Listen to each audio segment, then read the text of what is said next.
Bangladesh unleashed their dominance once again on day 3 at Mirpur with a commanding lead in the second test. Ireland fought with determination in their first innings, showing flashes of promise. But the relentless pressure from the Bangladeshi spinners proved too much for the visitors, who were eventually dismissed for just 265 runs. Taking the field again with the ball in hand, the Irish bowlers struggled to contain the Tigers' surge. Bangladesh's batsmen charged with fierce intensity, extending their lead to an imposing 367 runs. As all eyes turned to day 4, Ireland must muster all their experience and grit to halt Bangladesh's march. Will they be able to turn the tide? Stay tuned to find out.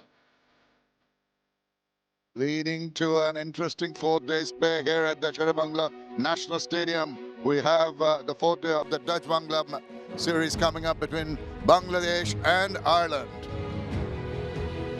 Very good morning and welcome to you all. And it's a lovely morning, a cool morning here in Dhaka, and we're looking forward to some good cricket coming up. We've seen a fight back from the Irish, but the dominance definitely with the Bangladeshis. Alongside me, Ed Rainsford. Good morning, Ed. Lot to look forward to for the Irish in particular. Yeah, morning, Shamim. Morning, everybody at home. Yeah, there's a lot to look forward to. We're into day 4, seeing how Bangladesh will go in this first hour or two. When do they decide to declare? How many runs and how many sessions do they leave Ireland in this particular test match? And I'm so pleased it's got to day 4 because it makes it quite a tasty encounter.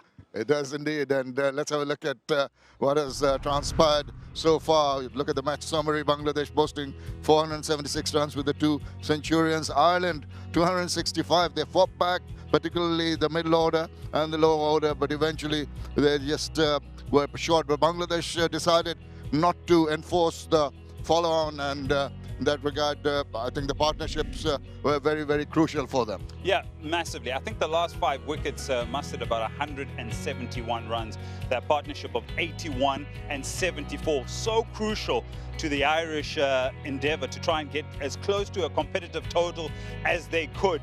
And so their selection is sort of justified when they elongate the batting order as we look at some of these partnerships and the way they went about it. This one for the first part of the morning, 81, you can see the decision making. And I was so pleased that they brought about the sweep shot that started making the Bangladesh bowlers think about different approaches to these 2 particular batters.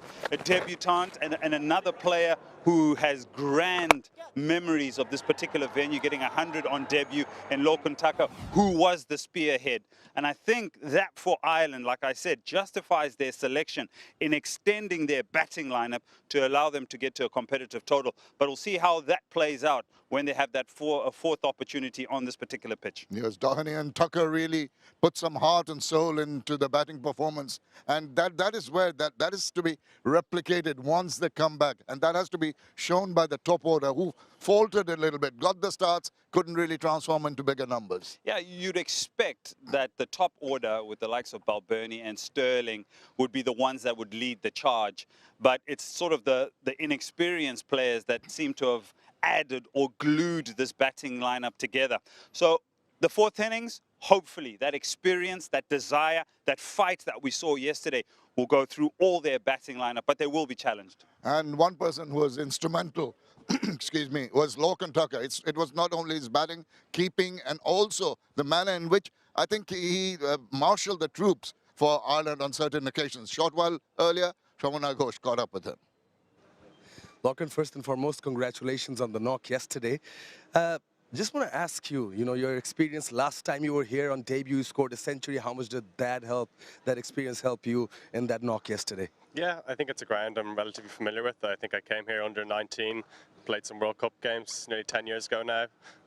Obviously had success in 2023. So yeah, it's a ground I like, I'm familiar with. I think comfortable batting here. So I think it's nice to go out and know that you have that confidence and that you've done it before. So I think that was the main thing that I was able to, I suppose, to fall back on and really take peace with, I think. And a couple of important partnerships coming late in the order, one with you and Dahani, and the one with Neil as well. How's the surface playing, and what was the conversation? Yeah, I think when you look at how the Bangladesh team have played, I think it's partnerships that have really been the stronghold of a lot of the success they've had in the series so far. So I think we were trying to take inspiration from that. I think just trying to occupy the crease for a while, for a period of time. I think Stephen and Jordan played their own game. I think I tried to do the same. I think that's why we had success. Try and just take confidence from what you can do and trust in that. The surface was tricky. I think the bit of variable bounce, and I think that'll probably continue into today and tomorrow. But I think there are elements of it that you can trust. So I think it's just trying to be positive, and I think to take those positive options when they come. All right, go well. Thank you very much.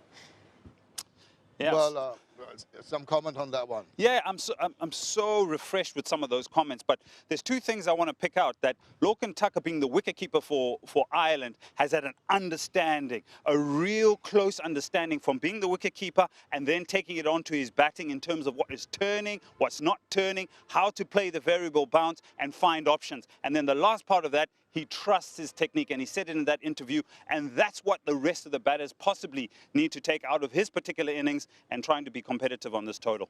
Absolutely, and someone who knows the ground, who knows the nuances of what the pitch is going to do was Taijul Islam. 265 all out, Ireland. Taijul Islam, 4 stood out for Bangladesh, and really, he's got the most wickets for Bangladesh, and he's equaled the record of Shakib for the most wickets in Test cricket for Bangladesh. Yeah, for a long time he's sort of been in the shadows of Shakib, but now you look at the amount of wickets that he's got in just 50-odd Test matches, and for him to equal Shakib, I think that's a real big pat on the back for Taijul Islam. He's someone that gives his wholehearted efforts when he plays for Bangladesh, but so effective home and away. There you are, confirmation now, tied for the most wickets for Bangladesh in Test matches. Well, Taijul Islam really worked hard, particularly in the shadow of Shakib, as you said, but once he got going, he has not stopped. And it was worth listening to what he had to say when he had a little chat with Shomana Ghosh. Taijul, প্রথমত আপনাকে অনেক অভিনন্দন। Joint highest wicket taker বাংলাদেশের হয়ে, এটা তাৎপর্য আপনার কাছে কি? না, এখানে আপনাকে ধন্যবাদ। আর এখানে তাৎপর্য বলতে যে আমি যে এতদিন যে হার্ডওয়ার্ক করছি, বা একটা প্লেয়ারের যে এম থাকে বা তার যে হার্ডওয়ার্কের যে সে মূল্যায়নটা চেষ্টা করে, তো আসলে ওই জিনিসগুলো যখন সাকসেস হয়, আসলে আপনি ইনসাইডে একটা ভালো লাগা কাজ করে। তো আমার কাছে মনে হয় যে সেরকমটা আমার কাছেও ভালো লাগতেছে। এত বছরের শিক্ষা থেকে সেই ছোট্ট তাইজুলকে যদি কিছু পরামর্শ দিতে চান, সেটা কি হবে? এখানে পরামর্শর কিছু নয়, আমি যে ওয়েতে ছিলাম বা যে প্রসেসে ছিলাম, আমি চাবো যে আমি নিজেও শেষ করা পর্যন্ত ওই প্রসেসেই থাকার জন্য, এবং ইয়াং জেনারেশনের জন্য আমি সেই প্রসেসটাই আর কি সাজেস্ট করব। এবং সেই প্রসেস থেকে চলে আসি, আমি দেখছি গত কয়েকটা টেস্ট ম্যাচ ধরে নিয়মিত কাজ চালিয়ে যাচ্ছেন spin bowling coach Mushtaq Ahmed, একজন লেজেন্ড, তার সাথে কাজ করে যাচ্ছেন। কি নিয়ে কাজ হচ্ছে এবং সেটা এই সারফেসে কিভাবে কার্যকরী হচ্ছে? দেখেন, একটা অবশ্যই মুস্তাক আহমেদ একজন এক্সপিরিয়েন্স কোচ, এবং আমাদের একটা কোচের দায়িত্ব থাকে যে আমরা মাঠের মধ্যে হয়তো বা খেলার সময় অনেক কিছুই ভুল ত্রুটি দেখা দিতে পারে, জাস্ট এই জিনিসগুলোই টিউন করা আর কি। তো আমার কাছে মনে হয় উনি এই কাজগুলা মাশাআল্লাহ বেশ ভালো করতেছেন। এবং আপনাকে অনেক ধন্যবাদ এবং শুভকামনা রইল ভবিষ্যতের জন্য। Thank you. Well, Taijul was asked about the significance of reaching that landmark, and he said it's part of the process. I mean, you keep on playing. If you manage to play a long period of time, that will come. And his advice for the juniors is just to keep discipline. That is the main thing that you want to do if you want to succeed. And he also had a word of praise for Mushtaq Ahmed. Said we make some mistakes in the field. We go out and he comes and gives us advice how to rectify those mistakes. Yeah, superb bowler, 17 5-fers, 2 10-fers. And when you look from a bowling perspective, if you want to compare that to batters, that's almost 1700s and 2 double hundreds. So a fantastic bowler, and I think he's a fantastic bowler in all conditions, not just here in Bangladesh. Well, Bangladesh batters seemed pretty happy in the last part of yesterday playing on this pitch. How is it going to behave on day 4? Let's go and join Isabel Joyce. Welcome back to Dhaka. A lovely day for cricket on day 4 between Bangladesh and Ireland in this second test match. Around about 23 degrees right now, but it will get about to 28 a little bit later on. The good news for all of the players, though, a slightly stronger cooling breeze coming across the ground that makes things a little bit more comfortable today than on days 1, 2 and 3. What's not comfortable, if you're Bangladesh, is facing 𝗂𝗏𝗄𝐻𝗃, the young leg spinner from Ireland. He's found a good length on this surface, around about 5 meters away from both the right and left-handers. He's caused some trouble, and I expect him to bowl plenty on the 4th day, especially in the morning. Why has he been able to get that degree of turn? Well, while the pitch has played very well in the first 3 days,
At 156 for 1, which means they have a lead of 367. That is a big lead. That is a very big lead. But since there are 2 days of play left in this test match, I wouldn't be surprised to see Bangladesh bat for a longer period of time. They'll be looking at especially the spinners. Andy McBride, who hasn't been able to pick up a wicket yet. None for 40 in 15 overs that he has bowled. They've used 4 bowlers. Gavin Hoy, right-arm leg spinner, is the only wicket taker yesterday. Well, they need to change their plans and ensure that they bowl well this time around. Unbeaten batters. Mominul Haq, the left-hander, and with him is a Shadman Islam. Bit of a knock on the bat. Both left-handers, he's batted well, hasn't he? 69 unbeaten, Shadman Islam. Mominul at 19. They've added 37. Tough times ahead for Ireland. Hello, Isabel. good morning, Arthur. Look, I think that Ireland, the end of play yesterday, there were some tired bodies. which is to be understood. But, you know, a good night's sleep, a chat in the morning, a nice breakfast, and things look different. And as I said at the pitch report, it really is pleasant conditions out there. It's like a very warm summer's day at home.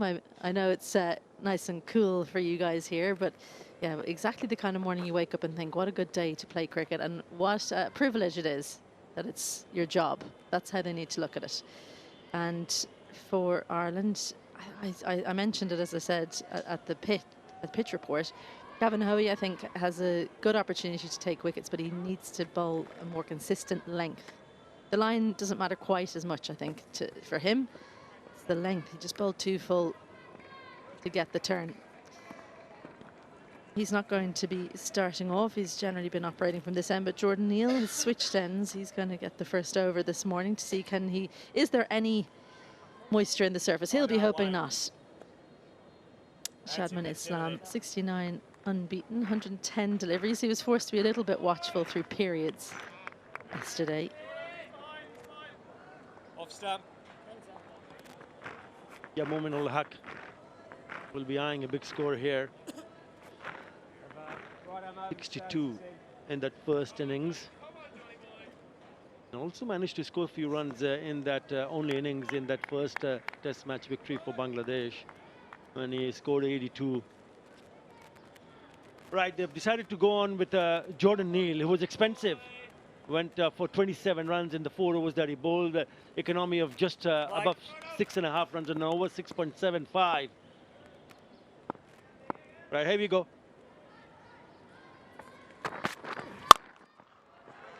Straight away with the short one. But that has been the amount of time that the bowlers have bowled on the shorter side of the pitch has been a problem. And once again, we see the very first delivery on a shorter side. There's a plus and minus for Jordan Neal from yesterday's performance with the ball. Did bowl some troubling deliveries. He also got an edge early on. It was the right-hander that he managed to get the edge from. But he also bowled too short, as you say, so he needs to just be more consistent. The line there wrong and slow off the pitch. Look how far in front of cover that's gone for 4. The second one short, the second one shorter, and he's paid the price. It's a poor start from Jordan Neal. First one, the short one, hit straight to the fielder. This one is wide and short. No real trouble, no feet movement from Shadman Islam. So put that away. All he did was find the gap between that fielder at cover and mid-off, and races over to the fence. Got to show a better discipline in terms of the lines and length. We spoke about it even yesterday. Again, it's short. Started with 3 short deliveries. Just looks a little bit slow on approach. Jordan Neal, tired. Body no doubt sore. And just puts too much on the action. He did get some decent lift there, and I think that surprised Islam ever so slightly. So he hasn't managed to beat the fielder Carmichael in mid-wicket, but he's got away with one there. There's a fielder in the deep at square. There's also fine. Point is on the boundary, but to bowl fuller to bring those catchers into play. Not on this occasion, but it does manage to get it full enough that it's only going to be a single out to cover. Yeah, they will need to settle as quickly as possible, the bowlers. Otherwise, when they do get an opportunity to come back and bat, it'll be a huge, huge total in front of them. I said it yesterday, Bangladesh has enough. But because of the fact that there are 2 days left in this test match, they will bat on.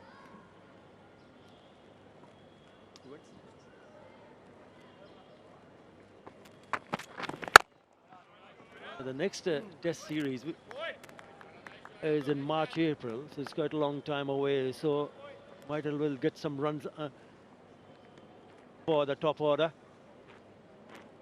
because then they switch to a lot of white ball format. An opportunity for the batters, getting in, getting set, important for someone like Shad Man Islam, who already has 2 test match hundreds, whether he can go and pick up his third, even him.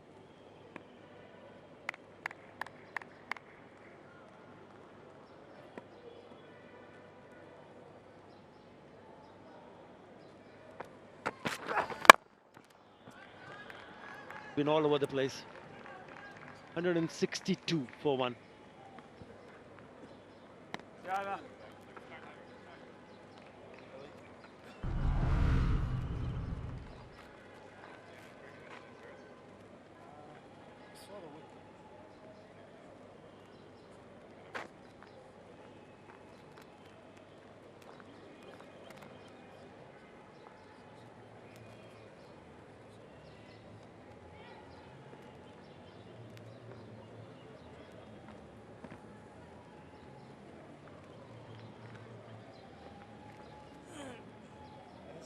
.373 lead for Bangladesh. A spin. Start with 162 for 1. You've been doing a couple of pitch reports. You've been here early morning. Isabel, have you had a chance to have a few words with the boys? I generally go down, obviously, before the game, but I leave them to themselves before the fixture. Andy McBride has those 6 wickets in the first innings.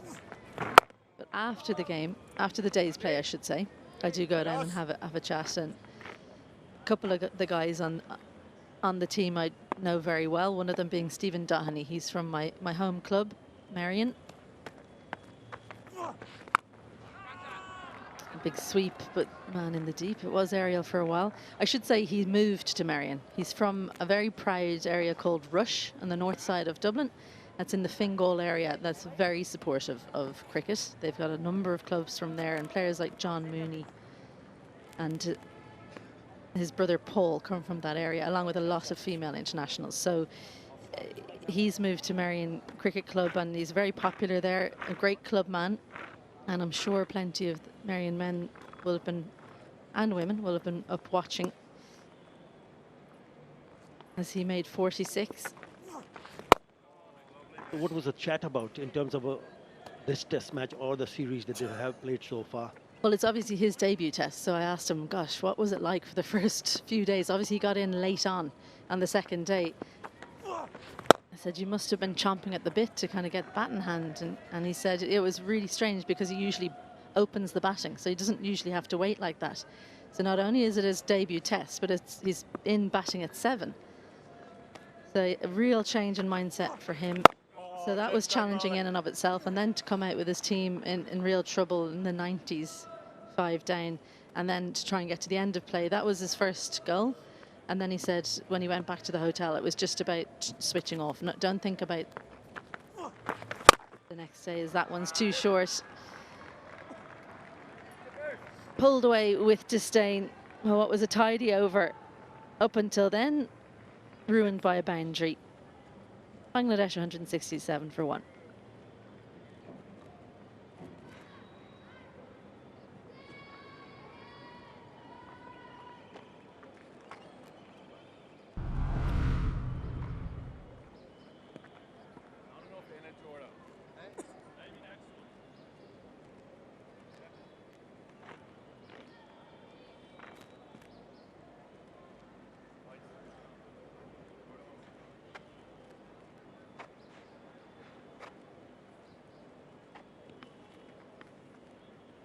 Yeah, I thought Stephen Dhoni was impressive because 98 for 5 yesterday when they came on to bat, and they added 81 runs. Lock and Tucker and he himself getting their acts together. And when you see a batter, I'm talking in terms of island batters, who looks good and who manages to find a method and approach, continue to bat deeper and longer, even though they lost the half of the side earlier on, then the teammates have to gather around them. Lock and Tucker, that's the last delivery. 4-1 from Andy McBride. Too short, too easy. And to find the right way, be asking them over and over again when they get an opportunity to come and bat. Surely, Packers and the Dhonis and even Jordan Neal would have had a few words. Again, it's just been poor bowling. With that boundary, the 50 partnership up. Round the wicket and too short and wide because of the width. He's able to play this quite late. Came on with a little bit more pace, maybe hit a grassier area and allowed it go past him. Beat the fielder in the deep. Good thinking. And a well-deserved 50 partnership between these two.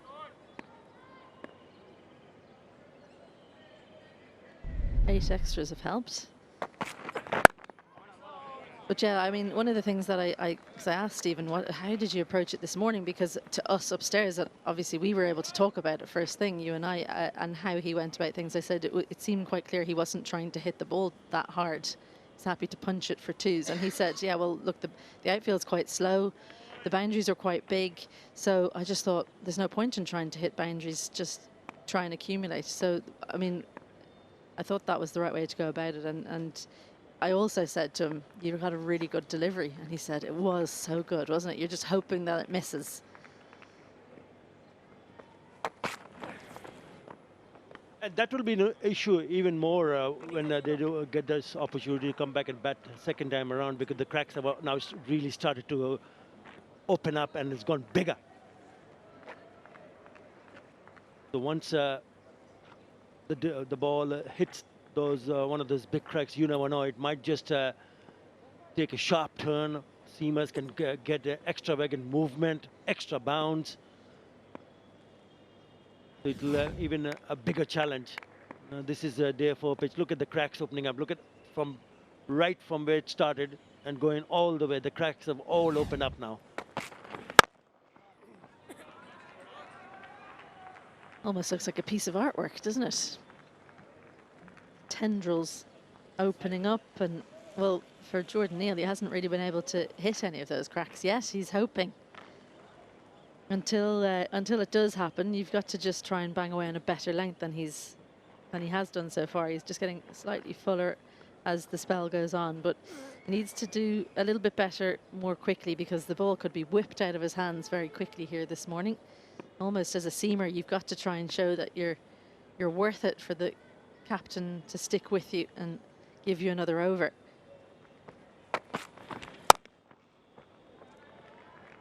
As a batter, what they are doing is they're trusting themselves. They're not looking at the white cracks right in front of them, but just trusting the bounce and playing to the merit of the delivery. 172 for 1. That's the over.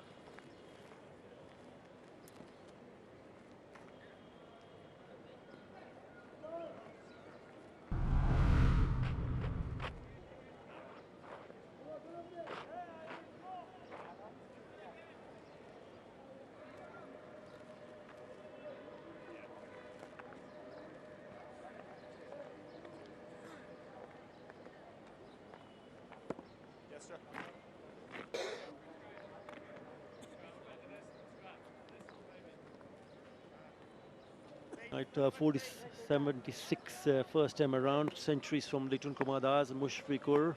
Rahim is in his 100th match. Played with 265. And this is the other thing that they need to be doing, because number of occasions when we've seen a spinner coming on, you hardly see the batters coming down the wicket. That's a good example of using your feet in a proper way, because when you do go down the wicket, you got to get close to the ball and make sure it doesn't go behind you. Yeah! That's gone. That should be gone. Yes, plumb in front. Kept low, should have been on the front foot. So Andy McBride is the one who picks up the wicket early morning on day 4. Well, something to smile about for Irish fans. Andy McBride, after Shadman had come down the pitch, he gambled and bowled fuller, thinking, okay, he's going to go on the back foot this time. There you go.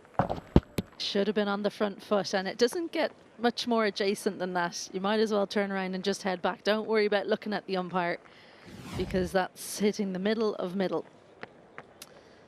𝗬𝗏 goes for 78. Bangladesh lose their second, 173 for 2.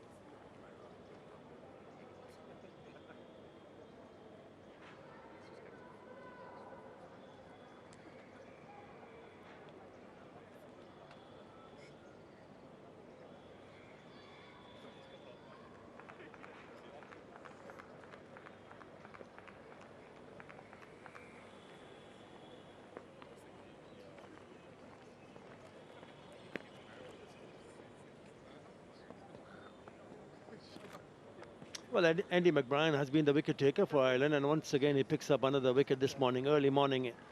The skipper walks in. And Shanto. Now that one kept low. That's the worry part for the batters. Yeah, but if you come forward there, you should be okay. It's just the wrong shot selection. So as a batter, you see that, and yeah, you're not so much worried about that one. You just think, I'll do better in my shot selection, just like that. Oh, watch out. Captain's in, and he wanted to get off the mark. A little bit too enthusiastic on that occasion. Sees the funny side, and I'm sure he's aware Andy McBride's right-handed, so he wasn't too worried about the left arm throw there. Nice footwork, but Harry Tector as well in extra cover. Yeah, I think Ireland's batters will have spent overnight thinking, I'm going to be batting tomorrow. It's just about how long Bangladesh decide to take out of the game. I mean, you think what? They're going to go into the afternoon? I mean, if they lose another couple of wickets here, still feel that they'll probably be thinking of batting up until the lunchtime. That's my opinion. 174 for 2.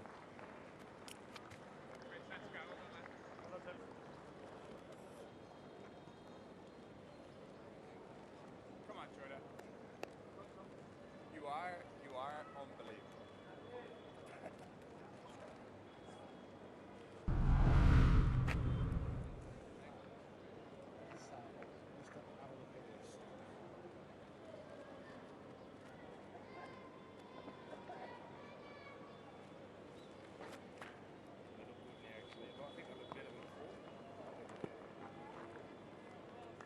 Breakthrough early on day 4.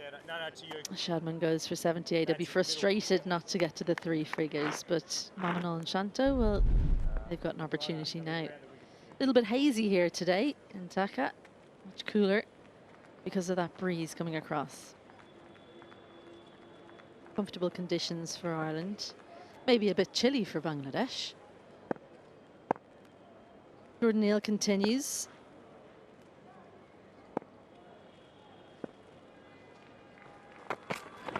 That's better. That's reared up, and it's gone. He's got the wicket. That's hit one of the cracks. Jordan Neal, well, they've persevered with him. And straight away, well, Shanto's not had the best of conditions, has he? This test match, he's made 2 low scores, and Ireland, well, 1 wicket brings 2. Well, that's exactly. Just have a look at what the ball does once it hits the surface. Look at that, rears up from the good length. Had nothing else to do. Tried to take the bat away, get the top edge, soft dismissal. Happy, very happy. Jordan Neal, not him. Gone for 1. 174 for 3.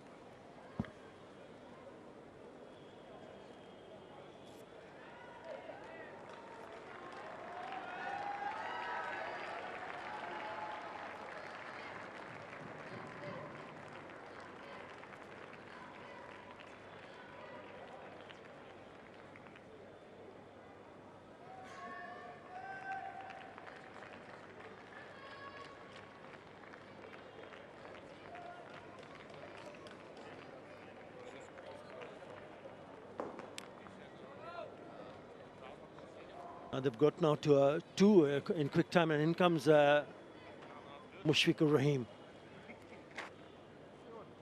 extra bounce, and we were speaking about the cracks. Remember, puff of dust also, and rise quite sharply. Balbirnie says, "Thank you very much."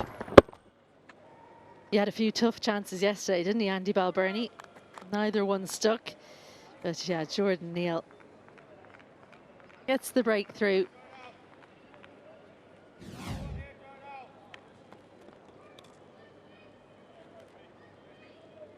Leg stamp.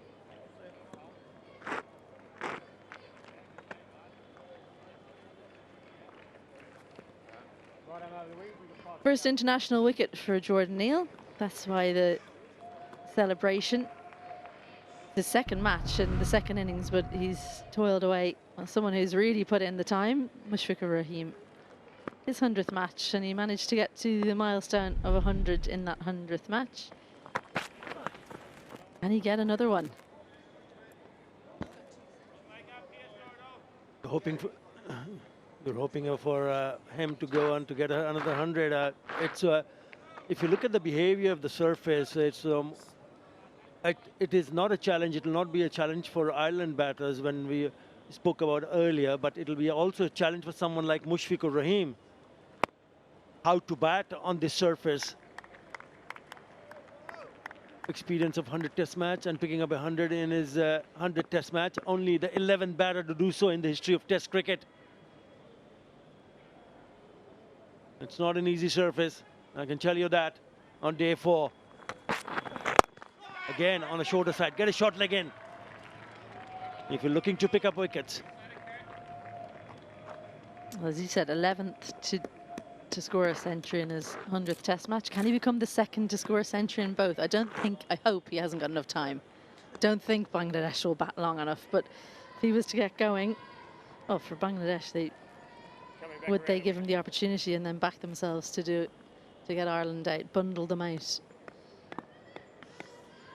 You're just looking a little bit too far ahead, aren't you?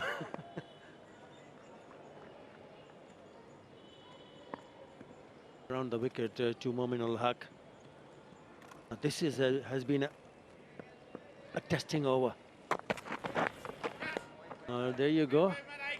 Right on the leg side. Just when you think that he's getting his rhythm back and he's getting to pitch it in the right area, he bowls one down the leg side. Well, maybe he was thinking it was a cunning plan. Arthur, a little strangle down the leg side, just a little bit too far down leg side, searching for his second wicket in Test match cricket. I wonder, was he rolling the fingers down the side and it just came out wrong? Lorcan Tucker, welcome. Welcome to day 4. Oh, yeah, a lovely moment for Jordan Neal, his first Test match wicket. Yorker length. A special moment for the young man. He's had to wait quite a long time in the team as one of 2 seam bowling, well, the main seam bowling all-rounder. Curtis Camphor hasn't bowled so far in the second innings. Preferred to Barry McCarthy, Craig Young, Liam McCarthy, who hasn't played. Graham Hume also hasn't played.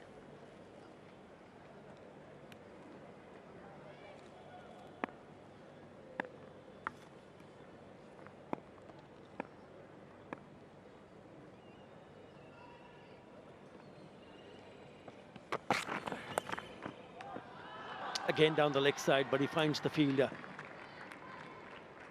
176 for 3.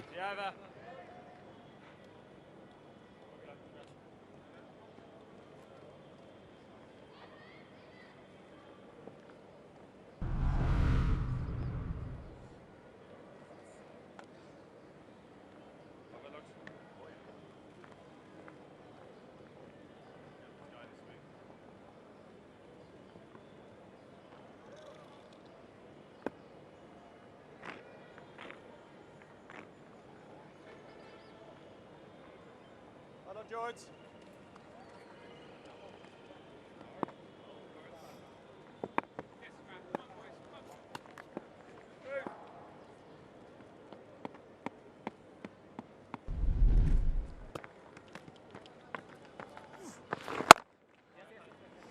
Yeah, one would have thought that how long does Bangladesh decide to bat, and straight away when they came to bat, Shadman Islam and Momin-ul-Haq, perhaps it was natural to think that maybe Shadman has an opportunity and can he get to his third test match 100, but he's already gone.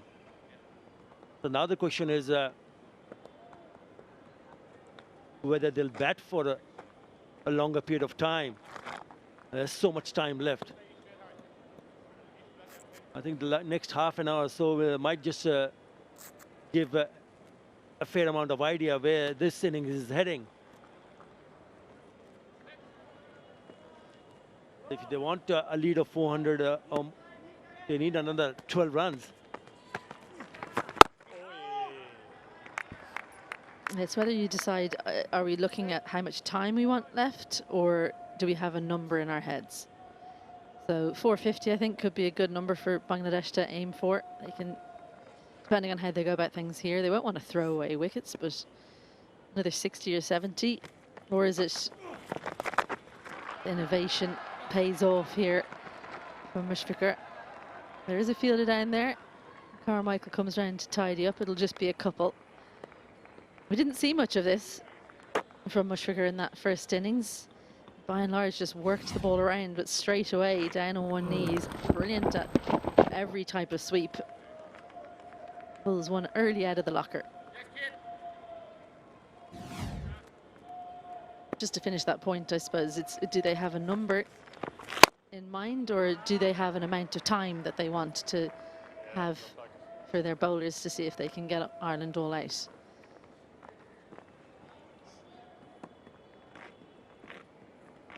The one thing's for sure, you have to really work hard to get the wicket of Mushfiqur Rahim, even Momin-ul-Haq.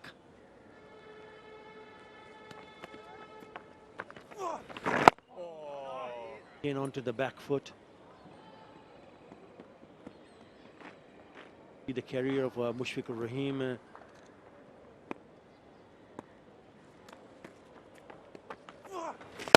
He's used every opportunity whenever he gets a chance to bat for a longer period of time. 181 for 3.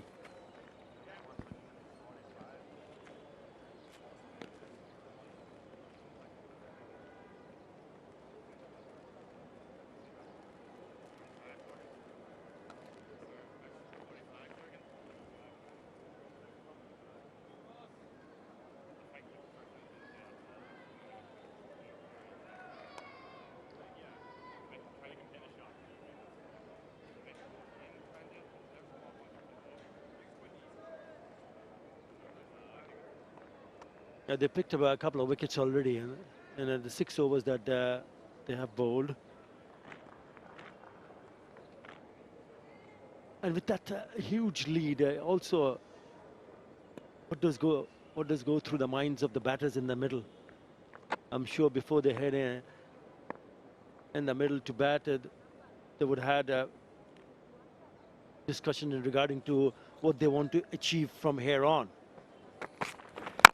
Yes, they are in a commanding position. They've got a very big lead. They have 7 wickets in hand. They've got batters to come. They've got time in their hand. Just go and play natural cricket. When the time is right, then you decide, okay, we have got enough. I mean, I still feel they've got enough. I'll just have to wait and see. From an Ireland perspective, they'll be hoping Bangladesh keep on batting. They want to keep them quiet, but keep on batting and take as much time out of the game as they can while they're in the field. Better from Jordan Neal. For the bowlers as well, Jordan Neal, his first international wicket at test level. And I mean, for Andy McBride as well, he's the leading wicket taker for Ireland. Mark Adair not here. He was the man he was tying with, and Mark Adair still has the best bowlings in a match for Ireland, but he's only just about ahead. 8 wickets in the 2 innings against Afghanistan. That was last year in Abu Dhabi. So Andy McBride will be eyeing that up, looking to add a couple more wickets to the tally.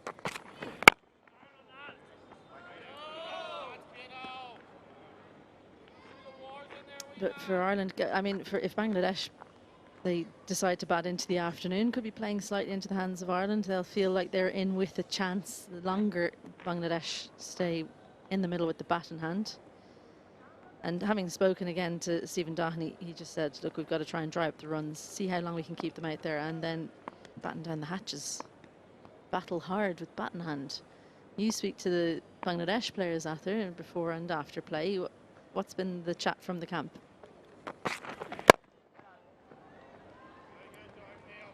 Well, I don't really speak to them on a regular basis, but once in a while when they do come across, we'll have a quick chat. Last time I had a chat with the player was Lichun Kumar Das after on that day when both the batters, Mushfiqur Rahim, created history, and himself also picking up 100. He was happy the way surface has behaved. Felt that the pitch had good bounce in the first couple of days, and there was something in for everyone. There was turn, there was a little bit of movement available for the seamers, but the batters started to trust the bounce, and once you as a batter started to trust the bounce, then they can play shots freely.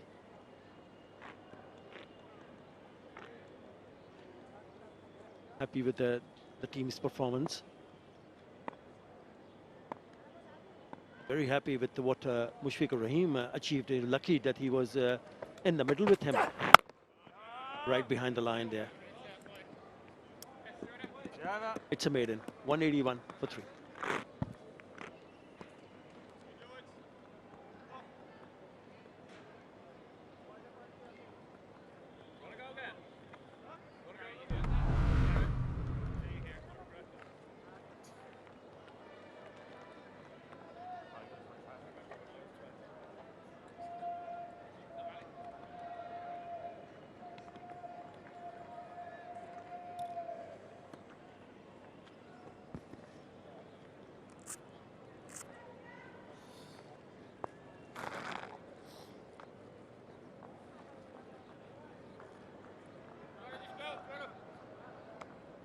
Onto the first half an hour of day 4, while Bangladesh leading by 392 runs.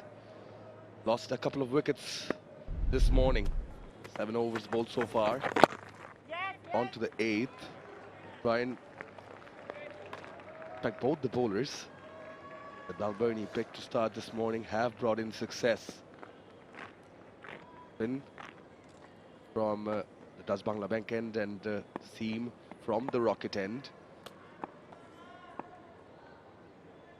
Wishing a very good morning to Ed Rainsford.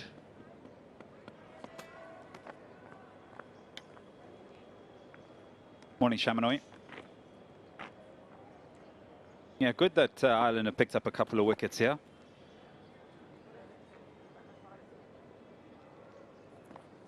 Good for them to force the hand, perhaps, of Bangladesh.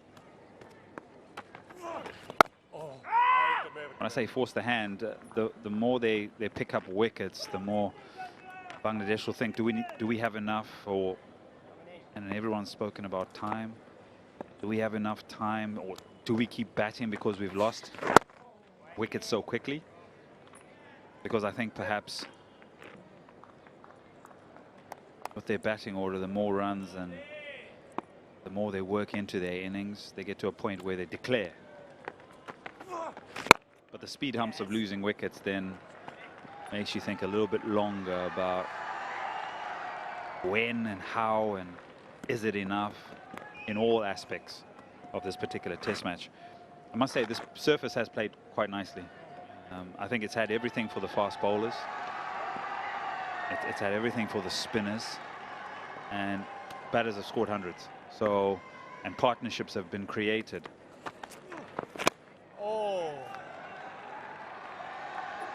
So the facet of the game has been complemented on all of those counts.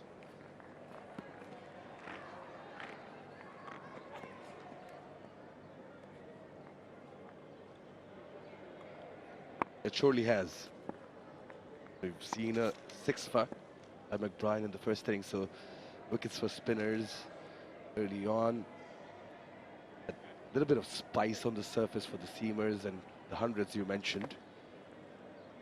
I'd like to pick up on a few points you mentioned. This being the last delivery. We will continue this onto the next over. Yeah, bit of gamesmanship here. Every time Nominal thinks he's ready, and McBride tries to come in, pulls out.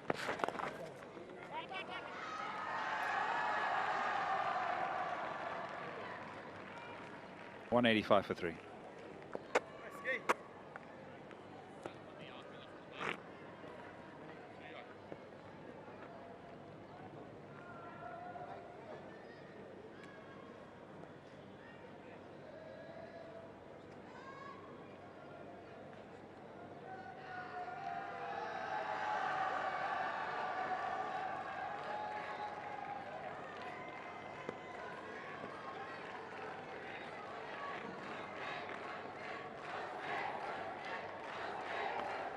The 8 overs bowled this morning.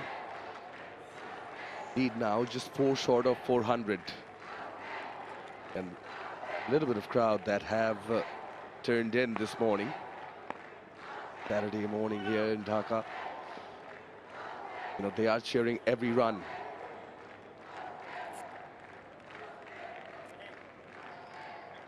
Clip in a gully for Mominul, but just to go back to what you were saying, Eddie, the valid and valuable points you mentioned.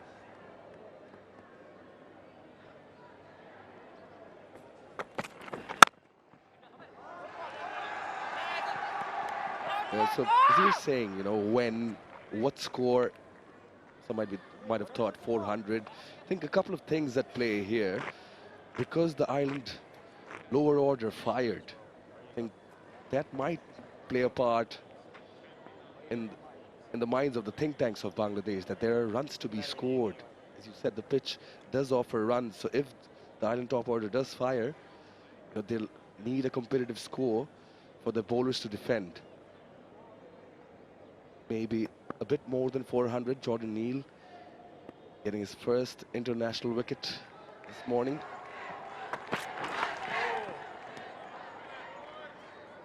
That'll be a wide. Yeah, that's one aspect of it, but it's also the aspect of time accumulated at the crease. But picked up his first international wicket as Jordan Neal. I'll come back to that. This is the wicket delivery off a length and an extra bit of bounce, but it keeps coming back at the left-hander. That's his pitch map. 40% of his deliveries, a majority have been short. Something that he'll learn over time to right-handers and left-handers in different conditions. The more he plays. Yeah. You talk about how they batted Ireland, and obviously the pre-show we sort of said that justifies a level of their selection in extending their batting because they have more options. Humphreys can bat. It's just his dismissal wasn't the best. But it's also the occupation of the crease. And that's what 𝗏𝗏𝗃𝗃 did really well, is that he occupied the crease for a lengthy period of time. And he also spoke about it in an interview with you about the partnerships and creating those partnerships. And if they're able to do that throughout their batting innings, it really does complement what they're trying to achieve. And it was quite interesting that he said that they learned what Bangladesh did in terms of those partnerships, which just kept them in the game. In actual fact, have really put Ireland in a corner where they, in the first test, didn't get as many partnerships or big partnerships that they would have wanted. I think those two individuals, first and second slip, are crucial, I think, in the fourth innings because of the experience they have and also being the leaders in the side. Oh, that stays low.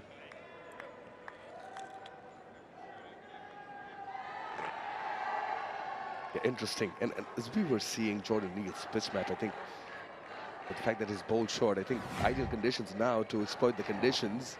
One of the reasons why is this, because it keeps slow and will confuse the batters. not just confuse the batters, the batters start losing trust in the surface. They're not quite sure which one to go forward to or which one to go back to on that occasion. So it starts settling in the back of your mind.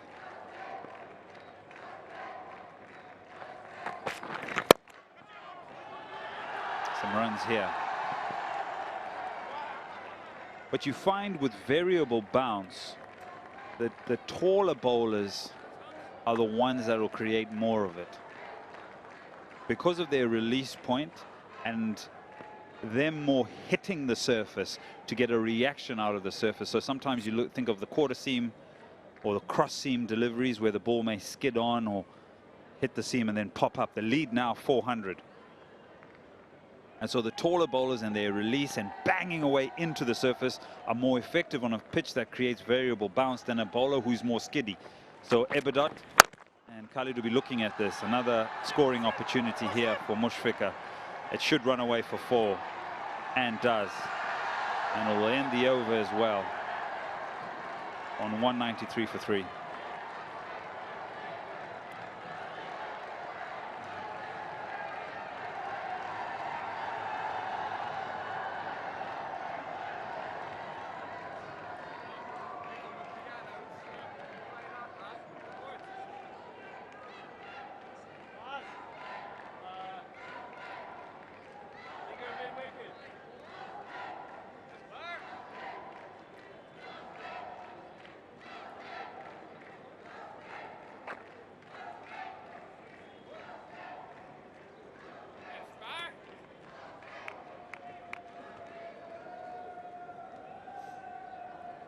Lead over 400 now. 404 to be precise. Has just ruined the previous over with that boundary, did 𝗵𝗺𝗃. 50 seconds. 55.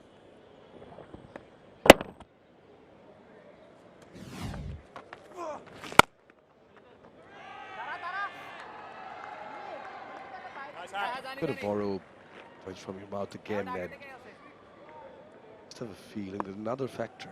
You know, the tearing and wearing down of the surface. Sun beats down here.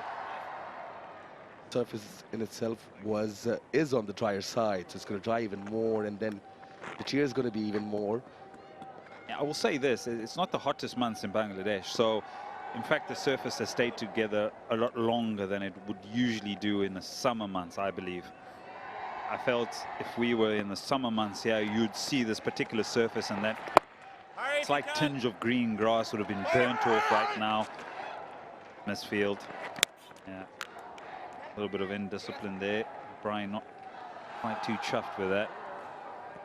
But it's a point that you bring up, but I almost feel that because we're in the cooler months that this surface has stayed together better than it would have done in perhaps the summer months, where that deterioration and dehydration and the cracking up and the breakup of the surface would have escalated or moved forward quicker than as we enter day 4. We're well into day 4 now.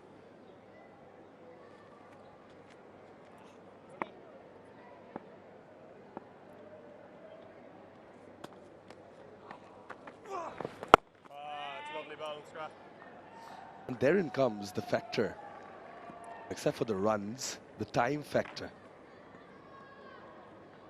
You let it deteriorate even further so that your bowlers have more in the 4th innings to bowl to. And while Ireland are fielding, they observe the nature and how it's playing out, how it's evolving. They feel less confident when they come into bat.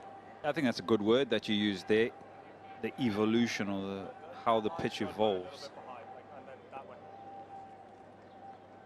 Final delivery of this over, but also the pitch has a great deal of traffic on it.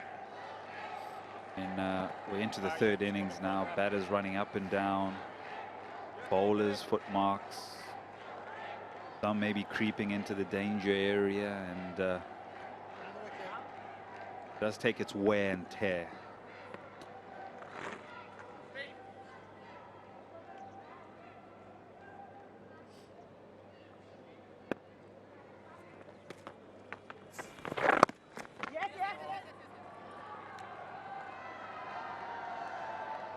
197 for 3.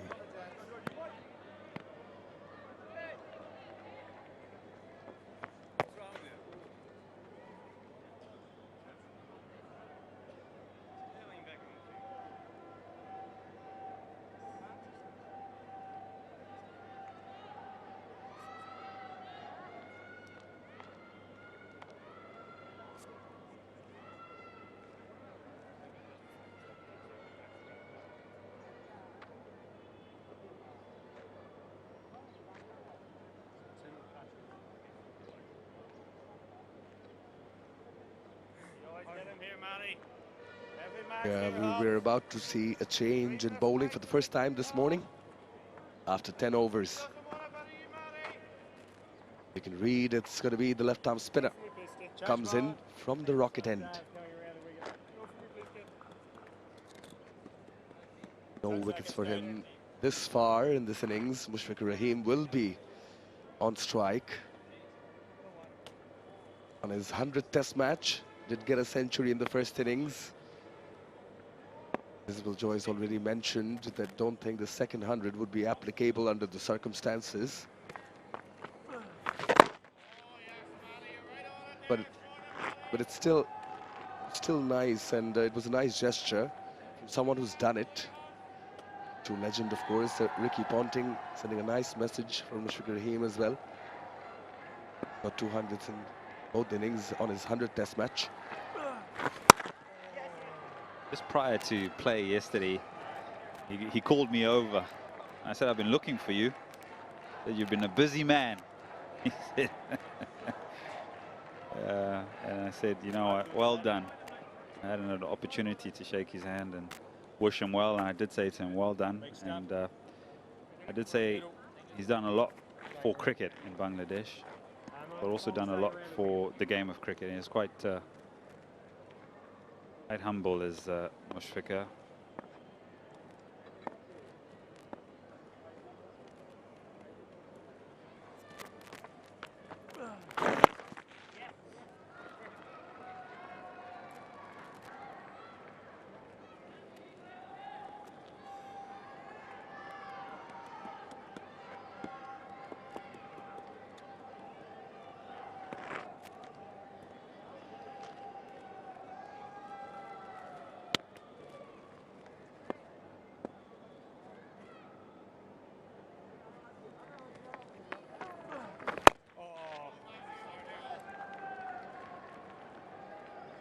Having a close look at the surface, the strip this morning. From this end, when you're bowling, from the rocket end, the batter's end, patches of no grass, the other end.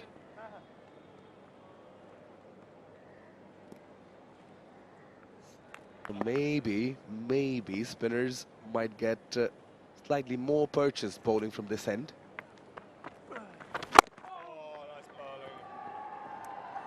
3 singles in this over. 200 comes up. 200 for 3 Bangladesh.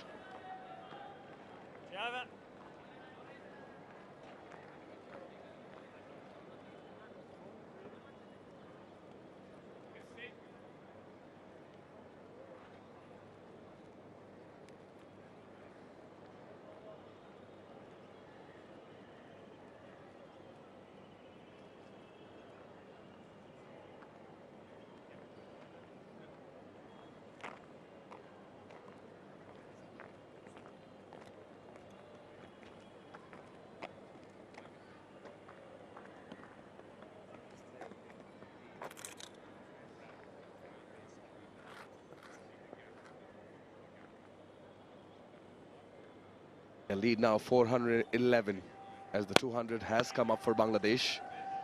Spin to operate from both ends. And there's what I was talking about. Slightly more turn from the rocket end. The patches in where there's less grass.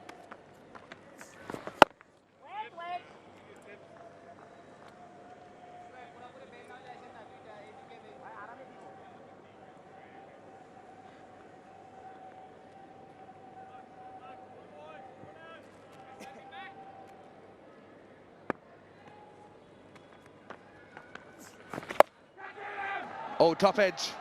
Fielder coming in. Put down. Carmichael. McBrien's not going to be happy. I picked this up in the first test match and a few times. Carmichael's reaction in the field is late. He's late to pick up the ball. This is hung in the air for some time. And falling away from the ball, he had enough time to settle underneath that particular delivery. And so the timing of the hands isn't there. A stable base isn't there. And Andy McBrien, oh, he's not a happy man this morning.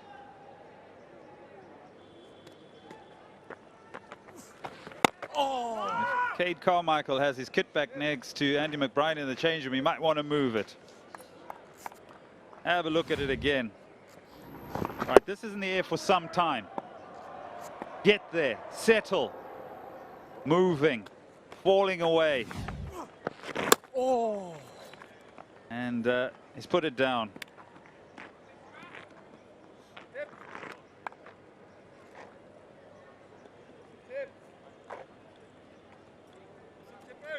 Yeah, being a young guy as well in the side. Yeah, you just want to go across and say sorry or not have a look at the bowler or hide.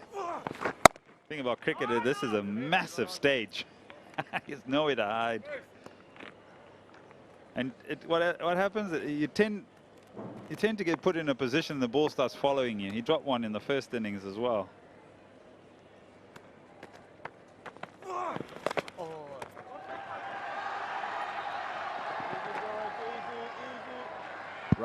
Runs for, yeah, again the last delivery spoils the over. Clearly the frustration is visible from McBrien.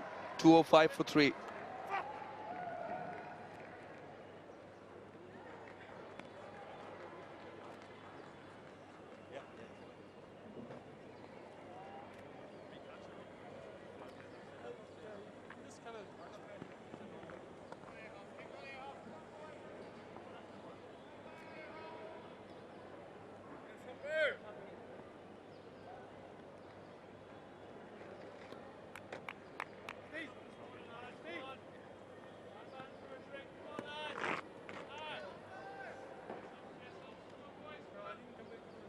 Forty-nine overs gone. Humphreys will be bowling the 50th. Bangladesh batters respecting the conditions. Taking their time, but there are opportunities which are not being grabbed.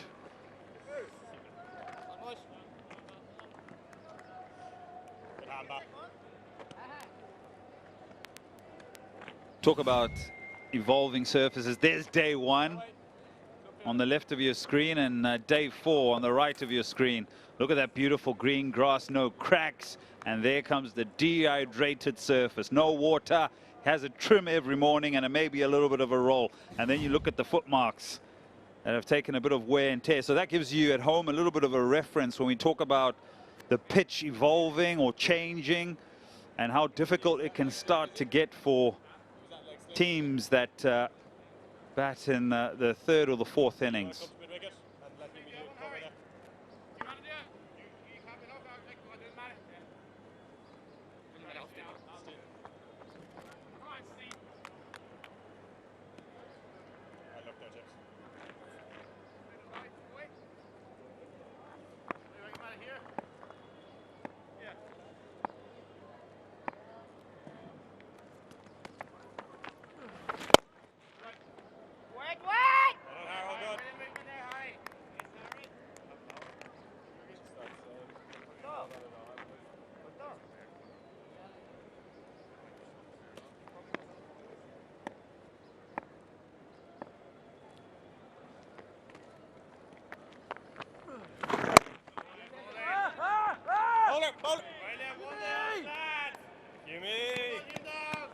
Again, a reference. Look at the live green grass, all intact, looking pristine. And then day 4, bigger cracks, less green grass.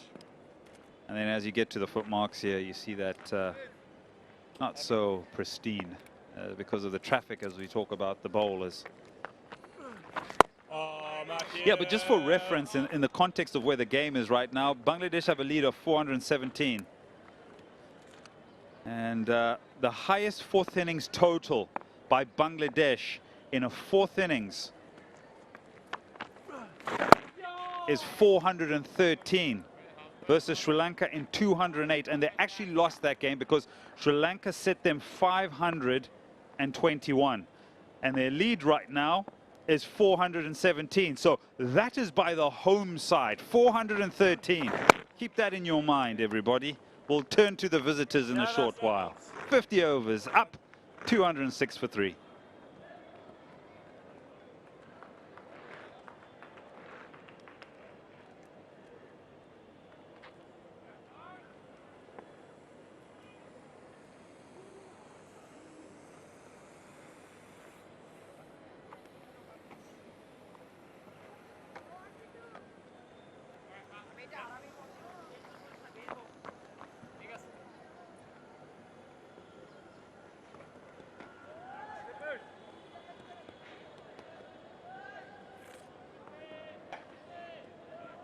Yeah, so there we go.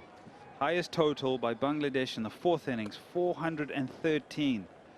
Chasing 521, 2008. Lead right now, 417. Right, we go back to 2017. The highest total by a visiting team in the fourth innings here in Mirpur. Australia, 244. Chasing 265. That was set by Bangladesh, and Bangladesh won that test match. It was quite an incredible test match, in fact. I covered that game. Excellent tips. David Warner got 100 in the fourth innings, but for everybody at home, the highest total by a visiting team in the fourth innings, 244. And the lead right now, 417.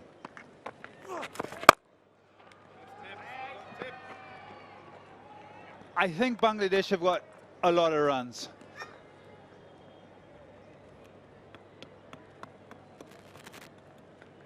Yeah, Shakib Al Hasan got a fifer in that second innings versus Australia. Taijul was there too. 3 wickets, so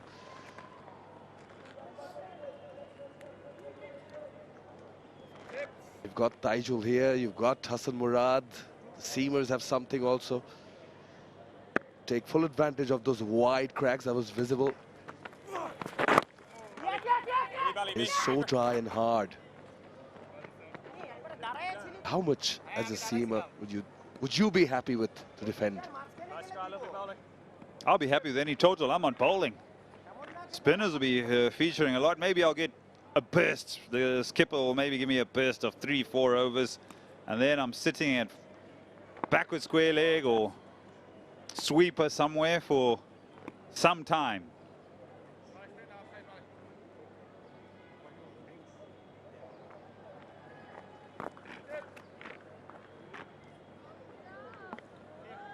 Been patient for the last 11 deliveries. Some freebies on offer, taken full advantage of before that now. Fine-tuning the field. Point, cover.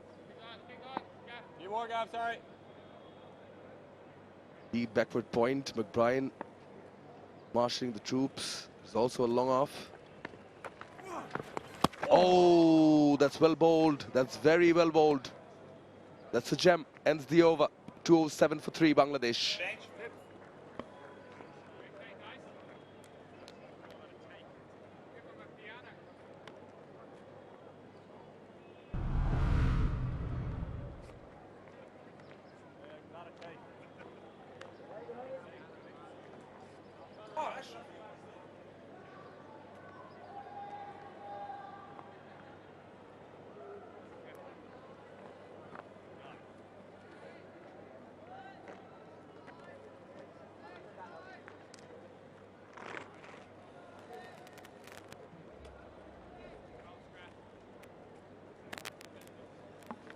Well, that's the summary of the first stat you threw. highest total put up by Bangladesh here in Mirpur, 400 plus. Batting in the fourth innings, 413, but still falling short. Now Ashraful getting a century there. 10 for Muralidharan, but importantly for Bangladesh, Ashraful is there in that dressing room as the batting coach. Sure, he would have valuable words of advice for the batters. Mushfiqur Mominul, they've done it before, but also that memory as to how to go about their business in the fourth innings.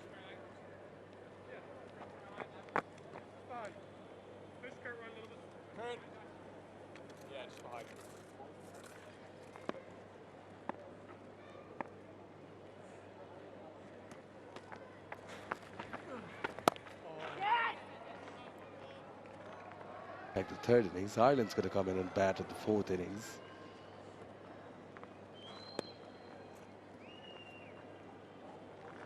They're going to take all that they can observe and maybe take a leaf out of Bangladesh's book from this innings. 15 deliveries now since the last boundary.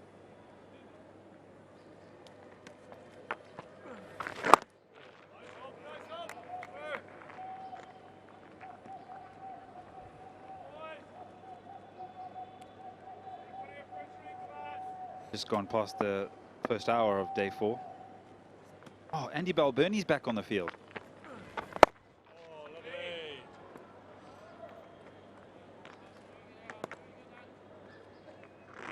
Had gone off. Skipper.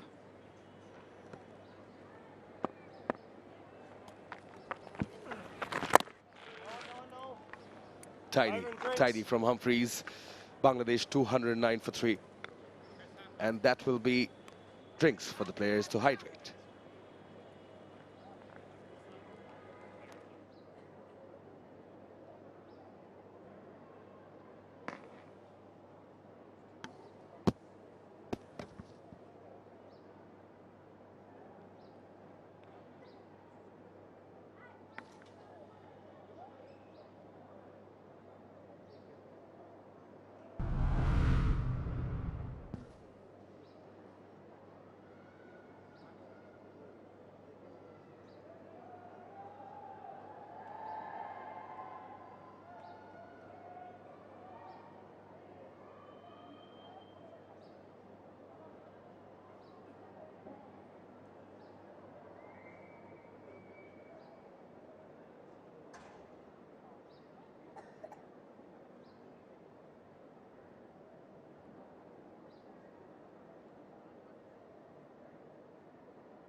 ICC Anti-Discrimination Policy. Policy Statement on Inappropriate Conduct. It shall be a breach of the terms and conditions of entry to the venue for any ticket holder to engage in any conduct, whether the use of language, gestures or otherwise, which is likely to offend, insult, humiliate, intimidate, threaten, disparage, or vilify any other person, including players, match officials, or spectators. Players having a drink, that gives us a chance to look at the match summary. 476 posted by Bangladesh. Ireland fighting back 265, what they could muster in their first innings. And Bangladesh in their second essay have lost a couple of wickets here today, have taken the score 209 for 3, a lead of 420 runs. Substantial lead. Have a look at the highlights of this morning. Shadman coming in, and there were some nice strokes with short pitch deliveries and through the bracket point area. And this one got Shadman big appeal, and immediately the finger went up. McBride struck, and that ball reared up on Najmul Hussain Shanto, got the shoulder and got the wicket for Neil. And then Mushfiqur Rahim came in and in his usual manner kept on garnering rounds. Was a possibility here. I think that should have been taken. Was floored, much to the annoyance of McBride. Balls down the leg side was swept away with comfort by Mominul. And at the moment, the two M's, Mominul and Mushfiqur, pretty happy and a relaxed session. I think they're taking their time in that drinks break. Isabel Joyce will be happy with the manner in which they got the 2 wickets today. Particularly pleased for Jordan Neal, not just his first Test match wicket, but his first international wicket. He did debut in one-day internationals earlier in the summer, but was injured after just bowling 7 overs against West Indies. So I think you could see that in the way he reacted to taking that wicket. And it's always, look, it doesn't matter who the wicket is, but it's always nice to have a big name as your first scalp. When it comes to Bangladesh cricket, taking the wicket of the captain, well, he'll remember that forever. Jordan Neal. Andy McBride probably still stewing over that chance that went down. He turned around and had a chat. I think it was with Harry Tector. You could see him talking afterwards. I think he was almost trying to come up with an excuse for the youngster, Cade Carmichael, who honestly is one of Ireland's best fielders. So I hope for his sake he hasn't got into his own head, because you get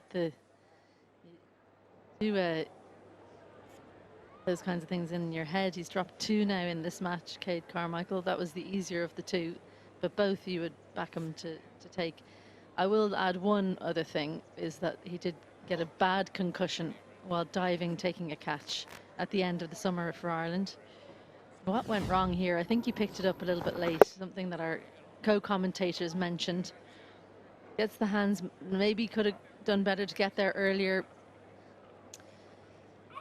His eyes, were they on the ball right till the end? I don't think so. He was probably thinking about falling forward, and that's why I mentioned that concussion that he got at the end of the summer.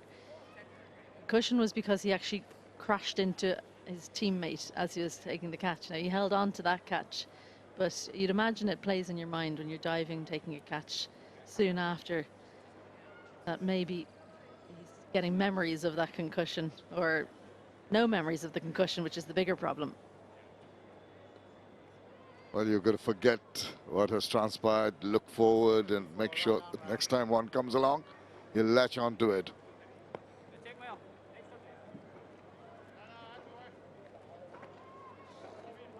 Andy McBride just changing the field here. He's taking Cade Carmichael out of that position where he's dropped that catch. Now he's going into point because it's the left-hander, but I just wonder, will he be moved in general? No, it's fine.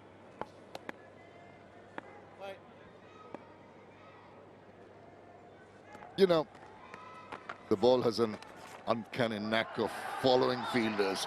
That's what, not fine enough, but enough to get them a couple of runs after the drinks break. Yeah, sometimes even wherever the captain puts you, the ball seems to just find its way towards you, keep you busy. Well, it's okay. I think things like that happen. This is a game of cricket. There will be catches dropped. There will be some very good ones taken. They tend to take, as you mentioned, tend to take the difficult ones. Maybe relax a little bit when the easy one comes your way. I don't know what goes through the mind just at that point in time. I think for that one as well, when you're taking a catch like that and it's been a spinner bowling, there's a lot of action on the ball, especially when it's a top edge like that. So it will have been swirling in the air and it would have been spinning as it hit his hand. So sometimes that can help the ball out of your hands. And the longer you have to think about it as well, more time that you have to think about dropping it. So you've got to try and quiet those voices.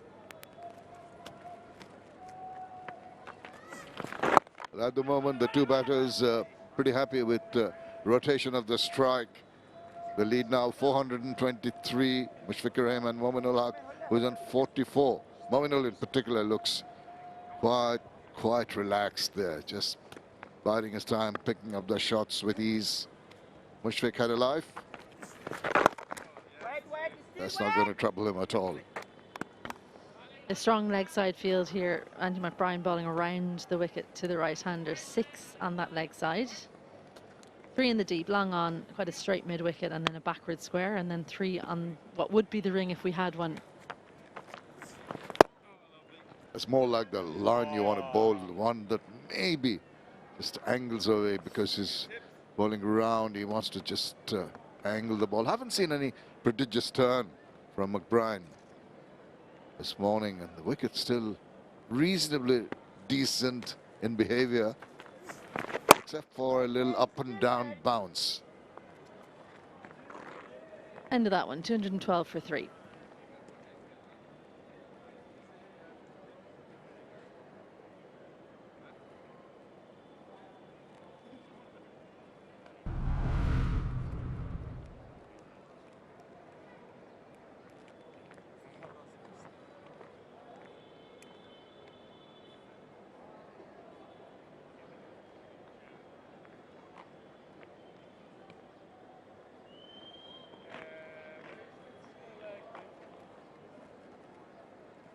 A solid first wicket partnership, 119 between Mohammad Lazan and Shadman Islam, and then 54 between Mominul and Shadman.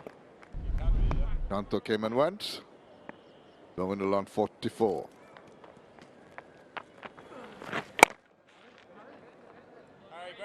Just finding a way to try up the runs here, Ireland. Similar field into the leg side, the left armour. Bowler coming over the wicket now.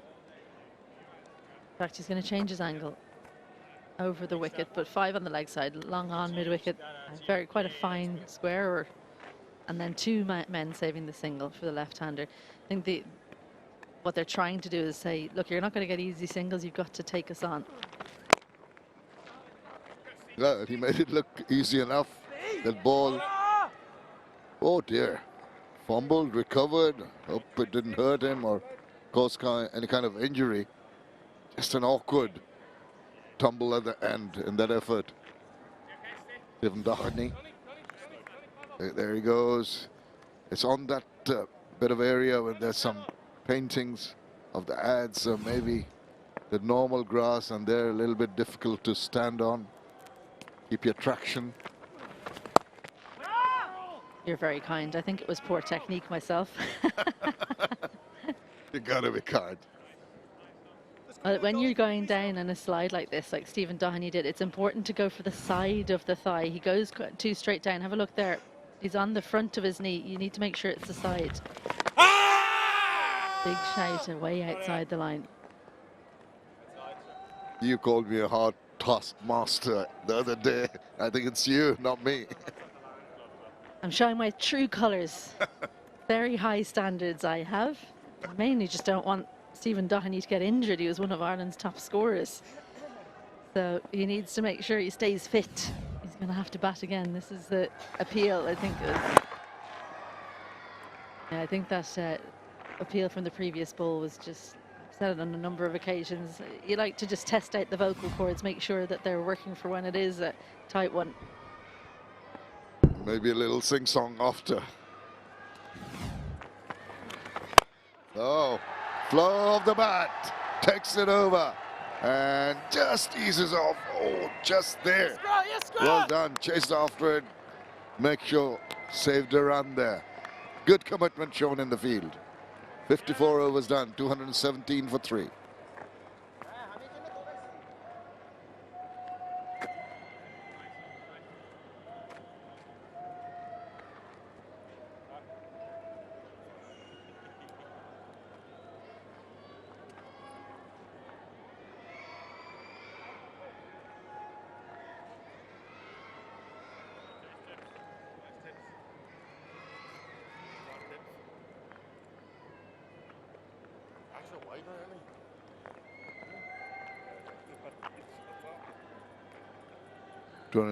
for 3. I think Ireland have done well because they've restricted Bangladesh to 3.6 the run rate.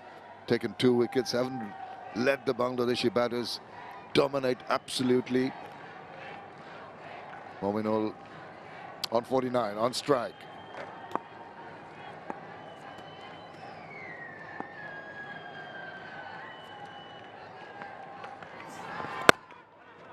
Just has to wait for another milestone to be achieved.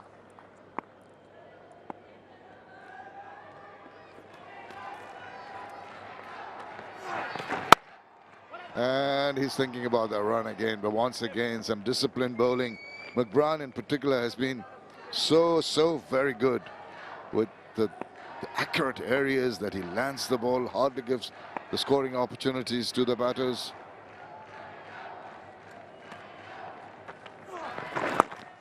And that little tuck away and the single gives him his 50. Well played. He goes on to make his 25th Test match half century. Well played, Momin ul-Haq.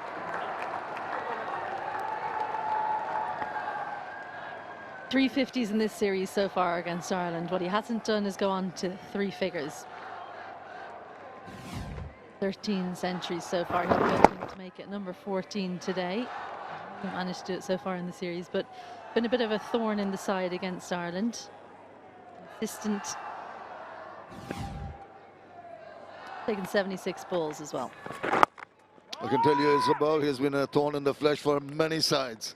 Not only Ireland. Over the years, you mentioned the 13 centuries. He had a wonderful run of centuries in the early part of his career. Seems to have just fallen off now.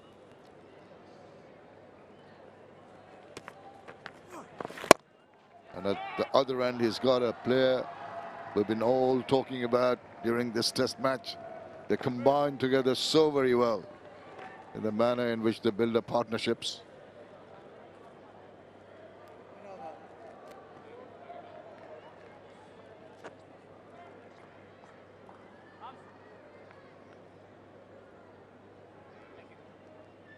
Been a quiet over so far, a couple of runs.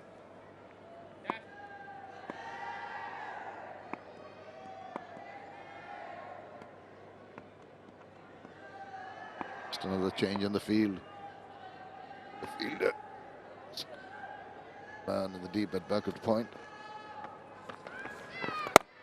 And it stays a quiet over. 219 for 3.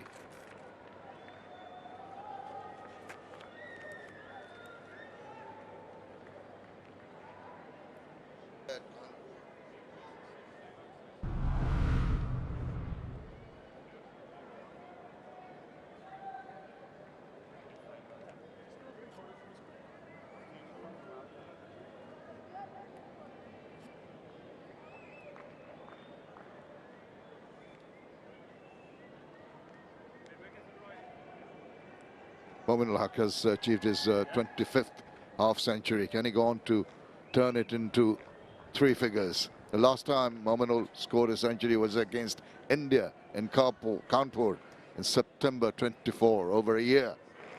He'd love to have one under his belt in this game. Strongly in position, the Bangladesh team dictating terms, but also taking things easy, not in a hurry to get quick runs. 430 the lead at the moment.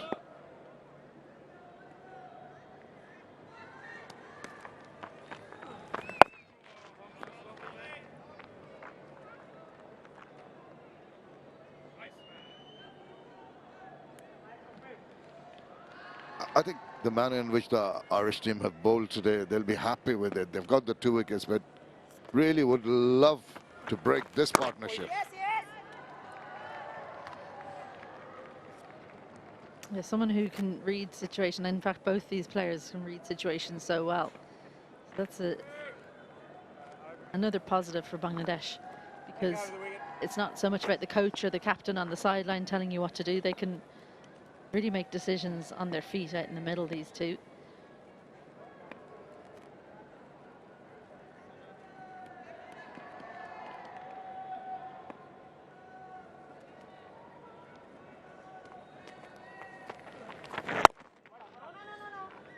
Pretty much going in slow motion at the moment.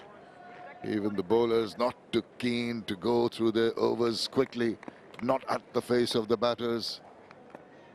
Pretty relaxed all around.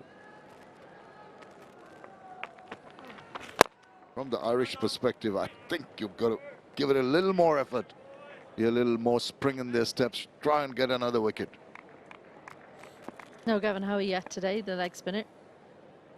Think about when to bring him in. Work to do in the deep. We'll come back for a couple.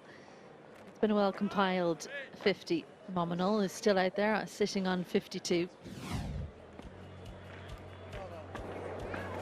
Well, he batted late on yesterday. What's so impressive about him is anything that's outside off, he doesn't have to get too close to. He's got such good hands. Reads length perfectly.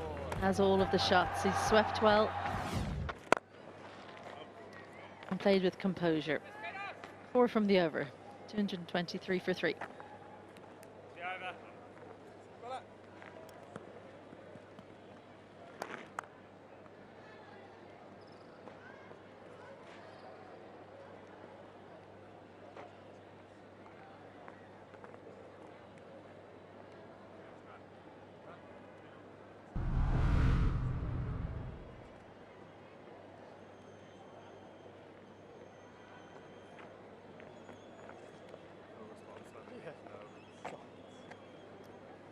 𝗂𝗡-𝗂𝗃, Bangladesh compiled with Mushfiqur's and Leighton's centuries and some good bits of runs from some other batters. Ireland 265 did well to recover. Now Bangladesh just adding on to that lead, 434 runs.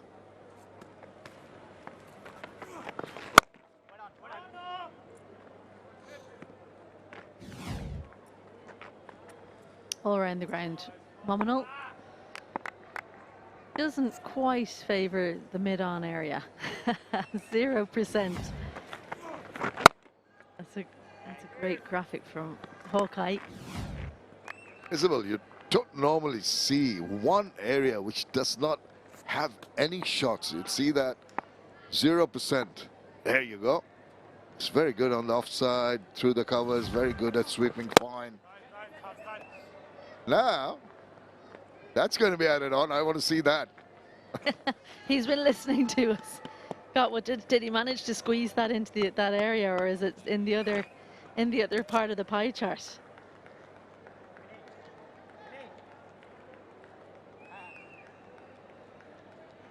/50 partnership as well. Nominal stronger score, but he's faced more deliveries. Mushfiqur consistent. He loves batting at this ground.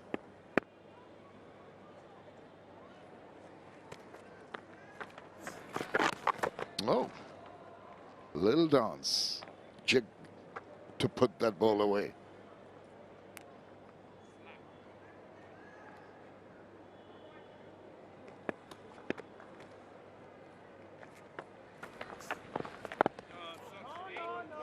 That ends. There's another ball to go. I just do wake up Hawkeye. Momin-ul-Haq just added. We'll come back to that after this over. 224 for 3. 225. Big single taken there.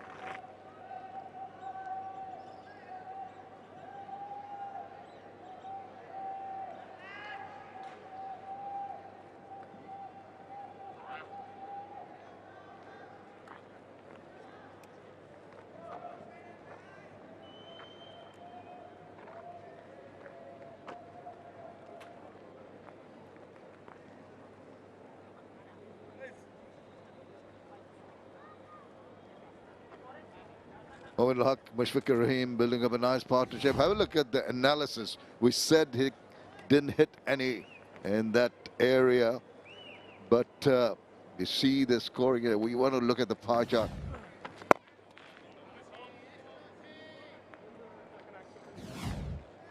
%, suddenly from 0 with that single little push. Momin-ul-Haq saying, don't tell me I'm not a 360-degree player. There you go. All around the ground. Well done.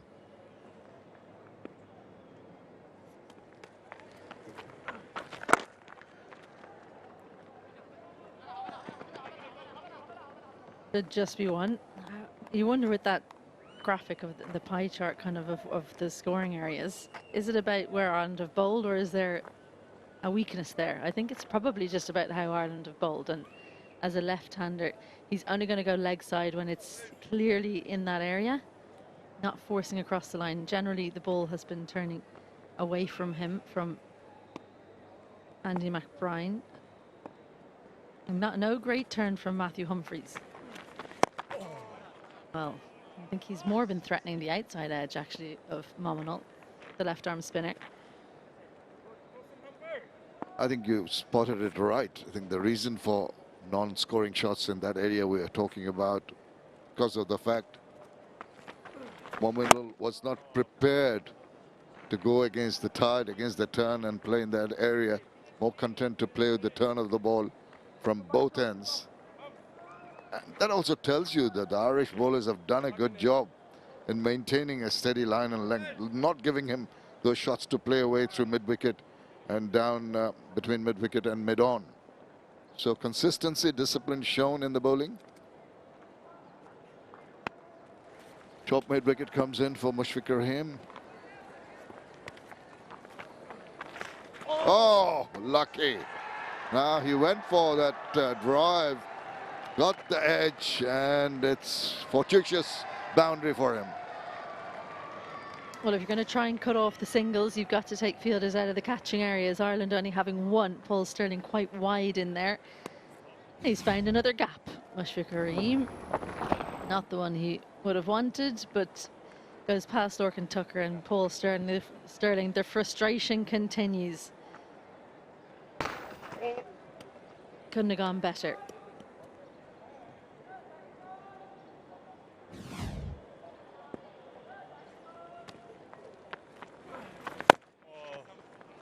Not quite the middle of the bat, but that'll do. 231 for 3.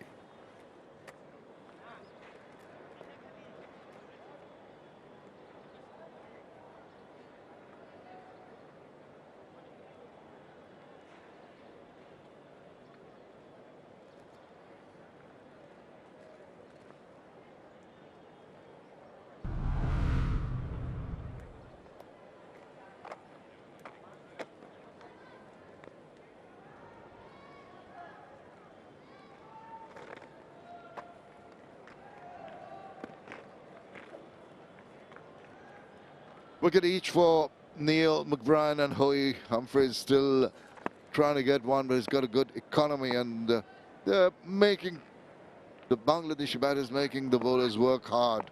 Couple of wickets today.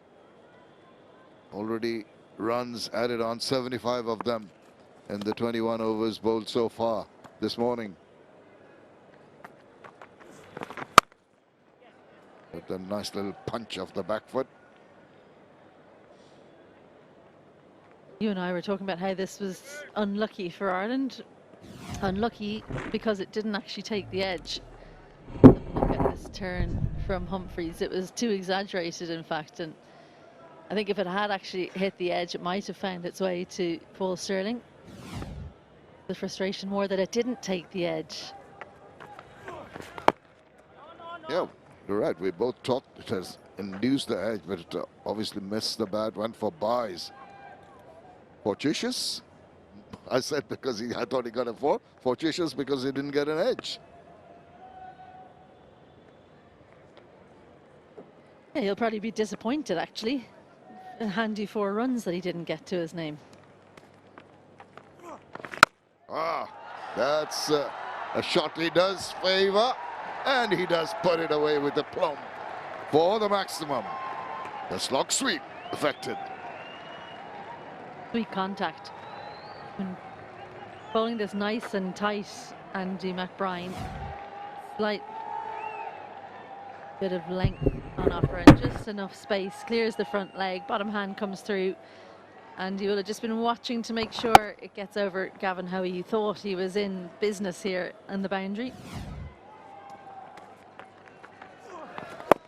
Mushfiqur Rahim says, I'm not going to get boundaries from edgy shots. I'm going to put it from the meaty part of the bat, and next I'll just help myself to a single. This is good cricket. Yeah, the pressure piling on. Now, how do Ireland get out of it? Obvious thing is get one of the 2 batters out. 450, massive lead. We heard Ed Rainsford talking about highest chase, I think, at around the 244. My memory serves me right. So Bangladesh well over. Highest 4th innings score by a visiting team.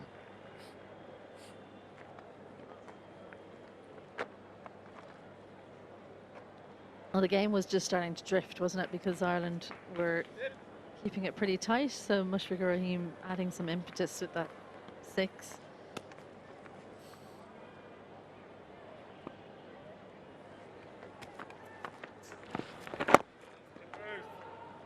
Bangladesh are 240 for 3.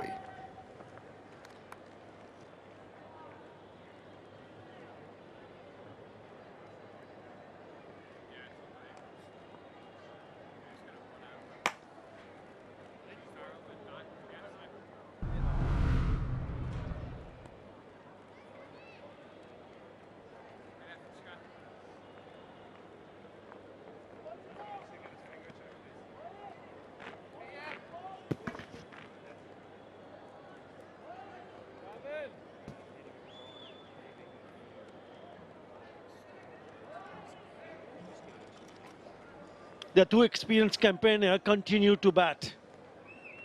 Now the bat at 66.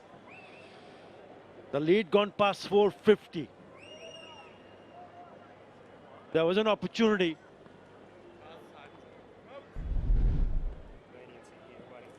for Ireland to pick up the wicket of Mushfiqur Rahim.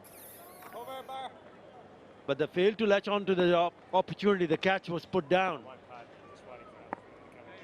when he was on 16. 𝗃𝗵𝗃𝗀𝗃𝗃, the fielder. And the bowler was Andy McBride. He got 100 in that first inning, a record breaking one, Mushfiqur Rahim. And he was also dropped in the first innings, a difficult chance down the leg side by Lachlan Tucker, the wicket-keeper, when he was on 22. So there might be a... Because there's so much time left in this test match, we'll have to wait and see what they decide after lunch. But dropping Mushfiqur Rahim is not a good sign. Hello, Edward Rainsford. What do you make of this test match so far? Hello, Atta. I think it's been a great test match, really. It's good old-fashioned test cricket. If you think about it and you break down the surface, the approaches by Ireland and Bangladesh, but more Bangladesh, they are really pushing their ascendancy. A mountain of runs, this. And again, I think it from a contextual perspective, there's no rush for Bangladesh. They hold all the cards. They are deciding how and when they declare and when they'll have a bowl again.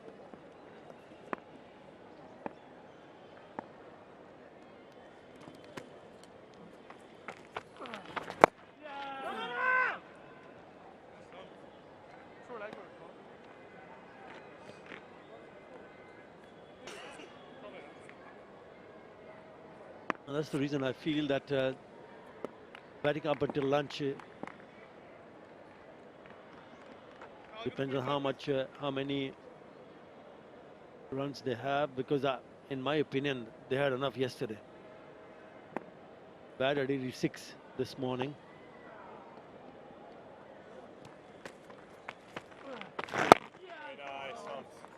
.242 for 3.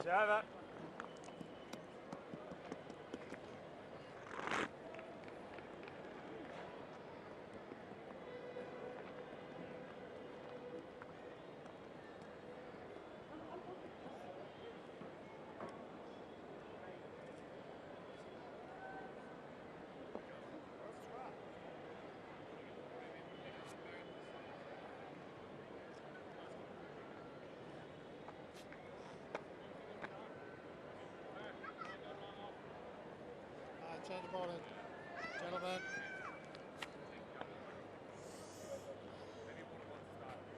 Right arm over. Already one up in the series, Bangladesh. 2024, they went to Pakistan to play a two-match bilateral series, test match series. And they went on to win 2-0 for the very first time. They created history in Pakistan.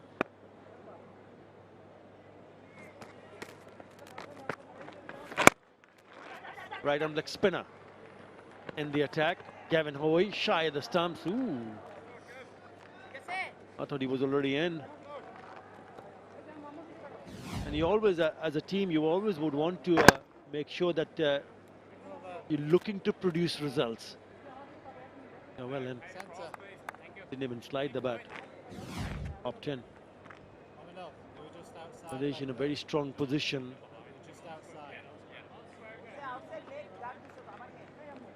Now, what is going through the minds of the Irish batters? How are they going to cope up with the likes of Tajul Islam, Mehdi Hasan Miraj, Hassan Murad? Then they have also two frontline seamers, Ibadat Hussain and Khalid Ahmed.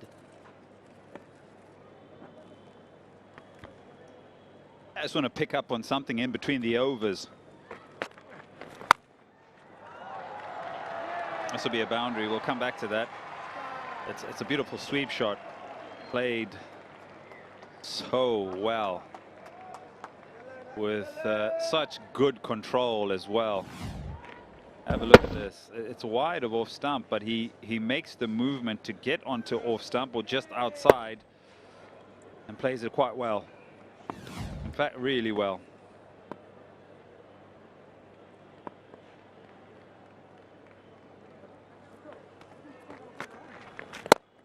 Yeah, just back to you say what's happening with their batters or what they're thinking. In between the overs, just want to show you body language. Body language can tell you a lot.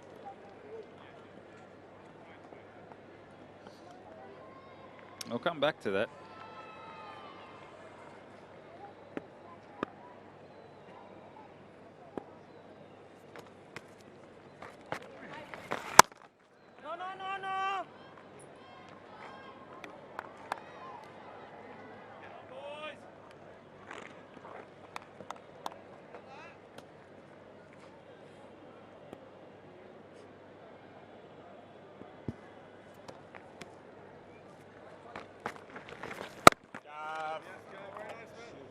We'll get it to you just now. Maybe in the next over. Final delivery of this one.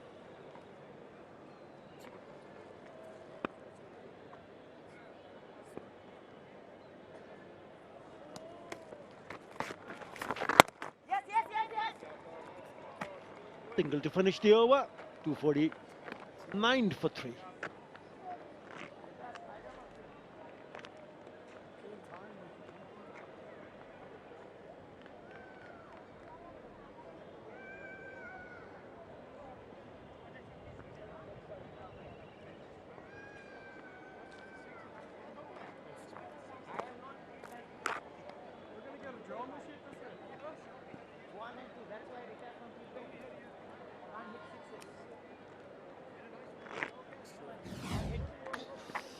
Talking about where their minds are. Look at this body language, Atta.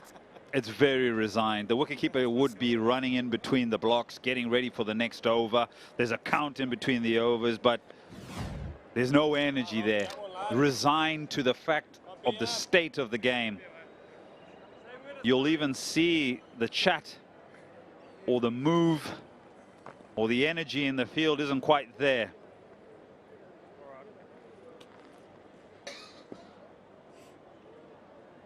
And this is another aspect of what Bangladesh are trying to achieve. The mental side of the game in Test cricket. When you can get your opponent to shrug their shoulders, to lose that energy, to feel as if they're in a waiting game or a holding pattern within a Test match, and you continue to push that ascendancy as the mountain of runs continue to build. And that is transferable in what you're thinking about the game. You mentioned, what are the batters thinking right now? They are thinking, when will they declare? Rather about thinking about, what do we need to do as a bowling unit right now to force them to declare? If Bangladesh had taken the catches, if perhaps Bangladesh was 6 down, you're getting Bangladesh to think of a different scenario. But right now, Ireland are waiting. It's very full, but then it's also kind of out there, but it's very wide. The proactive nature of thinking of where the game should be is put on the back burner.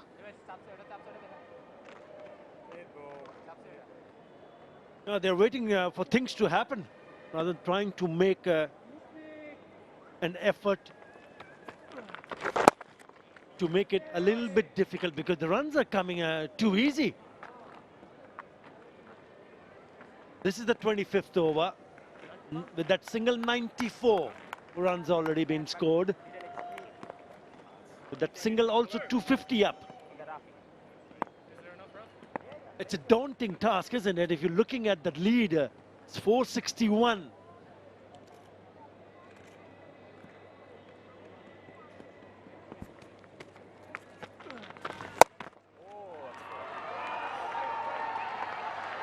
Yet another boundary. Easily scoring now.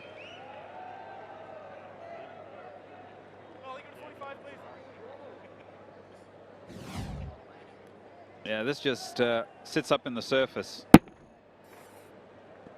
and just punished through the leg side. There's a big gap there, and he beats both fielders that are trying to protect this boundary. He's surprised, but it's not a good delivery. This partnership now 80.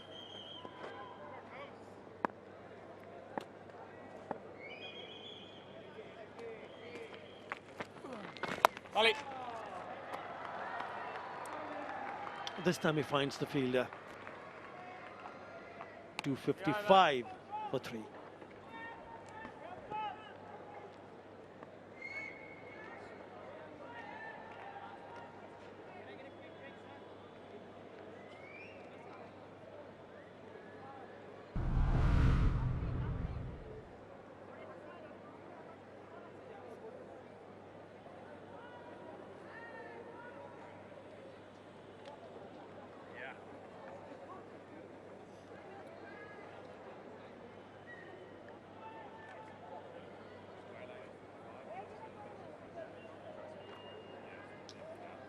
Yeah, partnership just gets bigger and bigger. 81 now between 𝗵𝗺𝗃𝗺 and Momin ul Haq.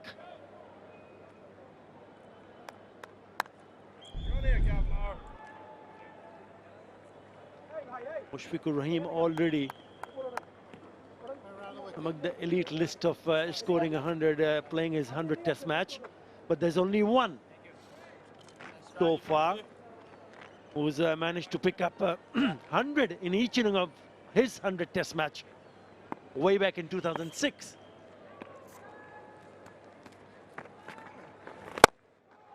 Shot. Beautiful. Down the ground. 4.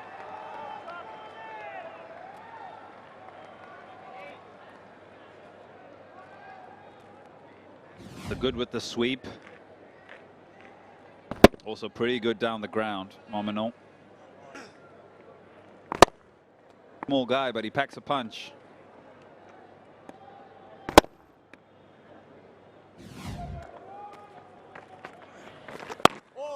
And both in the middle have got 1300s, test match 100s.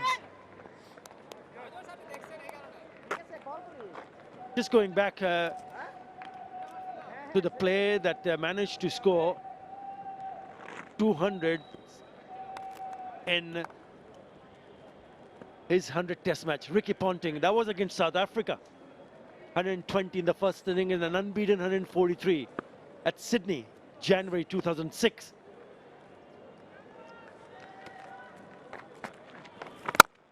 So if somehow Bangladesh decides to bat on, there might just be an opportunity to see someone like Mushfiqur Rahim to repeat that grand feat. He's got to call some shots, eh? Phil Simmons, where's he off to? He's off to the practice facility behind us, preparing the T20 players. Do you think they would want to both get hundreds here? Do you think in the context of the game Look, Eddie, to be honest, in my opinion, I already said it yesterday, they had enough runs on the board. They could have easily declared coming early today morning. But they've decided not to because there's so much time left. They do have the confidence of bowling out second time around. And they've got so much overs in hand. I'm not sure whether they're looking to convert or to see both the batters getting hundreds. Yes, Momin will now closing in. He's like 26 runs away for his 14th Test match 100, but Mushfiq is quite far off. But they still have time. So it'll entirely depend on the decision from the skipper, the coach, what they really want to see from them. And we already said, after this Test match, there's a long break. Interesting to find out what they will decide to do. 265 for 3.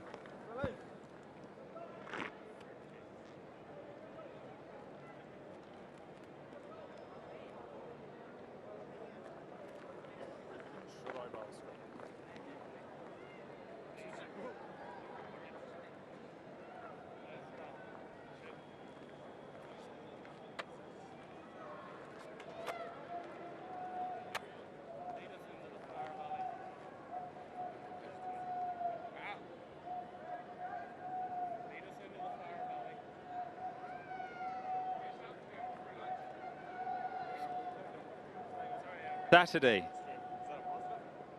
in Mirpur. What a picture.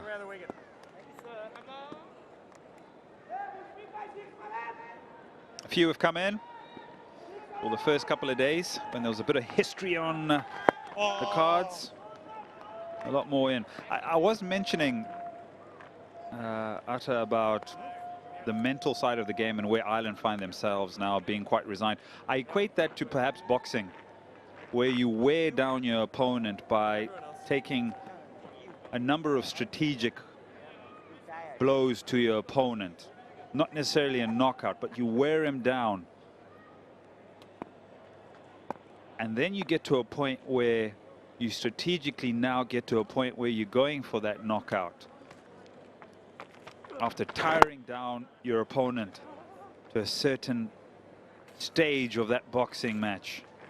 And I feel right now Bangladesh have got to a point where they really have worn down Ireland, because I've mentioned they're going through a bit of a holding pattern, going through the motions, and runs are flowing quite easily.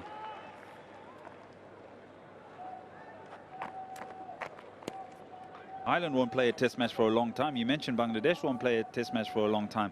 But these are the moments that Ireland need to realize in their test match cricketing journey, that when an opponent is starting to get on top of you, what do you do to fight back? What are the learnings from this particular instance that you may need as you progress in your cricketing journey?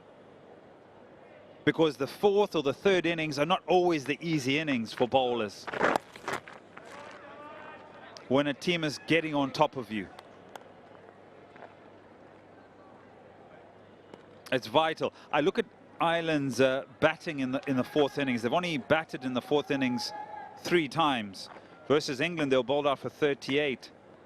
And Lords in 2019, 111 for 4 against Afghanistan in Abu Dhabi, Tolerance Oval. And 158 for 6 versus Zimbabwe in Belfast in 2024. I think they went on to win that particular test match.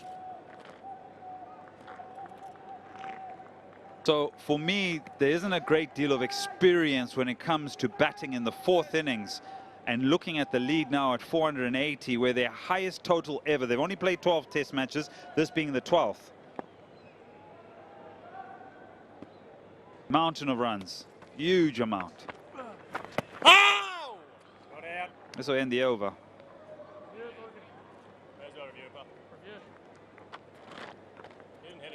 At 269.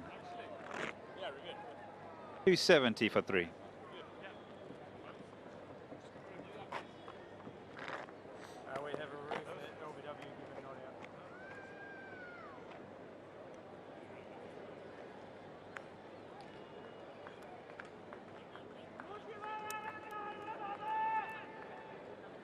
not out.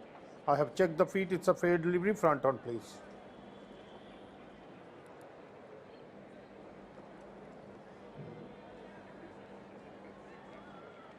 Well, it was reviewed.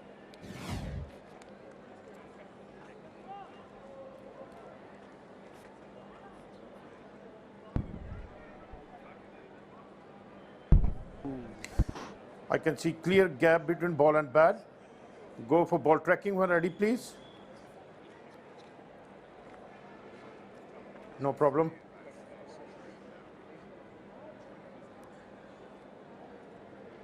Sam, stand by, waiting for ball tracking.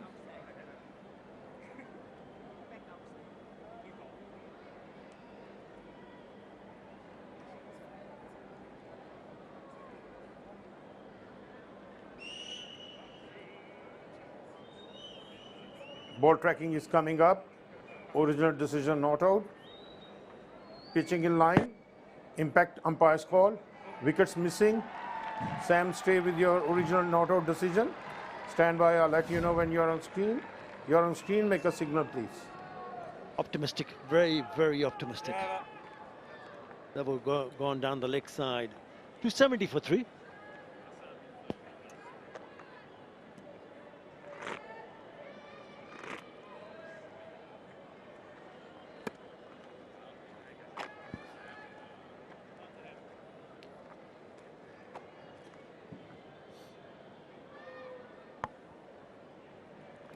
The 10 minutes or so for lunch.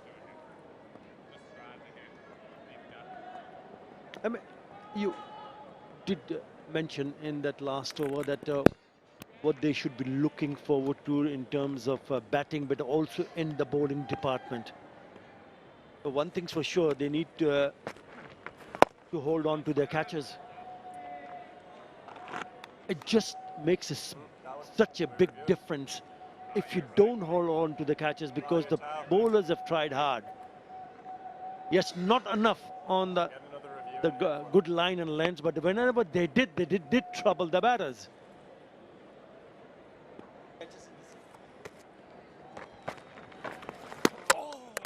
Well, ball, just look at that on the cue.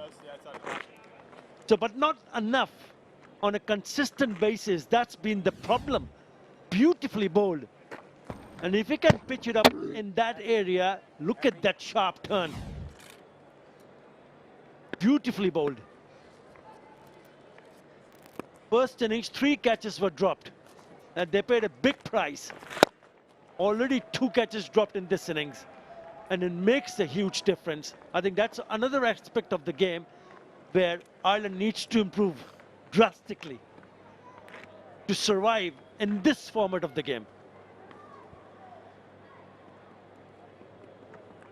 Yeah, I've also mentioned those points that you bring up are very relevant and important, but the other side of that is that they just need to play more, so they understand and have a rhythm to those particular aspects of their game. You look at Jordan Neal, this is his second international, second test match, hasn't played first-class cricket. So with more cricket, more understandings, more of these harsh alien conditions and the difficulties that test cricket bring, that you'll find that these players will rise to the occasion and find solutions to those particular questions that you asked. Because Atta, you think about it, they've spent 64 overs in the field right now. In the first innings, I think they faced over 130 overs in the field. How often do they actually do that in a year? So there's harsh learnings within the cricket match that they need to make adjustments to. How many times has Jordan Neal had to come back spell after spell after spell and then keep the alertness of hanging on to your catches? It's a tough ask.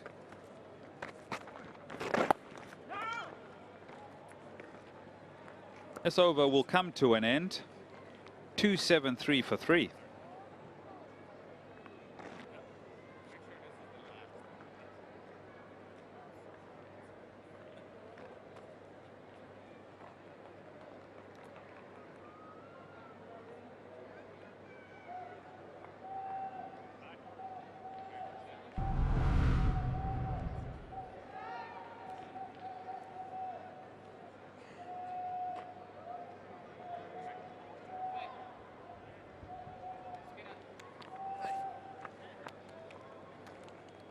Change your bowler.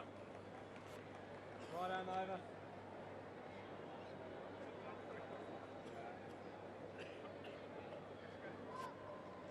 476 is what Bangladesh got in the first time around. Ireland 265, Bangladesh replying in the second innings 273 for 3 years. The spinners have dominated. Andy McBride got a 6 for. We saw 𝗿𝗂𝗪𝗓 picking up 4 for. And this is what the Ireland spinners this morning has done. You want middle? That's it, middle in there.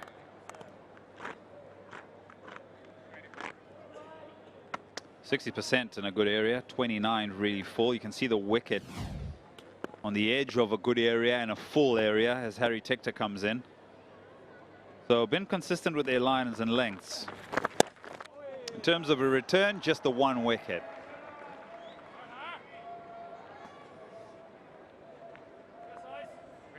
I think one would also need to look at the amount of average turn in this test match. Day 1, 3.1 degrees. Most was yesterday, day 3, 3.5 degrees. Today, not that much, less than 3. That single 100-run partnership comes in. Yeah, we saw that the pitch map will cluster in good length area, 60%. But more often than not, they've also bowled some poor deliveries, where the batters had taken full two by picking up boundaries. And did he get any part of the bat down the leg side? It's buys. So if you don't stay consistent, then you will release the pressure. It's just been a mixed bag in terms of the line and length. It's too wide and gives no chance for Lochan Tucker, the wicket-keeper, to stop that one.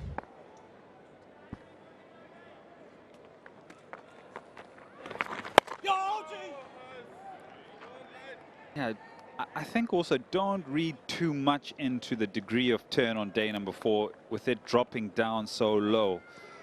I think it's how also the bowlers approach the surface. I think perhaps the cluster or the pitch map of Ireland has been good, but I also feel the amount of work that you put on the ball and how much you're trying to get out of the surface is also important. I think they've been slightly on the flatter side, on the quicker side, to try and stem the run flow and maybe hit the targets of where their fielders are in the outfield. So you find on this occasion that the degree of turn isn't quite there. Carmichael does well there to prevent that from being spares.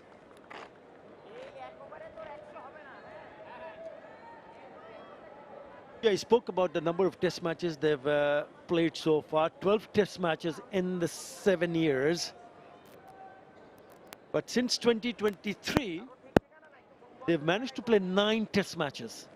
So they're getting more opportunities. In the recent past, they've played 4 test matches in 2023, 2 test matches in 24, and now this is the 3rd test match in 2025. So that's 9 from 2023. So the opportunities are there. I know they don't have that experience of playing too many test matches.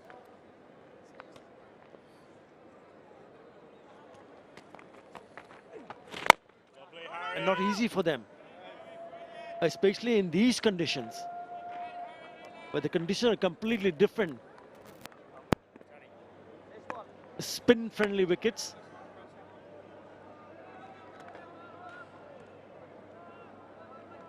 Opposition with some high quality spin.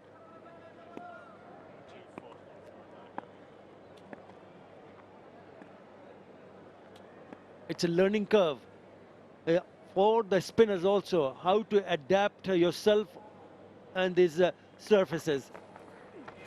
Oh, Harry, beauty. Over and lunch. That's lunch.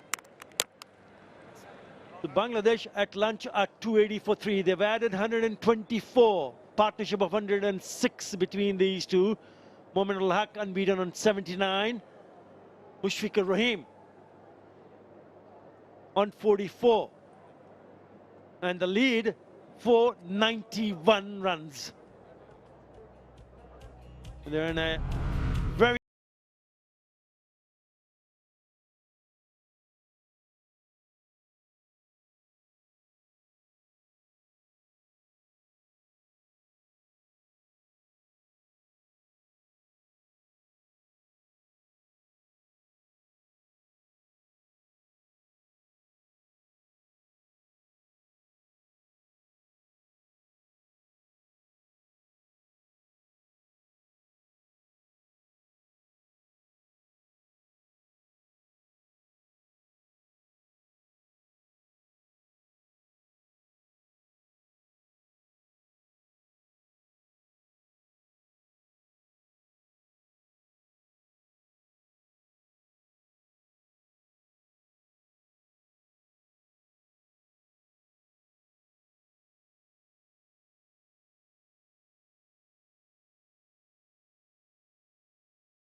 This is the session 1 on day 4. And the highlights. Yeah! First wicket to fall, Shadman, one staying low, McBride bringing the stumps into play, and then the skipper of Bangladesh getting one that rises and is the first test wicket for Jordan Neal.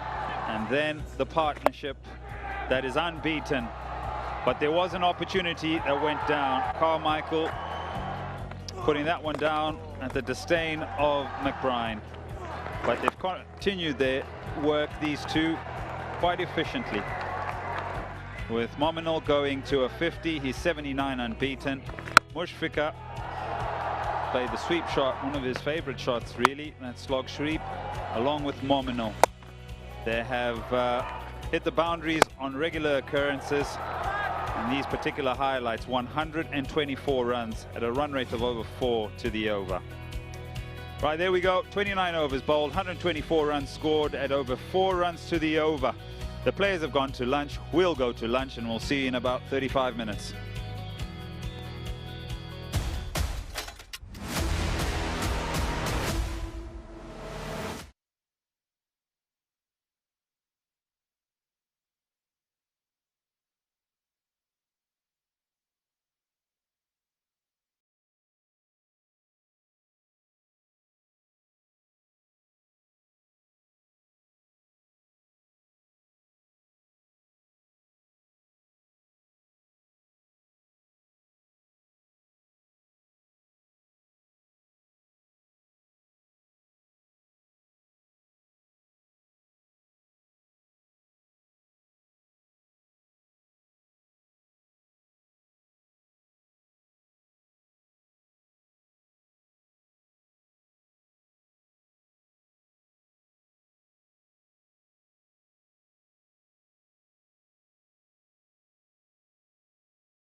a very, very tall mountain of 491 runs. And for the ones wondering, overnight, this morning, and even now, yes, Bangladesh, by the looks of that, it tells you all that they are going to bat on.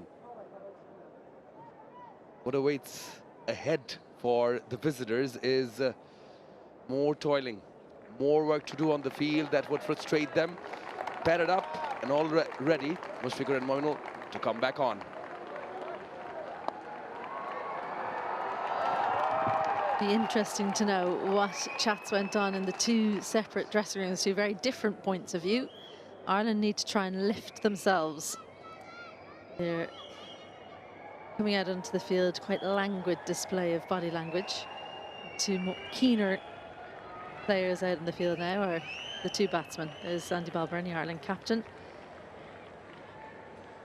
Got to try and keep the spirits of his team up. They know that they've got a tough task coming, but they just don't know when. When are they going to have their second innings? Ed Rainsford mentioned those fourth innings totals Ireland got to, two of them in winning causes. But they were chasing clearly much lower totals, so I don't think their win will be on the mind.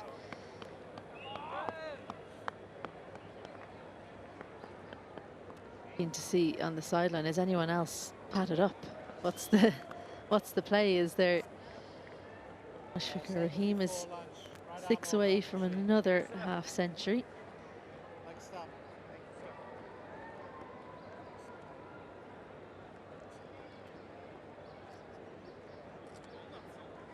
On 79 is Mominul, surpassing his first innings total.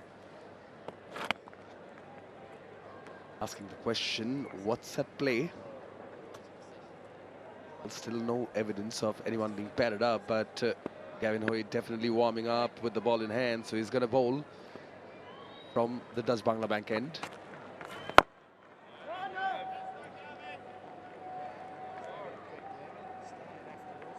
Yeah, I think hopefully Chris Brown got amongst the spin bowling unit. He's Ireland's spin bowling coach. He's an energetic character. Loves the art of spin bowling, so hopefully he gathered them in and said, come on boys, this is a great experience, no better place to bowl spin. Lots of air and the gap just not quite found. A diving effort from Andy McBride. He's still got energy. Got past Balbirnie in the closer extra cover but couldn't beat McBride. A little bounce as well, so he's done well. Just shows that there. Almost took off, he says. Yeah, come out with intent, positive energy. Mushfiqur Rahim hits the boundary.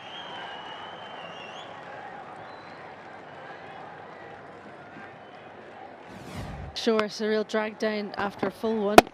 Had to wait for quite a long time, and once it got past Matthew Humphreys in mid-on, who looks slightly stiff, he's had to bowl a lot and it's to his weaker side. He would have hoped to do slightly better on that occasion.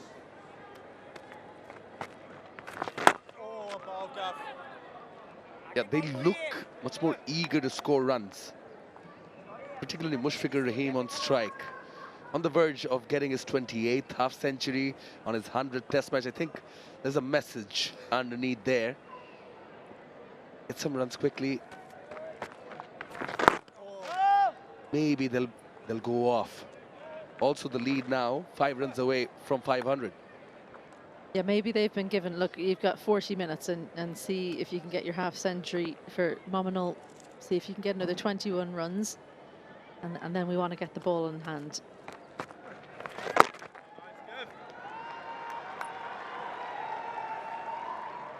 That's 5 of the first over.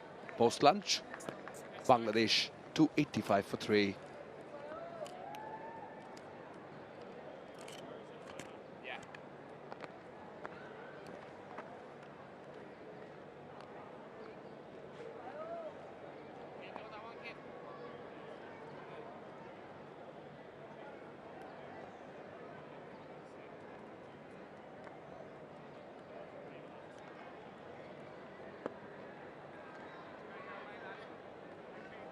Wait for centre.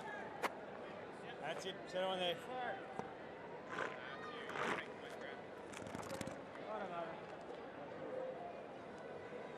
Almost like a coliseum of cricket here in Bangladesh. 𝗂𝗂𝗃𝗃 onto his second over. On to bowl from the rocket end. He, again, who sends that energy, you know, even the foot movement from Mushfiqur Rahim, he seems more eager. That just makes me question.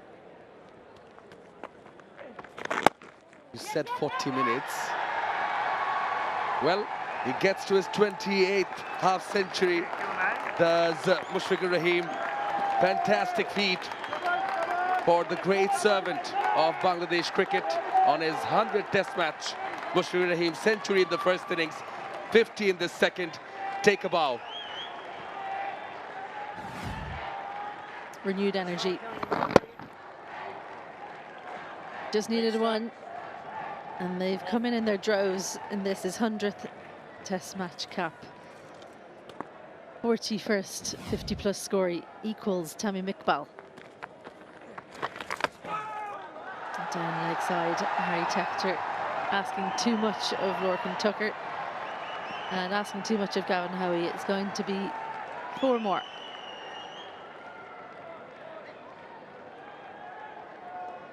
Yeah, they've surely picked up the pace. Going at a different tempo now. Well, a couple of sounds there. Was that an opportunity? Yeah, it's given 4 from the bat. I don't know if, do you count that as a missed chance from Lorcan Tucker going down?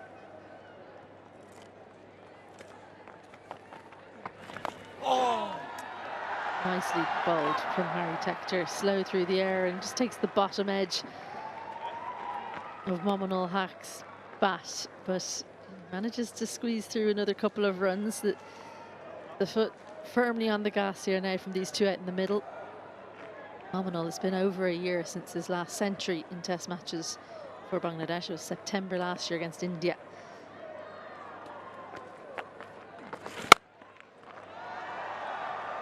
Freebie on offer. Missed out rather Mominul on that occasion. But, this is already turning out to be a pretty expensive over.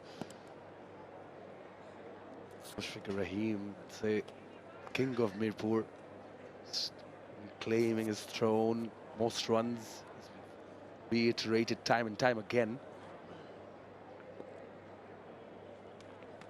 There.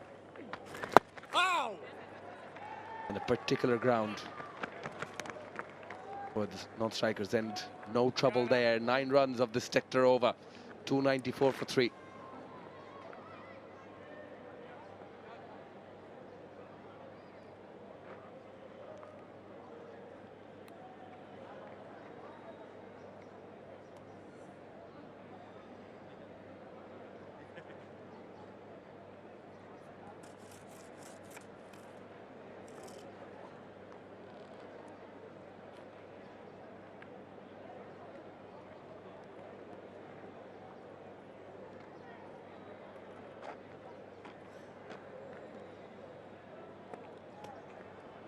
Yeah, lead now over 500.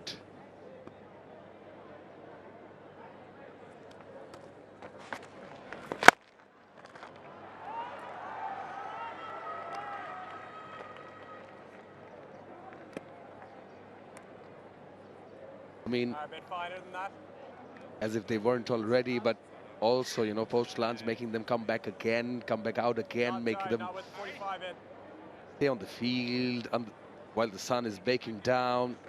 Yes, it's slightly cooler here in Bangladesh at the moment. Approaching late November. All those factors, you just multiply. Oh, and the surface worsens for batting. Proof of that there.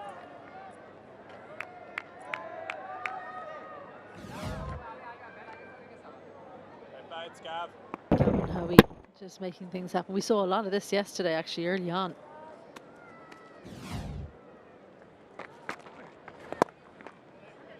It was 𝗏𝗏 yesterday who seemed to always be turning his bat face, looking to play 2 square on a surface with variable bounce. He generally wanted to try and play straight, unless it's quite short. So a little bit more luck going the way of Mominol. And Ireland looking tired out there, which is understandable. They spent a lot of time in the field in this game.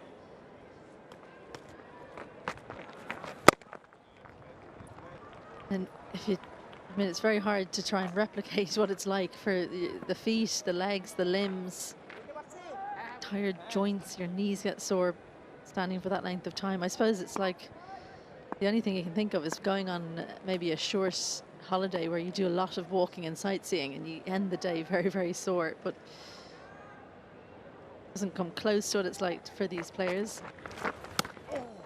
That was good. Maybe should have gone forward on that occasion. The quickest out of the over so far. We've seen one keep low in this very over, and this one jumps up. Left-handed Mominol. Driven straight to the fielder. Soft, very, very soft. But Gavin Howe gets them the breakthrough, and I just wait and confirm as Mominol is going to make the walk back. Is Mushfiqur going to follow too? No, it looks like he too is asking the question. Now there's confirmation. That will be the declaration from Bangladesh. Mushfiqur Rahim getting to his half century. Mominol was on 87, but this is how he's dismissed. Yeah, full ball and just too keen to get runs. Easy catch for Curtis Campher. And for a second, I think Gavin Howe was saying, was it a bump ball? No, just about got the ball to pitch first. So Mominol, searching the 3 figures, falls short by 13. He made 87 from 118. And after losing their 4th wicket, Bangladesh declaring 297 for 4 with a lead of 508. But they all stand and clap for that man on his 100th test match, unbeaten on 53. It's all set up. He knew when he's going to declare, so hence he's all dressed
Yeah, they will be fresh.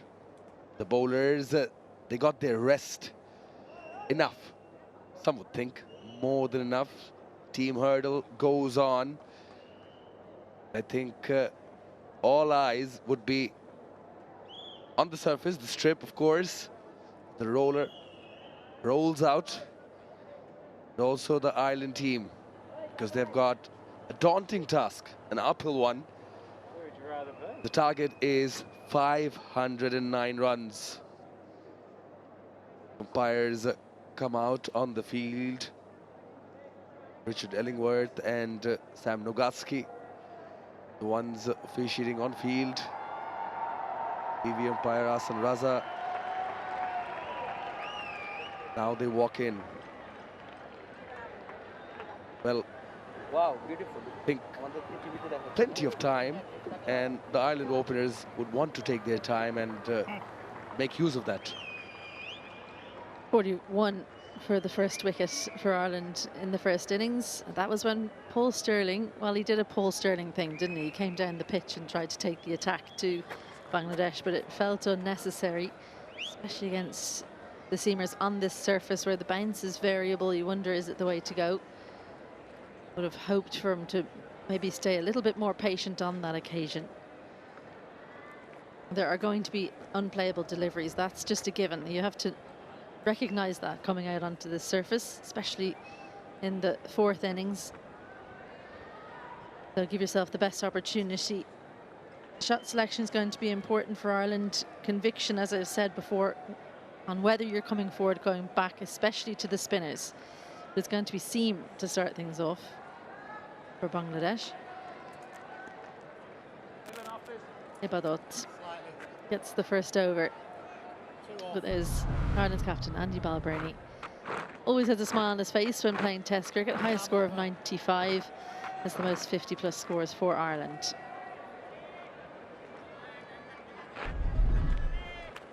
Paul Stirling, Ireland's premier all-format batsman. 250s, 1 century. So Ireland still budding in terms of their Test match careers as a nation, and all of these players as well learning on the job, and big tests coming up. From the Dutch Bangla Bank end, it is 𝗵𝗺𝗀. Starts off back of a length, nicely played, piercing the field of the back foot. Balbirnie off the mark straight away. Requires some relay fielding in the deep.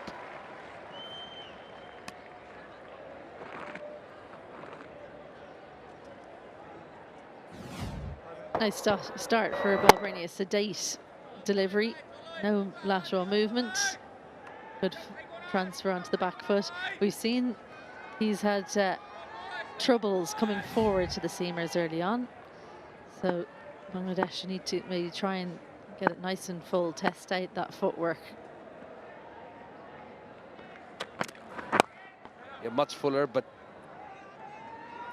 a bit too straight for the second delivery. I understand them trying to attack the stumps, but maybe a few deliveries, but yeah. Still looking to get into his rhythm is 𝗵𝗺𝗀. Well, they've been rested, the bowlers, but a few looseners really to start things off. 𝗵𝗺𝗀.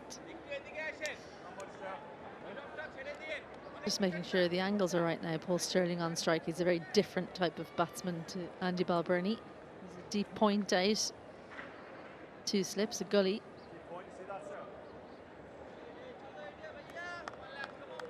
Point's quite backward there. The space really is a traditional point angle if he wants to look for a boundary.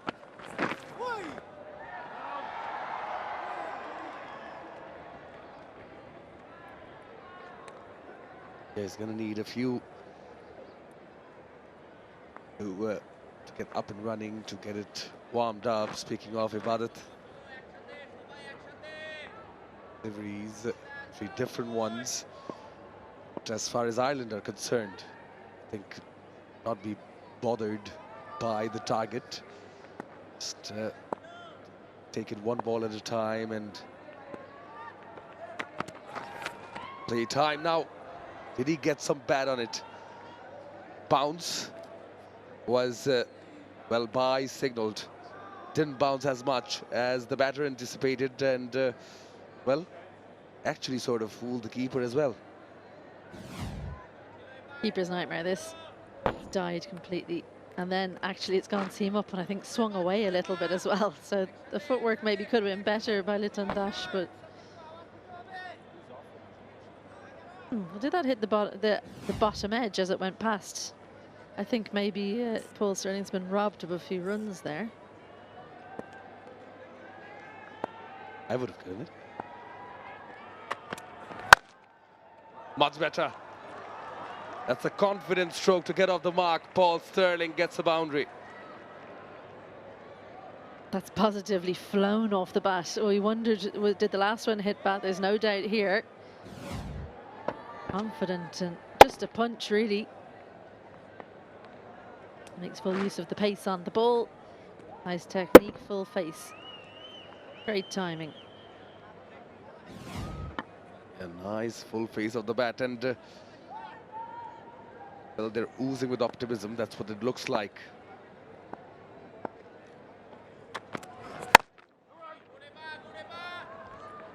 On the target, but an expensive first over. Ireland 11 for no loss.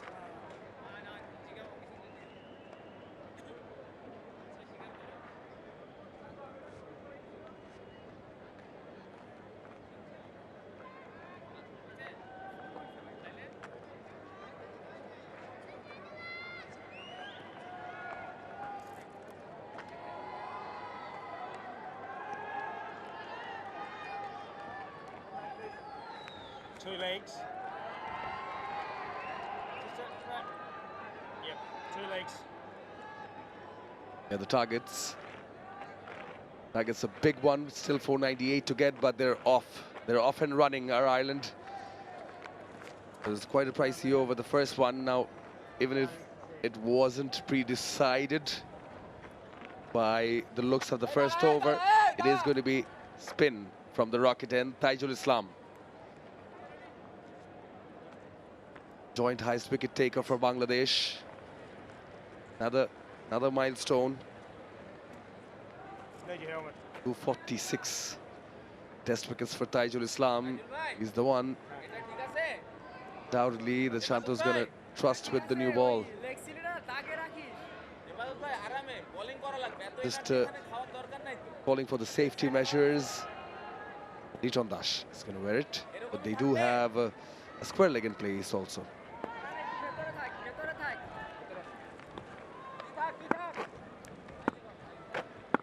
We've seen with some data before that there's slightly more turn from this end.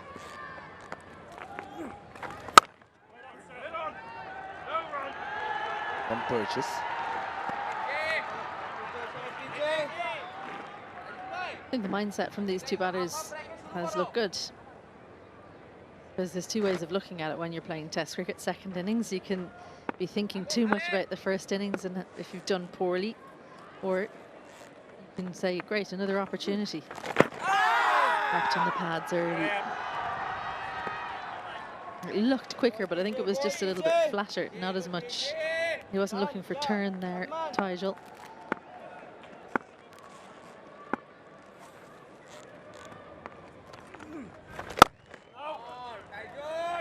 In fact, I think he's going much flatter.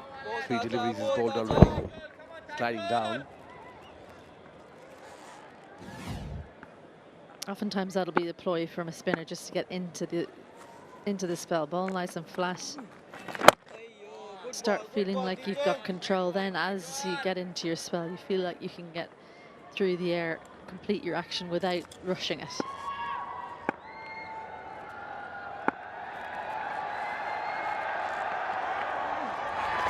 Oh! Now that, he gave it a bit more air, slightly slowed it down, and then drift, pitch, turn. Too good for the edge. That one was a lot slower. And sometimes you feel like it's almost like when you bat and you hit the ball too hard to a fielder and you run, you feel like the ball deserved a wicket, and that's what 𝗬𝗪𝗪 was feeling on that occasion.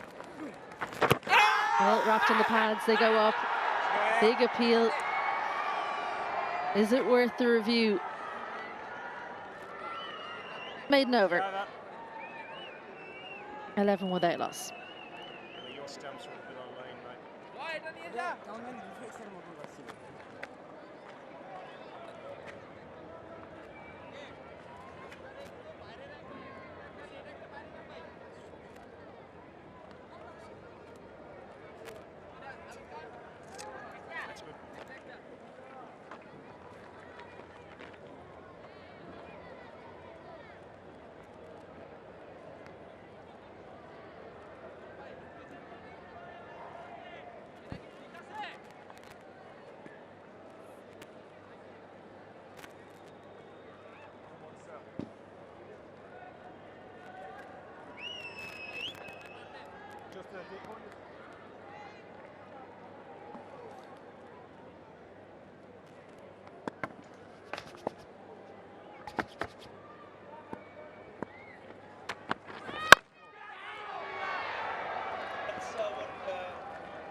Now that's the worry for the batters. That could have easily gone straight to the fielder in the short cover.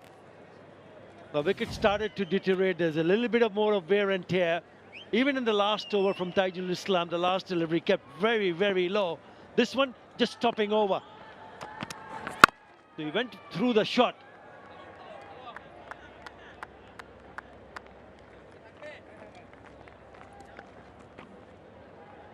That's a huge task for Ireland to survive here on this surface.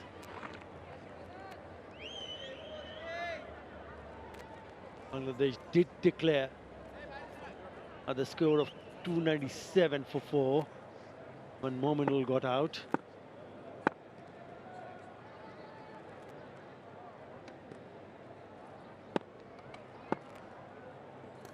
The stage lead of 508. Pulls away, shouts of catch it, no fielder in the deep in that direction, and he's picked up a boundary. Hello, Ed Rainsford. Hello, Atta. Nicely played here by Andy Balbirnie. Just a bit of a shovel round the corner. Gets a good piece of it. And we've seen on these outfields how quick they are, so no need to run on that occasion. Finally, the declaration came, as you've just mentioned. But what an opportunity for Ireland. What an opportunity just to bat. Don't worry about the runs that are needed to win. And more importantly, these two experienced players, I believe, are due for some runs. They really need to make big contributions to the team. Quality players, Andy Balbirnie and Paul Stirling. They've been around for a while.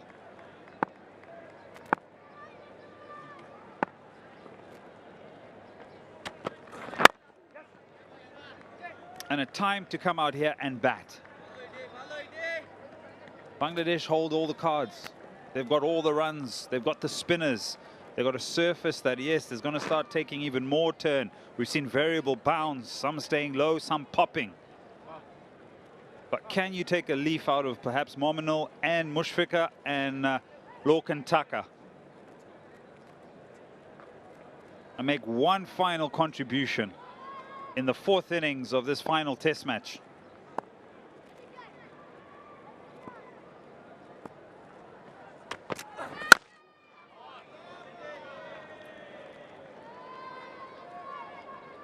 Ⅹ without loss.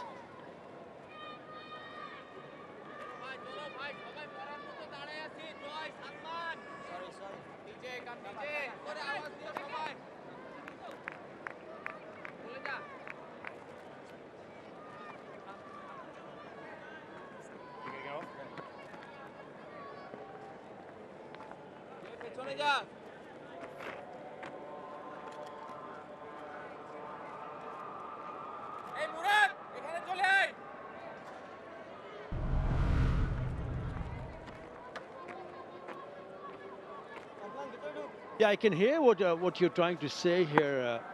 An opportunity for the openers. It all depends how well they play, especially someone like 𝗪𝗪𝗪, who's been very good and effective. 39 test matches here in Bangladesh, 190 wickets, 56 wickets away in 18 test matches.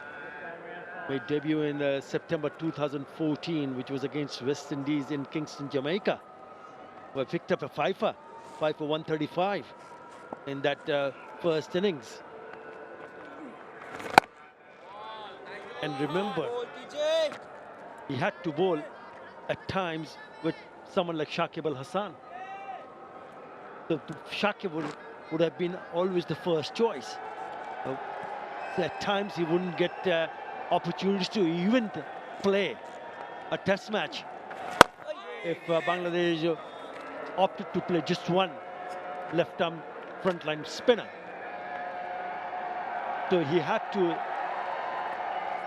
make sure that whenever he did get an opportunity, made an impression. Good line and length. And if you look at the track record, now they are both unequal in terms of wickets. Shakib and 𝗪𝗪𝗪 with 246 wickets. But 𝗪𝗪 has done it a little bit quicker in terms of the test matches. He took 57 wickets to take these wickets, whereas Shakib took 71 test matches to pick up same number of wickets.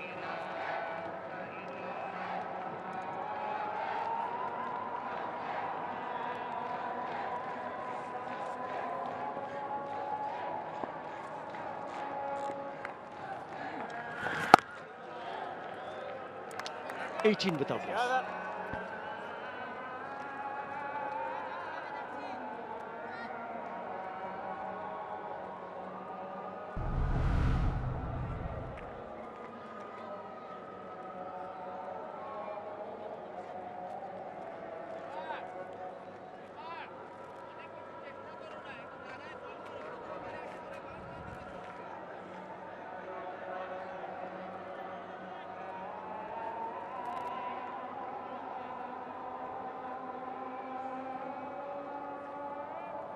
Yep, in equal with Shakib.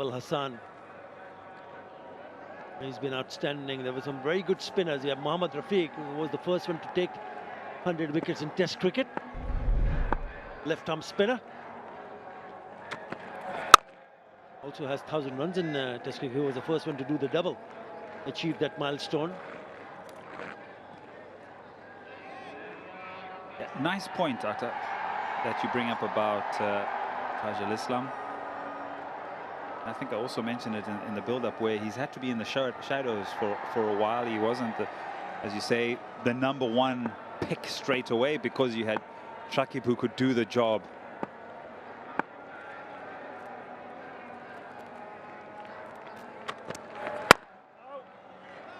Yeah, so quite a remarkable record for 𝗪𝗪𝗪, and you'll be sure he'll go past that 246 in this test match.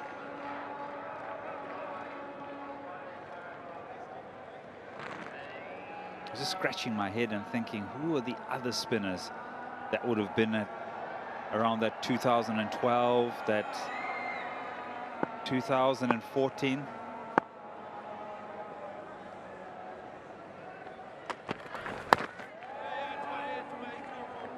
That'll be the boundary.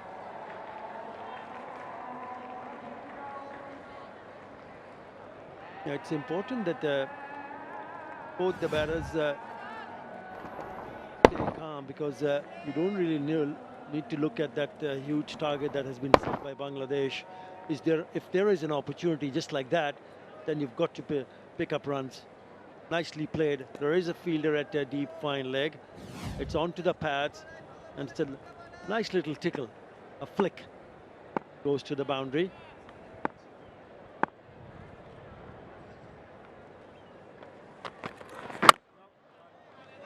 It's just been the two to answer your question, Eddie. Nazmul Islam Opu and Sanjamul Islam, two left-arm spinners, only played one test match apiece, just one each. So it was more about 𝗂𝗶𝗋𝗄𝗃, 𝗵𝗍𝗻, and Taijul Islam. We also saw if you look back last couple of years, right-arm tall off-spinner Naeem Hassan. So there have been opportunities, but if you want to look at what the spinners have achieved in Test cricket, well, 𝗂𝗂𝗋𝗄𝗃 right at the top with the runs that he has made with the bat and the wickets that he has taken. Taijul Islam has gone equal in terms of wickets in Test cricket, and also 𝗵𝗍𝗻.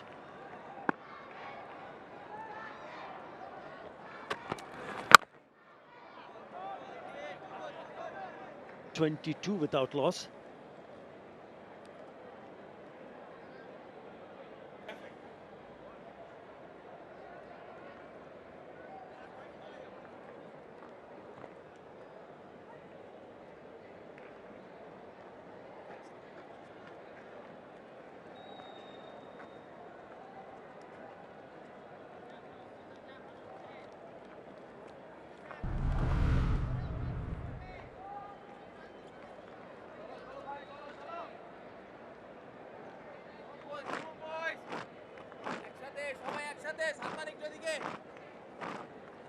Right, just to finish off on the spin department of Bangladesh, which has been their forte.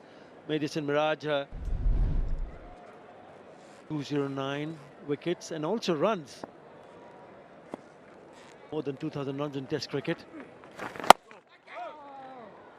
And it just also balances out, doesn't it? Because if you have someone like Taijul Islam and then you have 𝗵𝗍𝗻, so instead of picking up a third seamer, they've decided to bring in Hassan Murad, beg your pardon, another left-arm spinner.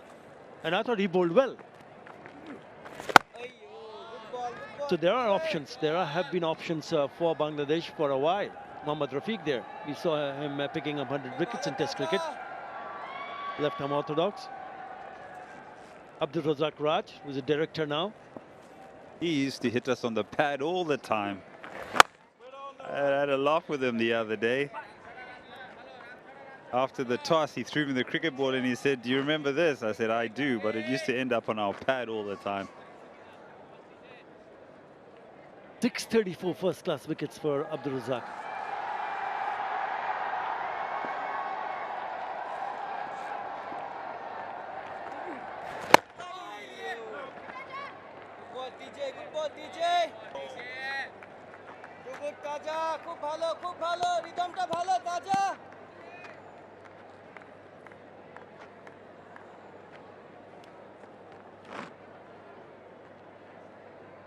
I remember the test match at the old stadium. Bangabadhu. Oh, my. I think he got a fifer in the first innings or the second innings. He got a lot of wickets, that's all I know. It was turning square. A test match there. Yeah, went on to become an umpire, international umpire, Anamal Akmoni.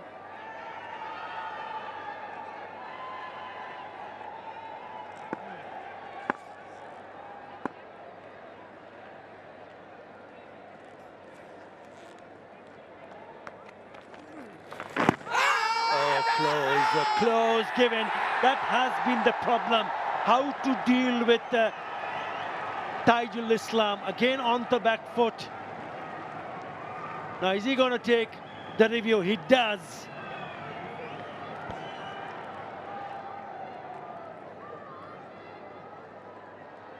TV umpire to director. We have a player review for LBW. On-field decision is out. I have checked the feed. It's a fair delivery. Front on, please.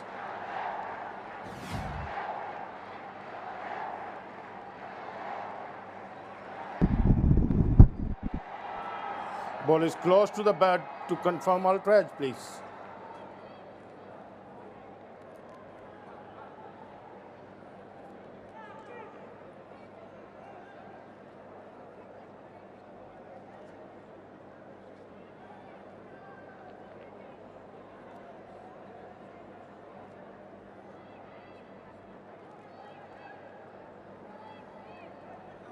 Yeah, keep rolling, keep rolling, keep rolling. I can see gap between ball and bat. Can you roll back, roll back, roll back, roll back? Now roll forward. I can see gap, tiny gap. Yeah, roll forward, roll forward. Up to the pad, please. Yep. Satisfied, no bat involved. Go for ball tracking when ready, please.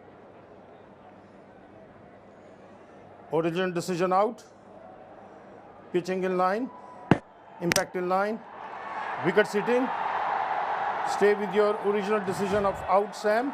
You're on screen. Make a signal, please. Sam 𝗂𝗂𝗂𝗂 got it right in front, in plum. And with that wicket, 𝗪𝗪 Islam now has become the leading wicket taker in Test cricket for Bangladesh. Wicket number 247. He goes out for 13. Ireland 23 for 1.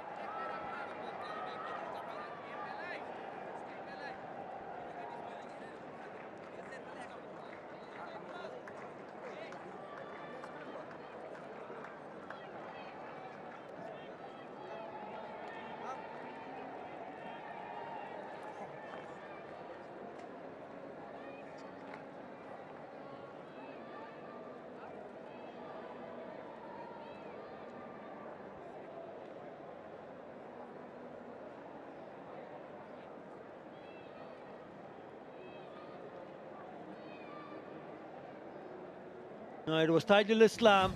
This is how he picks up the skipper's wicket. Yeah, 4 lights in red, pitching in line, hitting in line, impact in line, and hitting the stumps.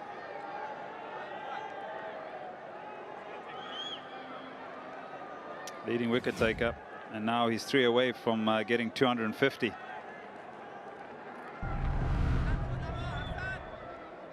𝗂𝗃𝗏𝗪𝗂, he got a 50 on debut.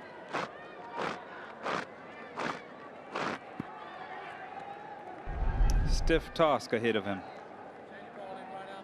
Batting at 3, they've lost 1 already, Ireland. Changing bowling, the Dutch Bangla bank end. Khalid Ahmed.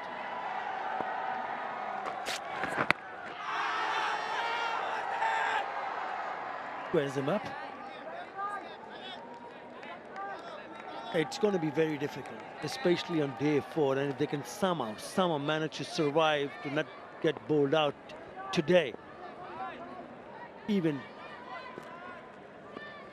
bigger challenges on day 5. But the way 𝗪𝗪 Islam have started, he's only bowled 3 overs, he's picked up already a wicket. And if they can manage to pick up a few more here in the next half an hour or so, then big problems, more trouble. Because it's not only about 𝗪𝗪 Islam, you have to be careful about Khalid Ahmed, and then there is the Madison Miraj and Hassan Murad to watch out for.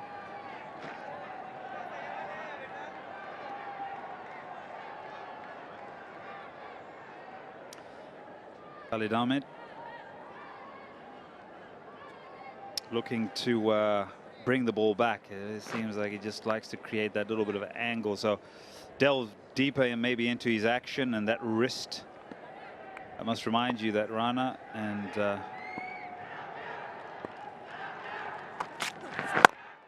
Mahmood not playing in this particular test match. Rest, there's a bit of a rotation, so they're building their fast bowling stocks.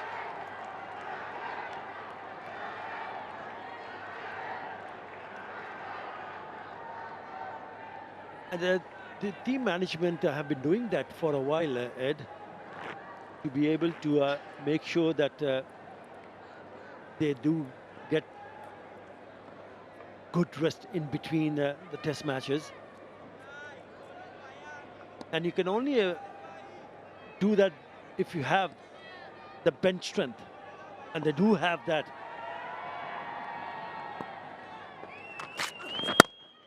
Well bowled.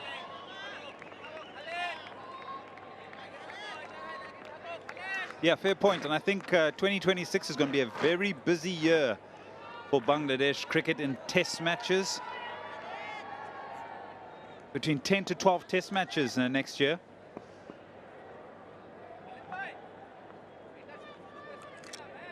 I think Pakistan. I think you go for some test matches in Ireland. I think you got Australia. You've got test matches in Zimbabwe. Then you got Sri Lanka as well.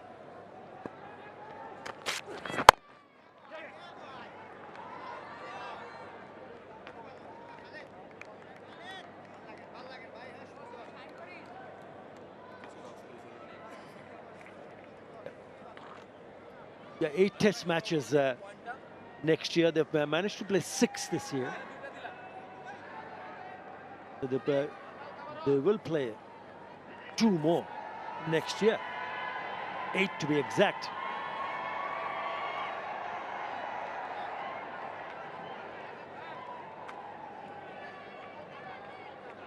Take on Pakistan at home. And also West Indies, but they have overseas tour as well. Zimbabwe and South Africa. Very busy.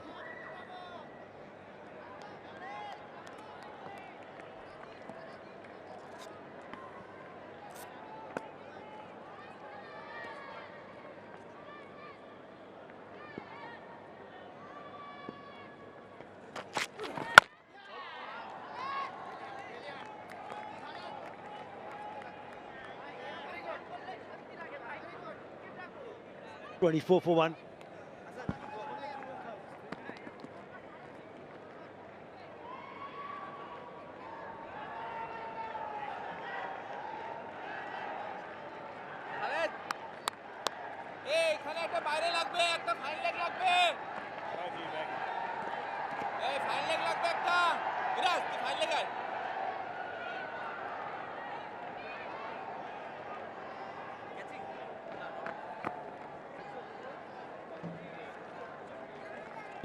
He's right at the top among the wickets in Test cricket for Bangladesh, Taijul Islam, and he deserves it.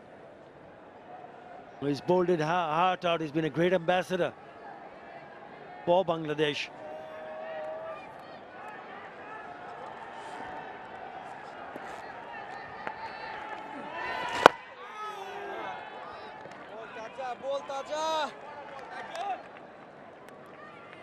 𝗵𝗺𝗀 35 and Sterling 34. I wonder how much longer they're going to keep going in test cricket. I know 𝗵𝗺𝗀 still plays 50 over white ball cricket. Oh, whoa. Hello. Good afternoon, Mr. Sterling. What do you think about this? Played it nicely, actually, because he doesn't follow the ball. He just picks the line that he wants to play. And it's turned past the outside edge and focus on the next one.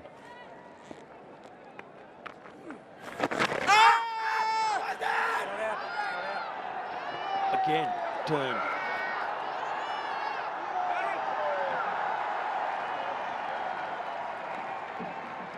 Yeah, if the ball had started to turn that sharply, then not a bad idea to get an extra fielder in the slips cordon.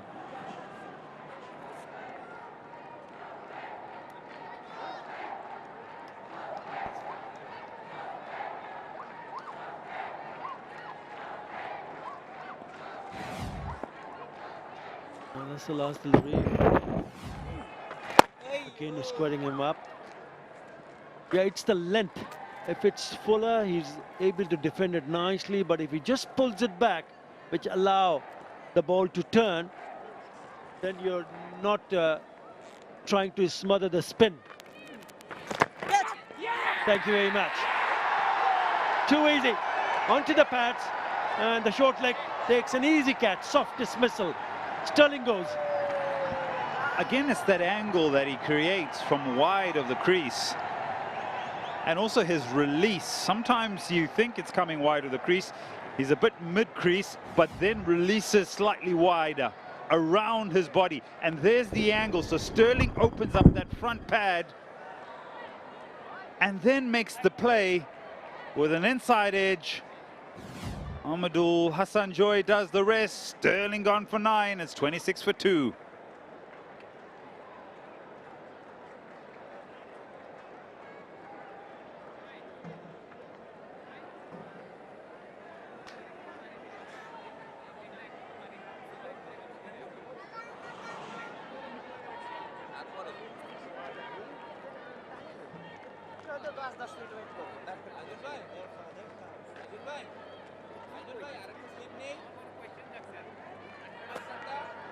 That's it, Harry.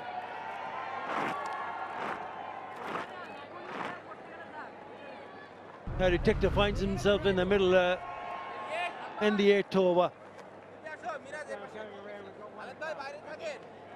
It's not going to be easy for them. Tajul Islam is on song.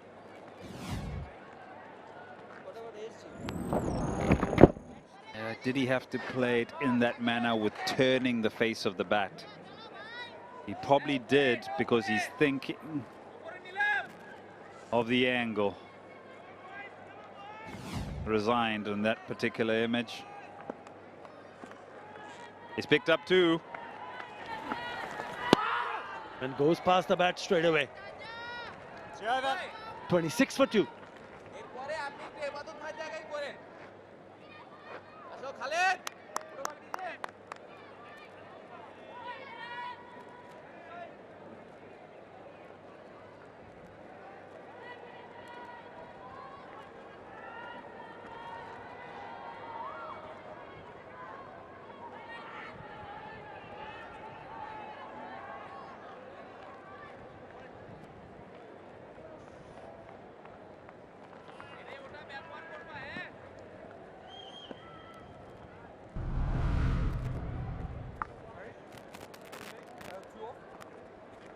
Bernie and Sterling, 13 and 9, 26 for 2. Carmichael, Tector, Okani, Taka, Kampfer. Kampfer probably hasn't made the contribution that Ireland would have wanted. He has an opportunity today. McBride, what a fighter. Neil, capable with the bat, and so is Humphreys.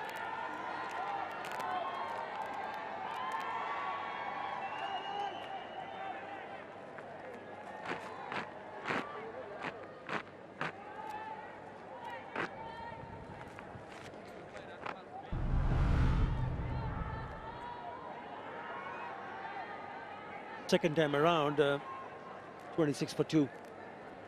They managed to score 265 in that first innings, where Locke and Tucker remain unbeaten on 75. And it was the top order which disappointed. Came on to bat today when the score was 98 for 5. So once again, the openers are back. Even though in the first inning they added 47, not this time around. But the problem is when they lost the first wicket, then they lost the second very quickly. The 2 new batters in the middle makes it even more harder.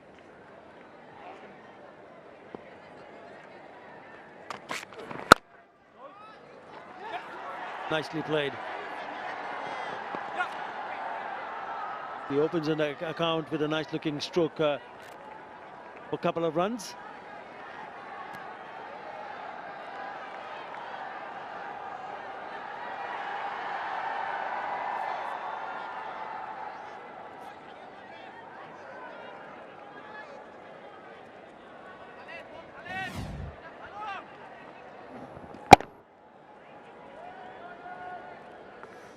Bit of a bobble there for the fielder. Tajul has to give chase.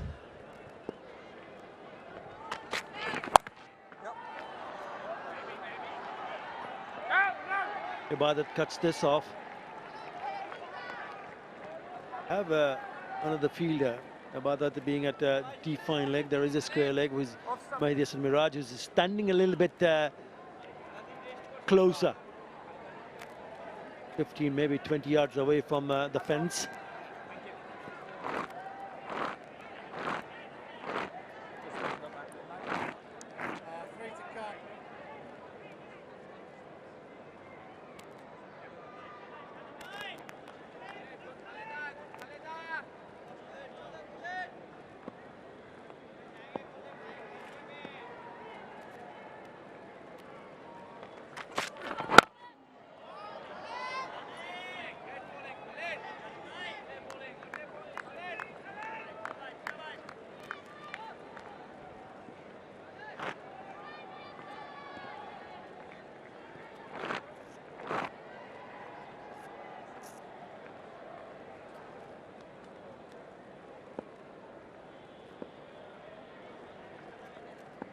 Khalid just mentioned in the previous over and at the beginning of this over that he seems to bring the ball back. Have a closer look at why is that, as this runs away for a boundary.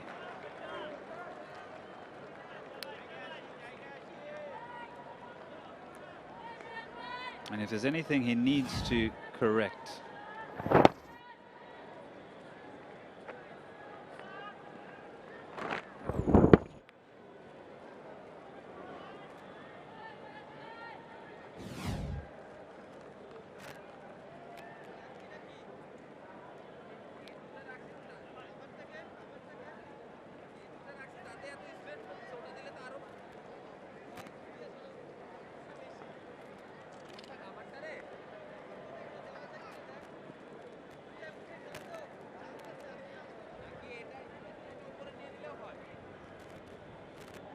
few more adjustment in the field.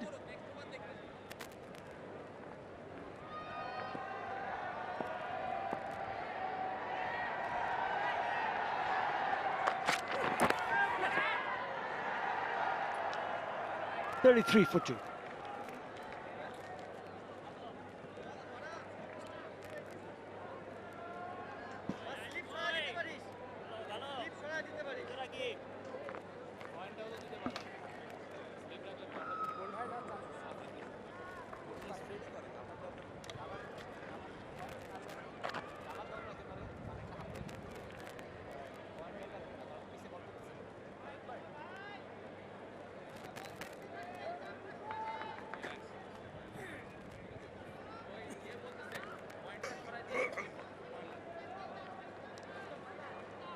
Bangladesh delayed the declaration to give an opportunity to Momin al-Haq to score a century. Unfortunately, he did not succeed, and as soon as he was out, the declaration came, and Ireland, in the second essay, really being troubled by Mr. Taijul Islam. He's taken the 2 wickets just for the 4 runs. His 4 overs.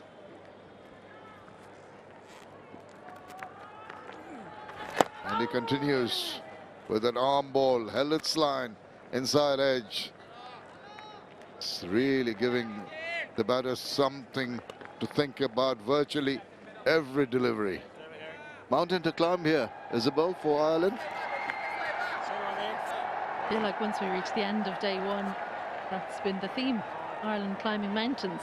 Must be getting tired of it, but Harry Tector probably has a point to prove here.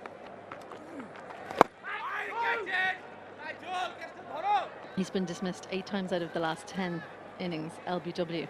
So you can see that keenness to get forward, get his bat to the ball, and then hard hands. So I think if I was Bangladesh, I'd be having someone catching in front on the offside as well. But these are the opportunities I think the Irish batters will be telling themselves. Under duress, tremendous pressure, in an awkward situation, you try and strive to bring out your best in terms of your skill sets, your mental ability, patience, all being tested here. And if you can come out of that, doesn't have to be a massive innings in terms of runs, can be over a period of time, just keep the opposition away. That'll be no mean achievement. Decent footwork there from 𝗂𝗃-𝗃𝗃. Backing across, but had the balance and had the head position. He was able to get his front pad out of the way. Something we were more used to seeing from Jordan Neal, that front leg being cleared towards square leg. I wonder how much they look at changing between one innings to the next. Don't want your thought process getting muddled. Oh dear, well that has leapt. That was a ripper. Virtually an unplayable delivery. Look at the drift from 𝗏𝗏. And here's the drift, here's the grip, here's the turn and the bounce. Surprised not only the batter, even Liton Kumar Das behind it struggled to latch onto that one. And he zips one through. What a wonderful mix in that over. 36 for 2.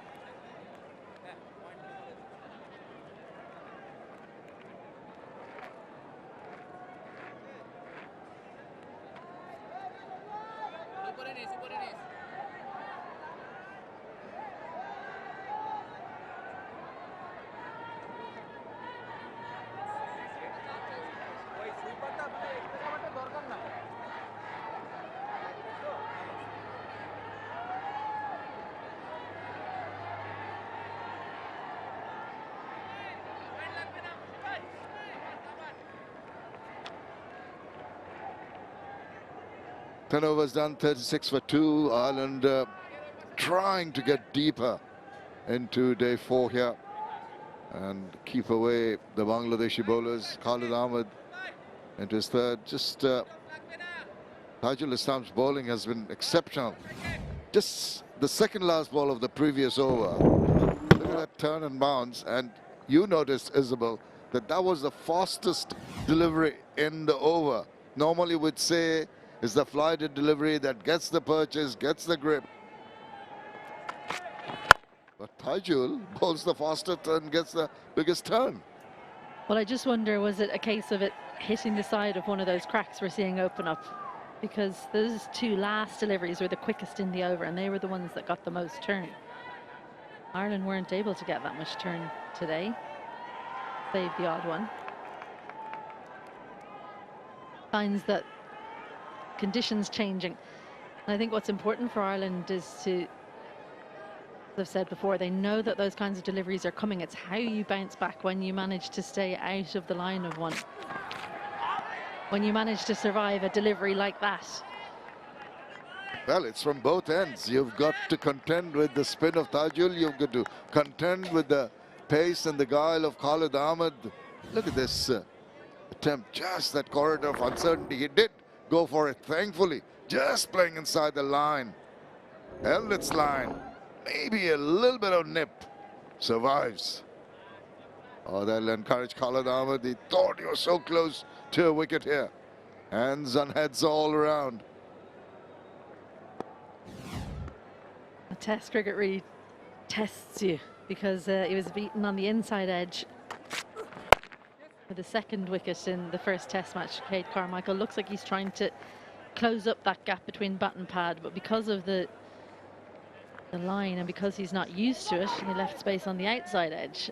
So 6 of one, half a dozen of the other. What way would you prefer to get out? It's just, well, the good news for him, I suppose, is we haven't seen too much movement off the seam from the fast bowlers. We have seen variable bounce, but we haven't seen it move laterally that much.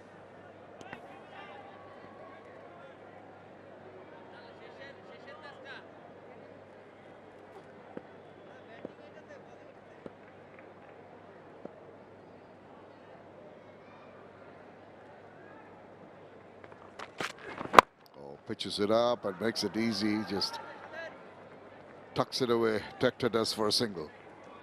It's not so much when the ball is leaping or staying low all the time that's difficult. It's when it's variable. So that was the low one that took the wicket of Islam early, and then every now and then they'll leap from the same length and then stay low. So Andy Bradbury, he struggled with ones that stayed low, as did Islam, and it's just trying to get to terms with how to combat that when you get ones that are pretty much exactly the same area and some stay low, some leaping up at you. The challenge of this particular surface, there's a leg slip in now, just going for one slip on the offside. Gully as well.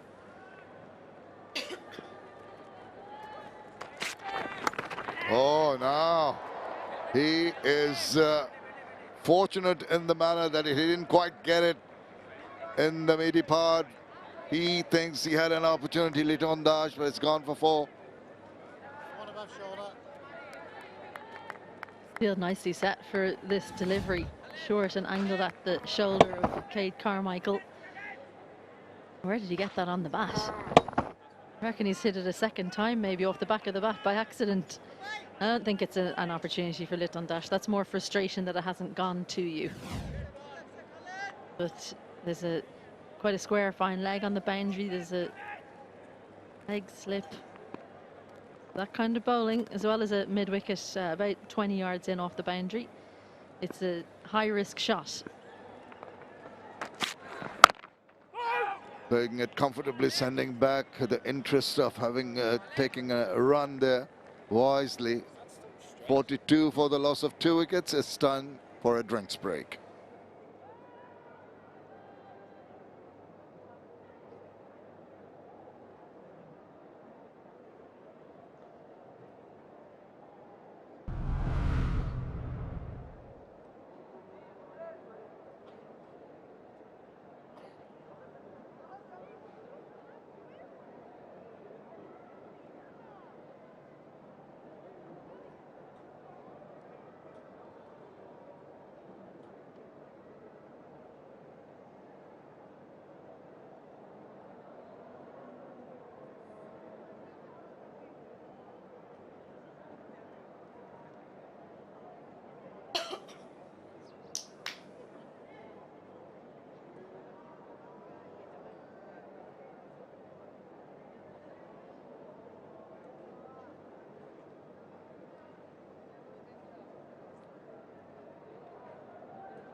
Well, Balbirnie and Sterling, the men that Ireland would depend, have not done too well. Balbirnie in the 4 innings, 0, 38, 21, 13 in this one. Paul Sterling just getting 9 runs. Have a look at how he was set up before he lost his wicket. It's all about planning. You've plenty of time to get the wicket. This one turned immensely. Paul Sterling would have had that in the mind. This one as well. He was squared up, and then the one that doesn't turn, little inside edge, and good catch. We haven't seen many taken in there. They spent a lot of time, both teams, with men under the helmet. They don't come much easier than that. Tijol, 2 wickets, takes him to the highest wicket taker in Test matches for Bangladesh.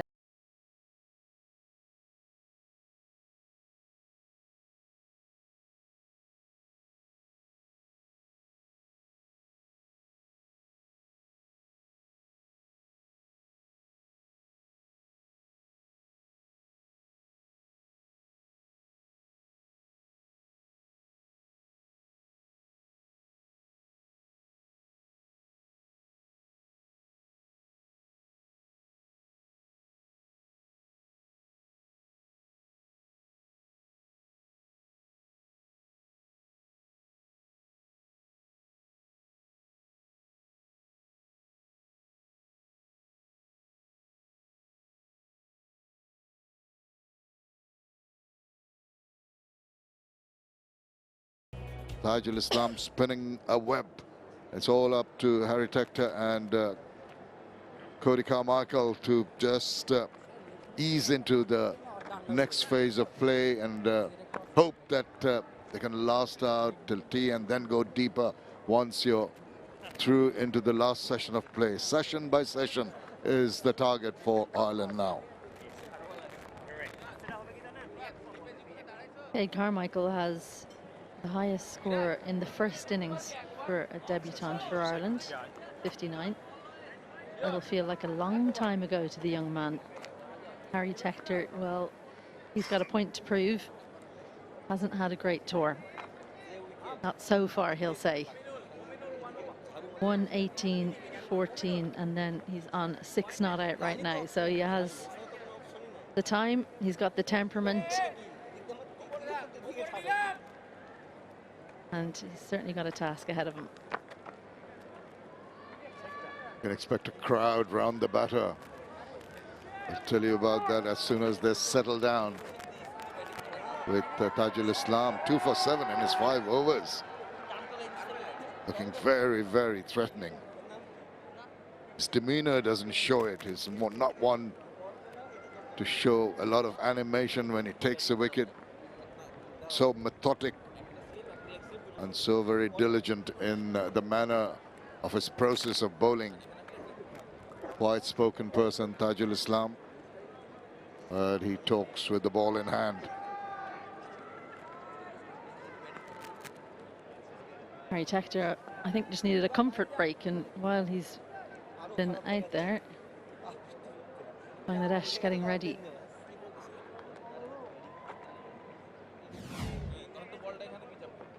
Getting ready, imagining, visualizing the wickets coming their way. How are we going to take them? He's going to, what? There, look at that area. Just bowler exactly there, and we'll get that edge. No one ready to take that edge. That was the problem. They're coming, they're coming, they're coming. Yeah, they're in position now, that's for sure. I'll tell you exactly where they are. A slip in a gully. Silly point, 4 short leg. Hello, mate. Straight to the batter, Harry Tector.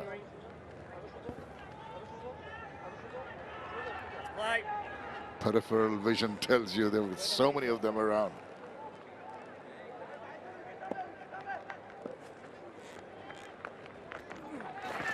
Not the spot he indicated for that ball to land during that shadow. Yeah, Harry Tector didn't look happy about something. I'm not sure what it was. He had words to say. Maybe he needs to just get the feet moving, but make sure the ears aren't working. I'm sure there's plenty of chat out there. Right, there are shadows forming from those fielders in close. Yeah, nice. Just allowed that to come on to him, waited for a little bit of turn. There was nothing vicious and comfortable enough to get a run. And that's the way to go about it. Playing the ball to its merit. Well, the towel's gone.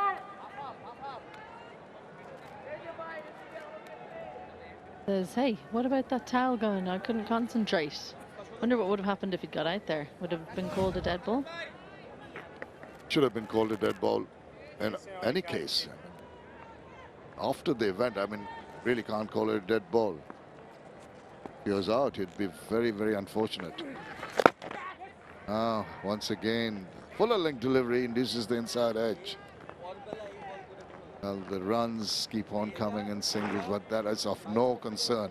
It's a question of showing that they can really put up a fight against some very, very tough bowling, very aggressive bowling by Tajul.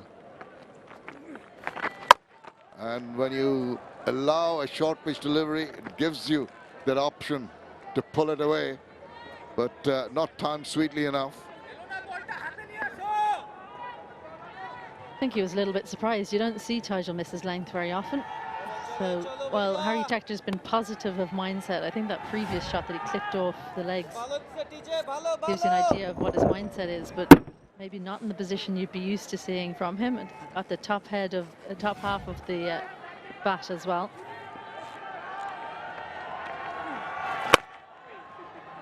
I hope with that short pitch delivery a couple of balls back, Tajul is not trying to lull him into a false sense of security, saying that I'm tiring, I'm just not bowling the balls in the right areas. The Bangladeshi fans will be over the moon with the performance of their team in the first test match, and here in Dhaka, very emphatic in how they've gone about.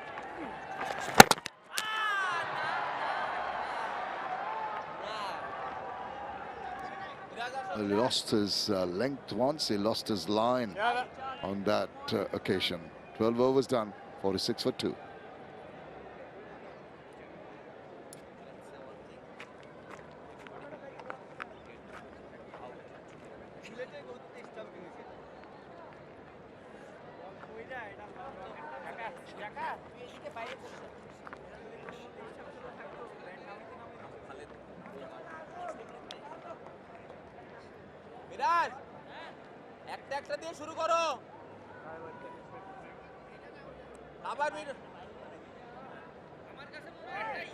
A lot of houses, buildings all around the Mirpur area, just outside the grounds here.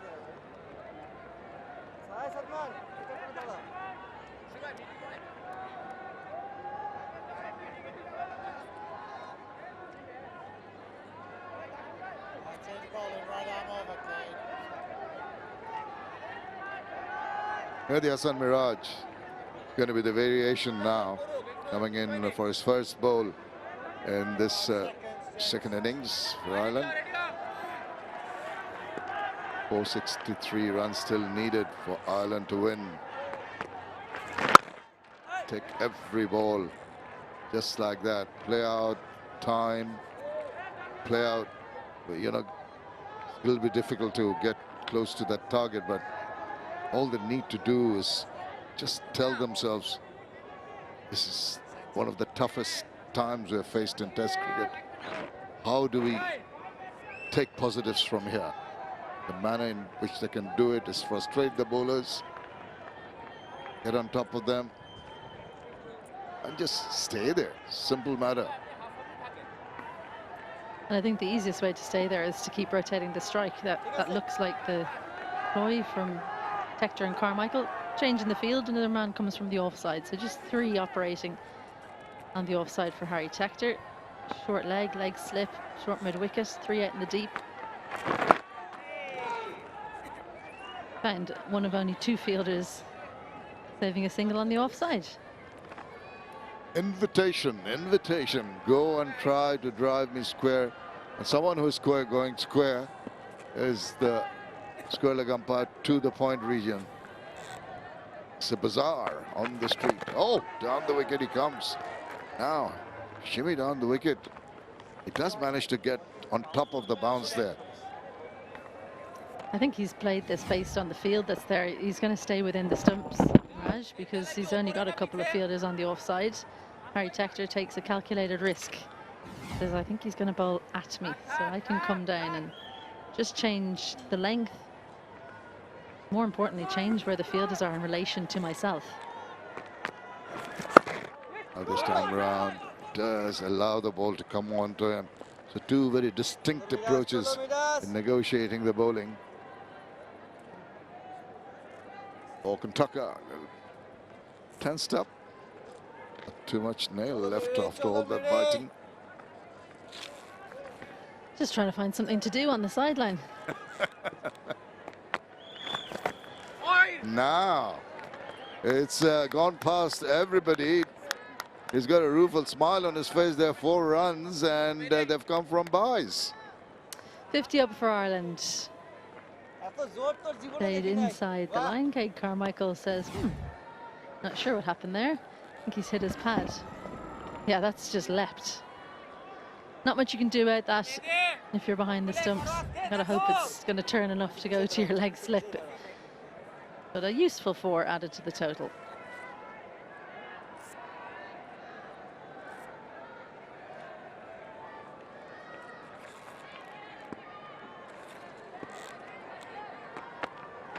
Oh, squared him up, induces the outside edge.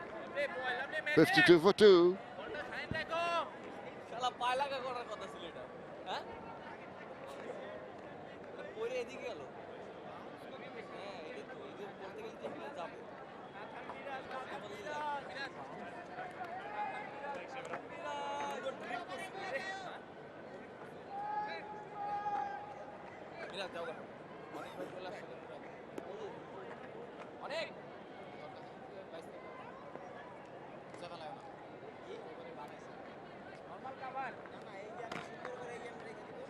A long way to go for Ireland, but they'll do well to go as deep as they can this test match. They've been out shopping, is the ball?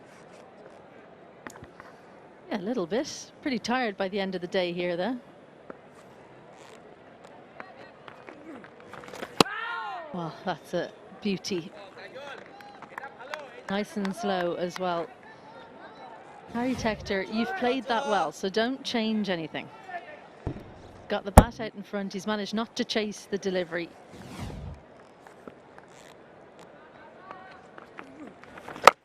No, now he's taking a bold action. Well, it struck that, and it has legs enough to trickle across to the boundary.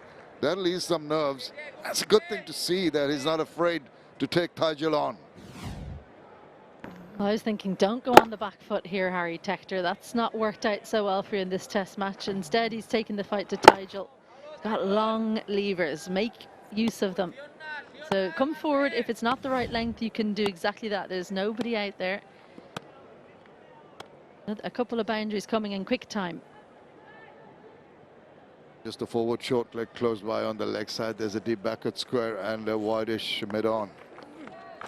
So lots of wide open spaces, but if he wants to target that area, he'll have to play against the turn, and playing against that Tygel is not the best thing to do. This innings, Tygel Islam, look at the cluster and a couple of wickets, one on the middle stump, one just outside leg of a right-hander, which turned away sharply, just like that. I think the key was that line for the Paul Stirling dismissal, and it turned just enough to get the inside edge. Brilliant pitch map from Tygel. That's something to aim towards for any spinner, and no surprise that it's Bangladesh's highest wicket taker who's able to put together a pitch map like that. I was very impressed with the pitch map given of Andy McBride. I think he's one in the Irish team who's been very consistent in his lines and lengths. Very tight, bowled a lot of overs. Despite that, he didn't sway away from the lines and lengths. Very disciplined bowler, as is Tygel. It's good, the runs are coming. And every time the runs come, you go to the other end, get a time to reflect that you're going to face the next ball of the next over. 57 for 2.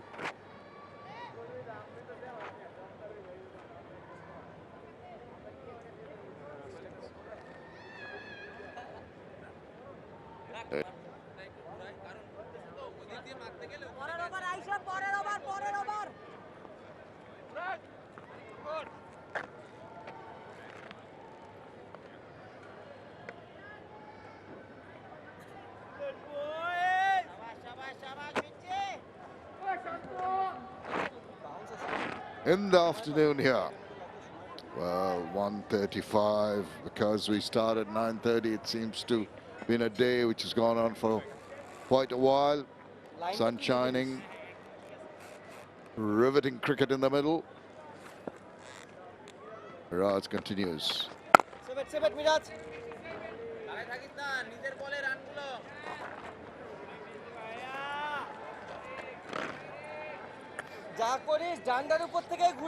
Nice way to spend a Saturday afternoon.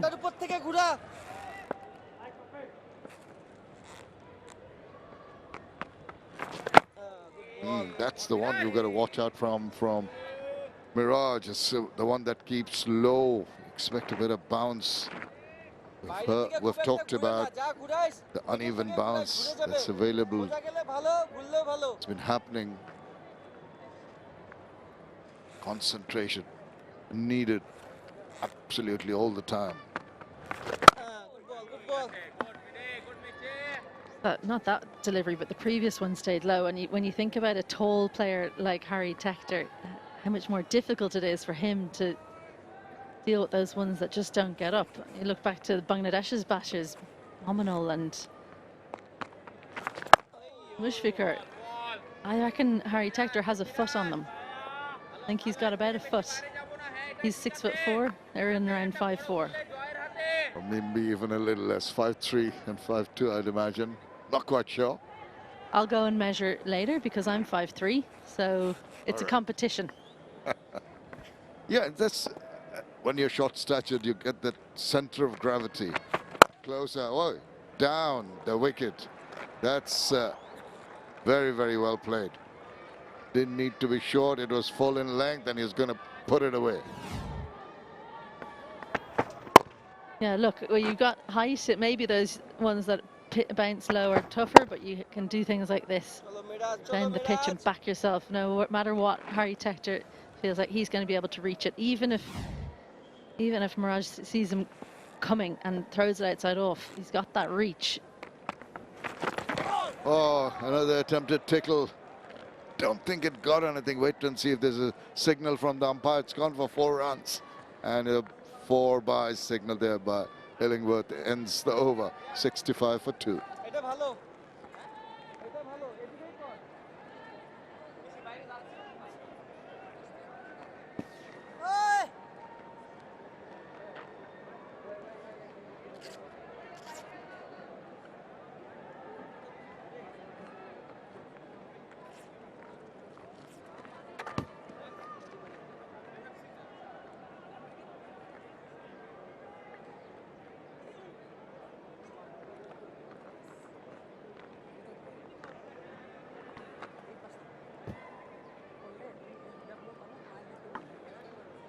Well, for Day, been pretty potent in terms of the run rate. Both the sessions auguring runs over 4. 2 out of the 3 wickets in this session are the island openers in Balbirnie and Sterling. Father and daughter moment, having a conversation. Beautiful. How little things mean so much.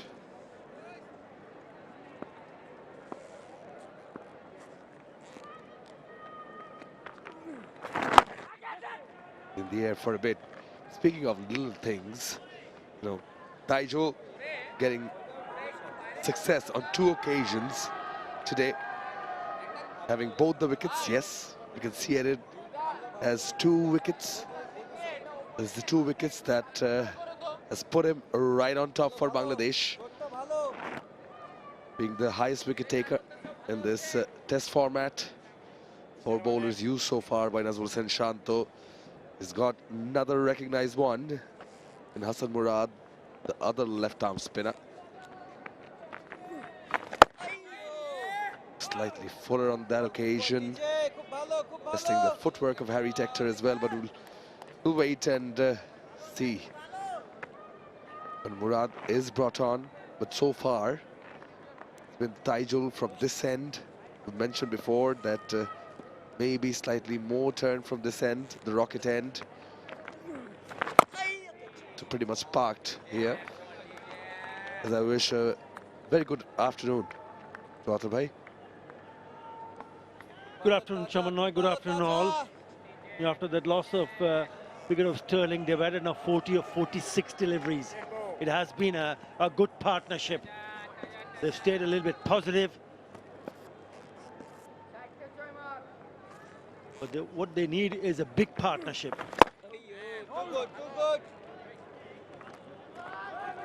Tector has handled the spin well. The problem is when the ball all of a sudden does something differently, where the batters have not anticipated it. That's when the problem starts. It's 4 close-in fielders. It's okay. You're picking up the... Oh!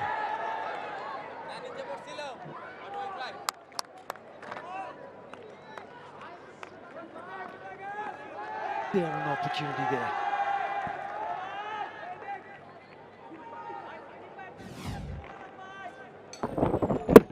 Straightens enough. Was in there for a bit, but I don't think it carried. Straight to left foot of Momin ul Haq at short leg. End of the over. 67 for 2.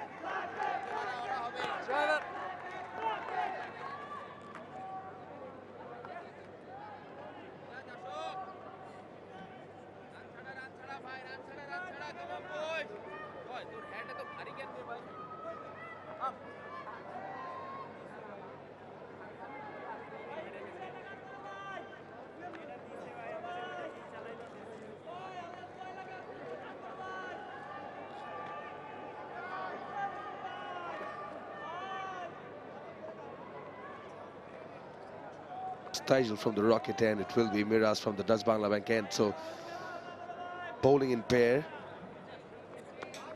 𝗬𝗪 and Miraz. It was 𝗬𝗪 who got the wicket of Harry Tector. It was Miraz who got rid of Kate Carmichael in the first innings. So yeah, maybe those matchups at play also. Right-handers, nonetheless, a short leg slip in operation.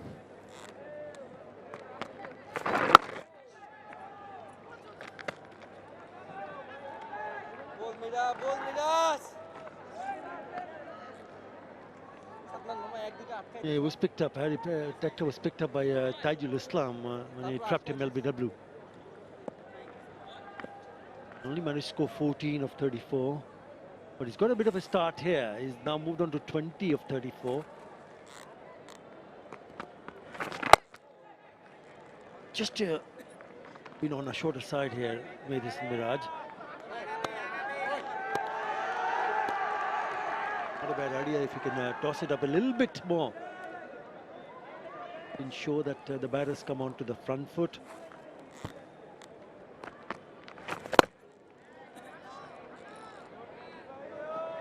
Yeah, so far so good. 3 dots on the trot from Miraj. I think ideally what Shanta would be hoping for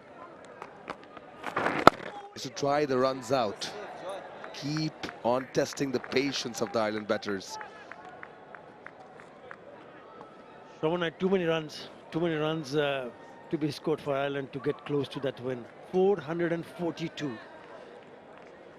Don't think that would be on his mind.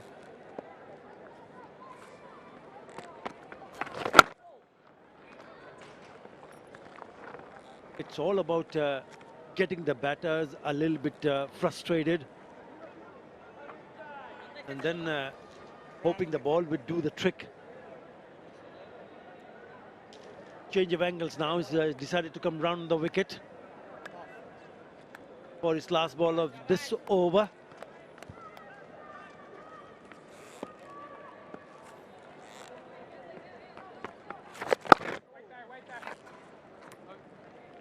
It's a maiden from Miraz.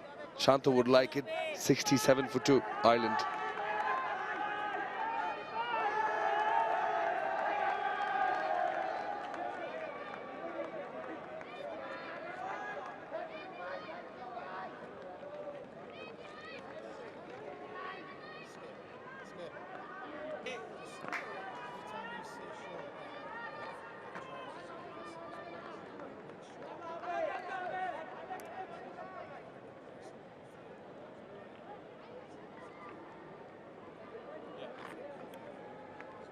Caught red-handed, should I say blue-handed, because she's got a blue phone.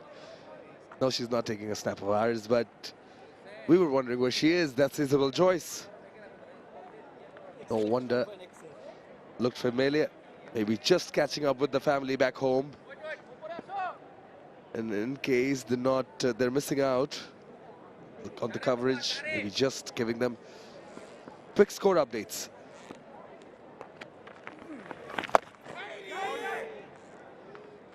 Yeah, watch out for yourself also, Shamanai. There you go.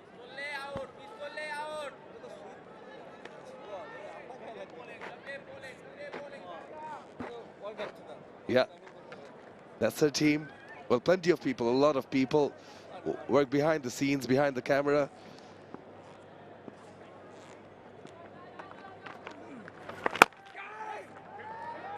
Found the gap.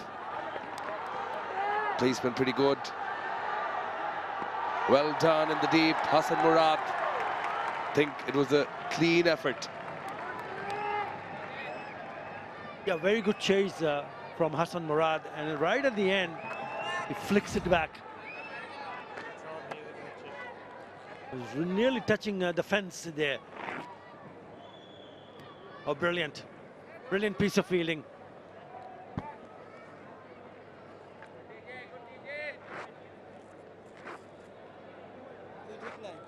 That angle shows that it would be just runs. They've ran well, Murad definitely saving a run as they ran 3 there. But yeah, just to, a lot of people working hard behind the scenes, behind the camera, making us look and sound good. A lot of preparation that goes in even before the day's cricket commences. Now this is good from Ireland. We spoke about the partnership, and both are looking a little bit more confident, and then it needs to continue for Ireland. Ample opportunities because there are so many close-in fielders. Any loose delivery has been dealt with nicely. 4 more here onto the pad. So open spaces, only 2 fielders, 3, one in short leg, mid-on, and square leg. So huge gap between the fielder at square leg and mid-on. Yeah, guilty of erring in line. He knew straight away it was full also onto the pads, nicely tucked away by 𝗃𝗃. This time he gets the boundary he was looking for earlier on in this over. Yeah, Shanto just encouraging words from the captain to the bowler. Better. But a good one for Ireland this over, 7 of it, 74 for 2.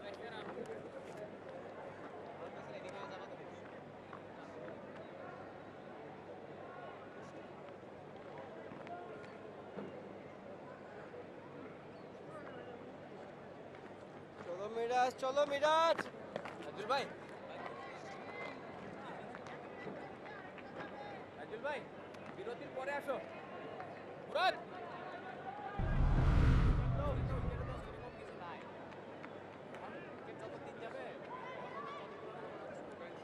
They're doing well. This pair between 𝗃𝗃 and Carmichael. 48 important runs. Yes, in terms of target, they need way more. They need to prolong this one, do the heavy lifting, the top part of the batting order. Oh, massive purchase. Would slide down the leg. And that's expected, and you just as a batter will be hoping that somehow misses it. Somehow it doesn't get the wicket. You can't really do much about that delivery, can you?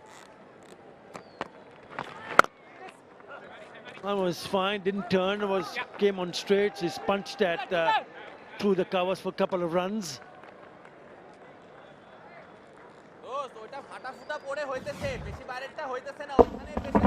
Goes on the back foot, anticipating that's not going to turn that sharply, but it does. That would have gone down the leg side. Indication from Madison Miraj also. The 50 partnership with that couple of runs. It has been a good one. It's a good fight back from this pair.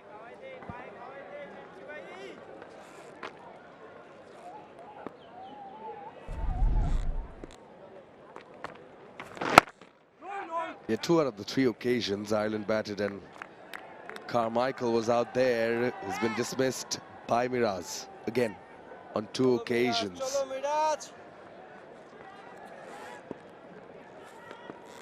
Was trapped in the first innings, as you said, leg before, and there's that footwork at play. I think he's just trying to exploit that with the variation of pace and angle.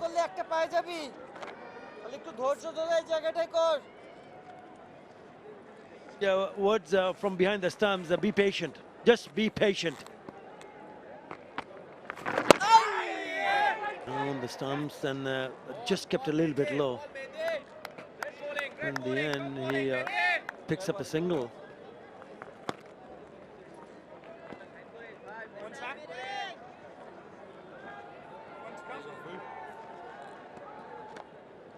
Dr. Dave yet again in the spot.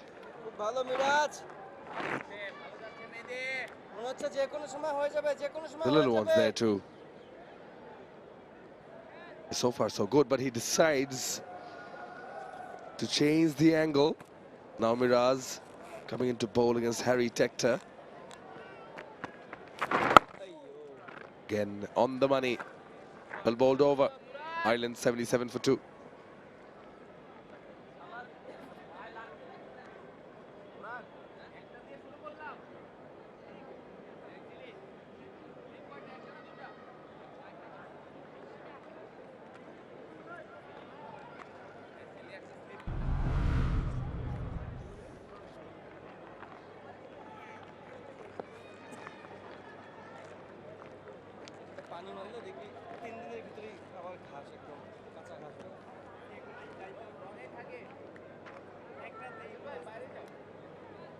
.476 Bangladesh in the first innings, 265 Ireland in response, and Bangladesh getting close to 300, very healthy lead, decide to declare early on day 4, and finally Ireland putting up a battle, 77 for 2, and yes, we were asking of Hassan Murad, he will be the 5th bowler to be introduced by Nazmul Hussain Shanto, and bring him on to bowl from the rocket end, which has promised more turn. Oh, first delivery, loud shout, bowling change, works. Hassan Murad, very first delivery, gets the wicket. Tector will have a conversation with Carmichael. Well, if he's asking, then he didn't get any bat on it. If he didn't, I think this was very adjacent. This is Carmichael. It is Carmichael, the batter. Had a conversation with Tector, but decided against it. Here's the wicket. The model of accuracy. Maybe he was anticipating the ball might just turn a bit. Went with the arm, went straight, and trapped him in front straight away. Umpire, no hesitation, gives him out. The partnership broken. Yet Carmichael gone for 19. Ireland loses their 3rd, score of 77.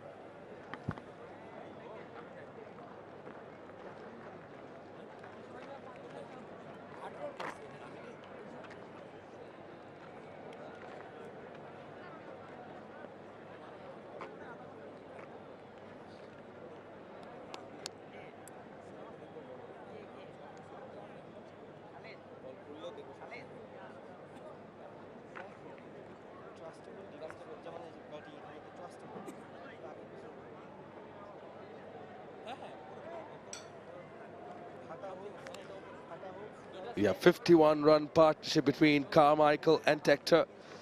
Broken with the bowling change. Yet again, Hassan Murad, so fruitful. Given the ball, first ball, he delivers. That brings in 𝗂𝗪𝗲. 1 century, that's his best. They need his best today, Ireland.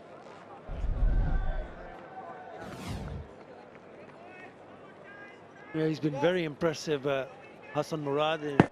Immediately with the bowling change would have stayed in with the umpire. So good on Carmichael not to decide to take the review, but good change from Shanto. Lovely way to start your over, because this partnership was looking good.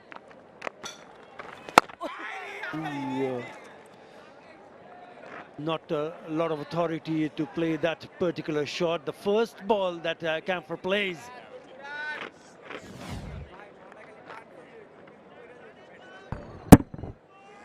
Ooh, shaky. Unlike of 𝗂𝗪𝗲. Well, it's pretty much stuck inside the crease. Just waiting for the ball to come. It doesn't look that comfortable. He was probably playing, trying to think to play off the back foot. Then the last moment comes and pushes the bat forward. This time he has an opportunity to cut it, but finds the fielder. Again, it was Hassan Murad who got him out in the first innings. Both here and back in Sylhet too. In fact, all the 3 occasions, I recall correctly, it was Hassan Murad who got 𝗂𝗪𝗲 out. Now, much better from 𝗂𝗪𝗲. That was the first inning. that one turn. You played inside the line of the ball. That is a beauty. Peach of a delivery.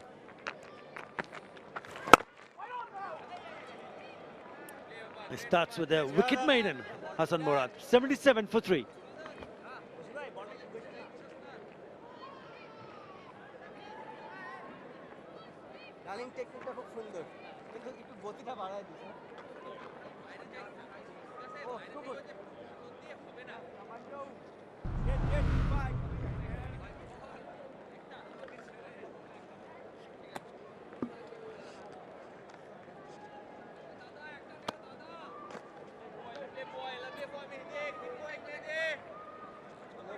চলো মিরাজ অনেক দিন হইছে wicket নাও না Spinners at their prime. They've enjoyed the most this series, this Dutch Bangladesh series. Tijl right at the top. Murad, McBride, Humphreys and Miraz. Top 5 occupied by the spinners. He's one of them. Charging. Well, have to be cautious. And just to remind the viewers, it has been very difficult for the visitors to chase. The highest fourth inning chase in Mirpur has been only 209, which was achieved by England versus Bangladesh in the year 2010. But also the interesting, there has been a big chase, but not at this ground. That happened in the year 2021 in Chattogram. West Indies chased 395 runs in the fourth innings versus Bangladesh, February 2021. Went on to win. Kyle Mayers, who was on debut, got a double 100, 210, not out. Batting at number 5. But this is a different proposition altogether, comparing the pitches that we have seen in Chattogram and also here in Mirpur. Again, off the back foot.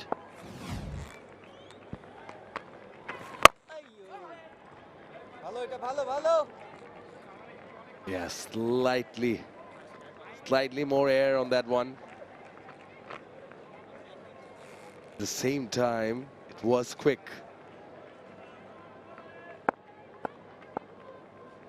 Tricked the batters is Miraz. It has been pretty accurate.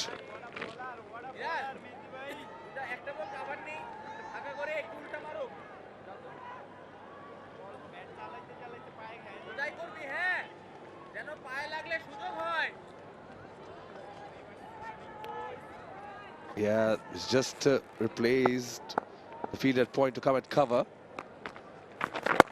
Setting up a trap. Not working. He was just maybe asking the batter to go for the reverse. Didn't go for it, didn't fall for it. Camphor 79 for 3, Ireland.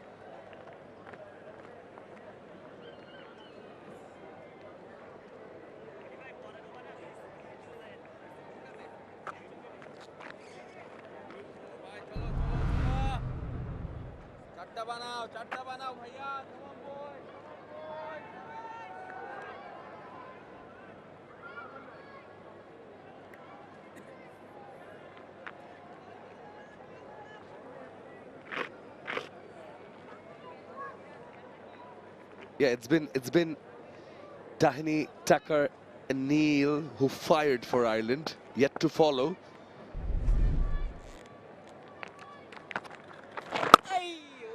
McBride too has done well with the bat in hand. That was a couple of years ago here in Mirpur.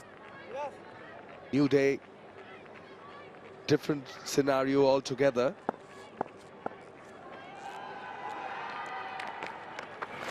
Down the track. That's a whack.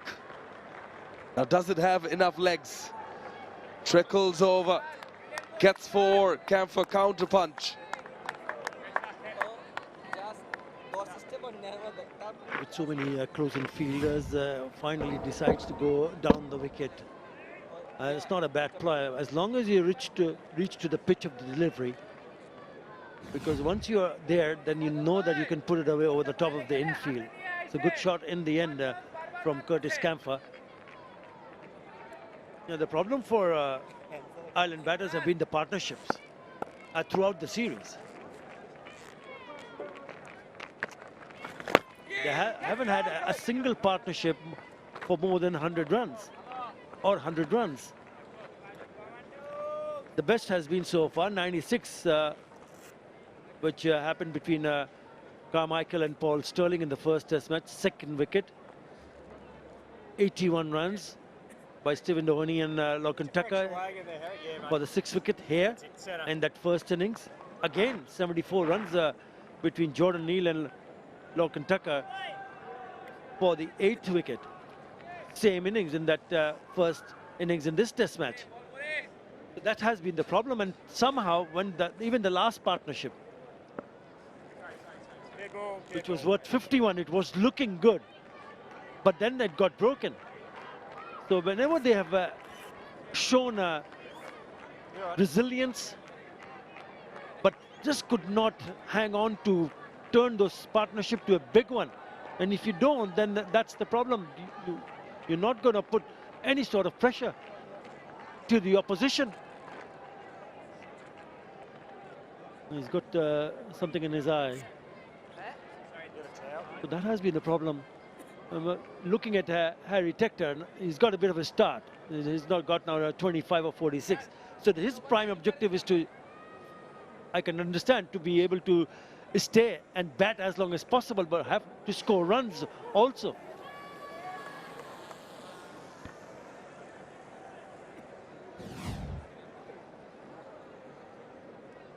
Well, Bangladesh gave them a target of 509. Took a bit of time, but it was Thaijul with that wicket. He became the top wicket taker for Bangladesh in Test match cricket.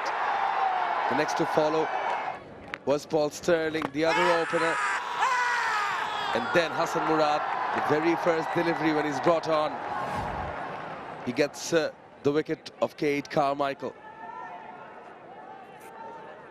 But again, now the story. Taijul Islam has been such a loyal servant, working hard day in and day out. But also want to speak of Harry Tector, as you mentioned, is sort of missed out the series. Such a good character, has immense potential. So it's kind of good to see him, that he's got his eye in, and the eye sorted in this case.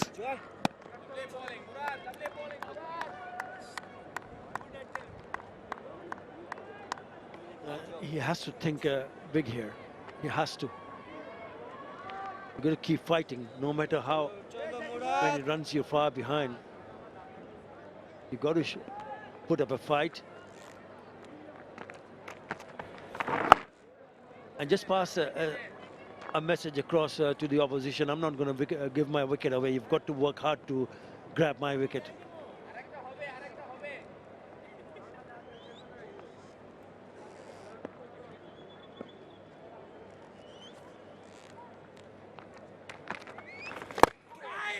Oh, well, that excited that field at Silly Point.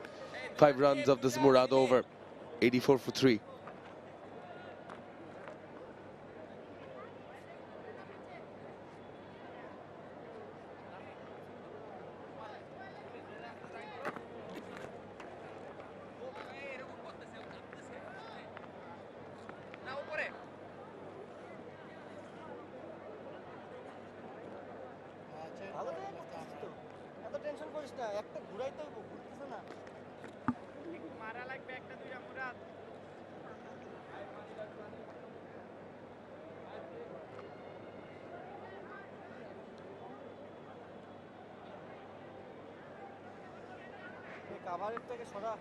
Yeah, 84 for 3, chasing a target of 509.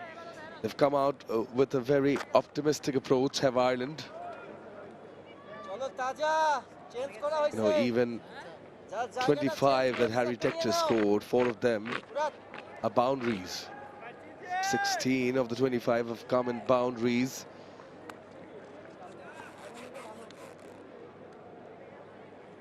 Tried to be positive and oh, from the inside part of the bat. this occasion.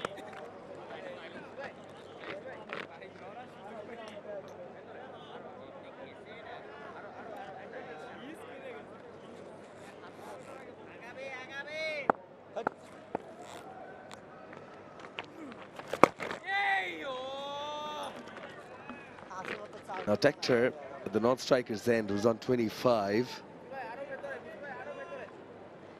Yeah, that's his highest score in the past recent 8 innings.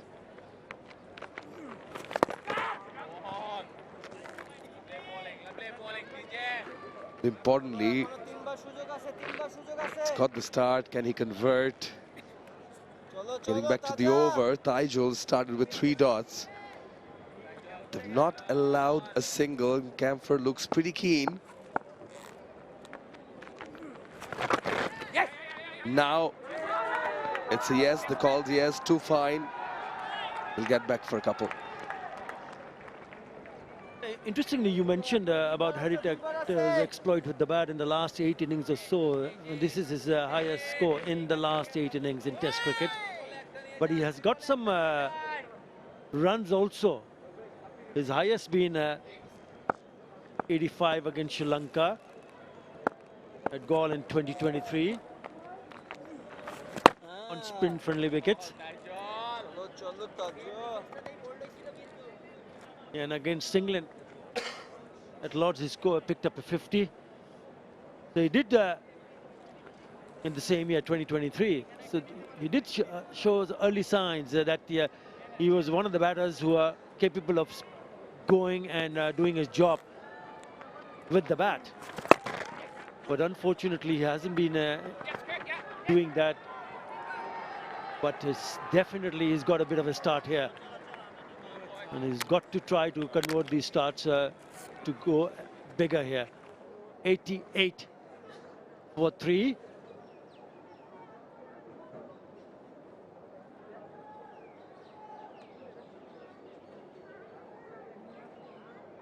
And it is T. So this session, the second session, 105 runs being scored, but 4 wickets. Out of the 4 wickets, 3 from Ireland. Yeah, well, the openers stayed there for a bit, but then were taken by 𝗍𝗏𝗃𝗀. Carmichael getting 19 of 25 before being removed by Murad, Tector and 𝗃𝗏𝗃, trying to rebuild as Ireland are 88 for 3, chasing 509. Yeah, that's what they need more of, that partnership between Carmichael and Harry Tector.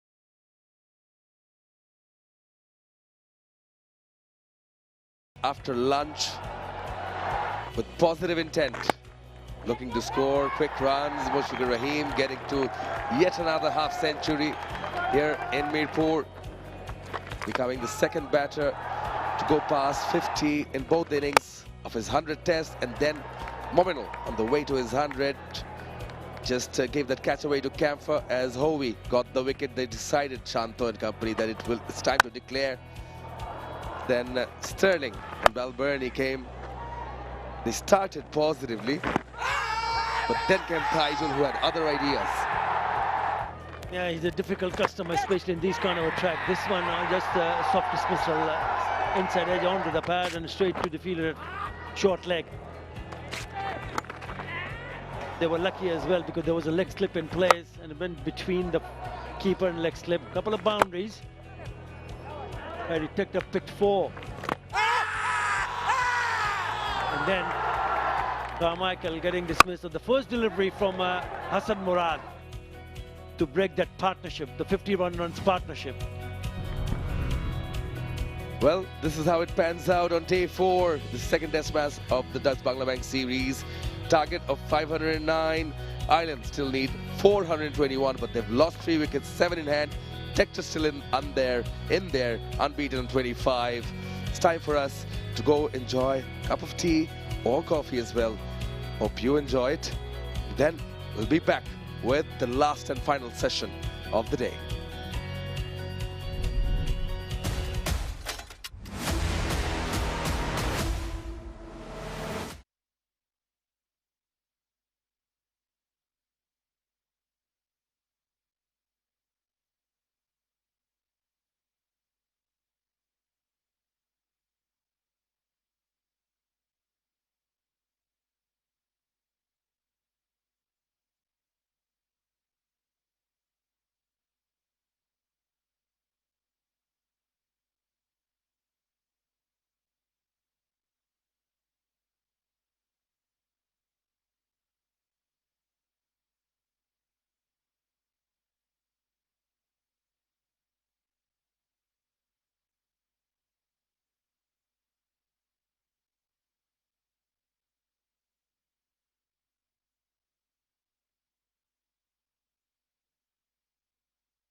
Okay, okay.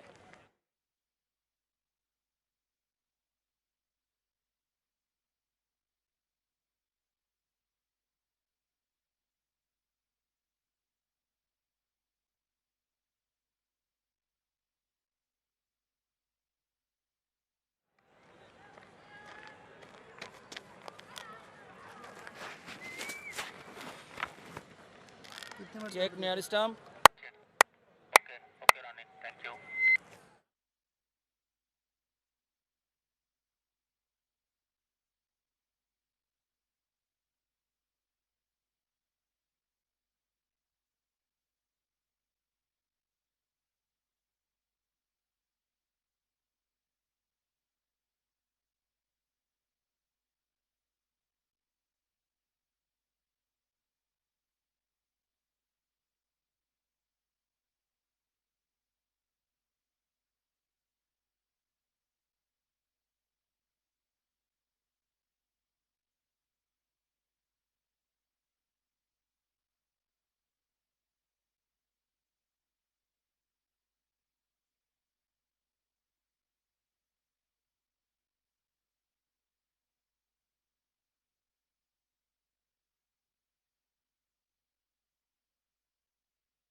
Afternoon. Welcome back to the 𝗃𝗵𝗃𝗃 National Stadium.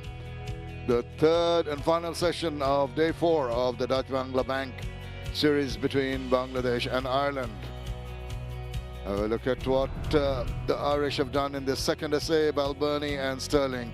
Again, disappointing. The Irish supporters going early. Carmichael also back in the hut. First ball out from Murad, but Tector and Kamfa put up a partnership of 11. They've been proactive.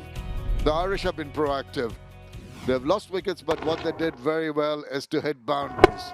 Quite a few of 9 boundaries, and you can see that every opportunity that was given to them, they took advantage of that with the slug sweep, dancing down the wicket, full face of the bat, and not shy to hit it through cow corner. So some positivity is shown, but at the same time, they've had their problems with Tajul Islam in particular. 2 for 29 in his 10 overs. Always a thorn in the flesh for any team is Tajul, and the youngster Hassan Murad getting 1 for 5 in his 2 overs. So this is how we stand at 476. Bangladesh really piling on the runs with the 2 centurions, Litton and Mushfiqur Rahim, and then Ireland falling for 265. Tucker holding for 75 not out. Bangladesh in the second essay, 297 for 4 declared. When Mominul was out at 87, they decided to declare. And Ireland struggling to remain in the match. They've got to play out the remaining session rather, and hope for that they can come back again tomorrow. Okay. Lovely perch to be in, to look down on this lovely ground here, the 𝗃𝗵𝗃𝗃 National Stadium. Nicely rested and chilled is Edward Rainsford. Feet up, Shamim. Feet up. Take it easy. No need to rush in at all. After a 20-minute break, bit of tea. Harry Tector's played quite nicely for his 25 or 49 deliveries, 4 boundaries. Kamfa, I did mention earlier in the day they'll be expecting a little bit more from him. Prior to coming to this tour, they've actually expected quite a lot, but it being the 4th innings, due for some runs. What does the 3rd session on day number 4 have for us, Shamim? What does it have? You told me you have a crystal ball at home. Go on, tell me. Where are we going? Unfortunately, the crystal ball cracked yesterday. Did you drop it? It dropped itself, rolled away. So not getting the right readings out of that. All right then, good comeback. Yes. Let's see how it goes. I think Ireland are looking to try and extend this particular day into the 5th one. And why not? I did mention earlier, what's an opportunity to learn? What an opportunity to... I also think that Isabel Joyce said it. What an opportunity to play against quality spinners in foreign conditions and gather so much experience. Before you even start thinking about the next 421 runs, that's not even in this book, is it? Look, we're all set for the last session, but get back to the serious stuff here. Now, in addition to what you mentioned, what Isabel mentioned against good opposition and in alien conditions, and in a situation where you're really looking down the barrel of a gun, and to come out of that situation will do wonders for the future of Irish cricket. That's the bowling. It's always been very good from the Bangladeshi perspective. 1 for the young man. Got a wicket first time he was brought on to bowl. And I tell you what, this is an opportunity to showcase his wares. He's got a team who are a little circumspect, a little edgy, a little nervy. How can you take advantage of that? When you're ready to bowl, that is. It's good. If you're not in your rhythm, if you're not comfortable to bowl, just go back and do it again.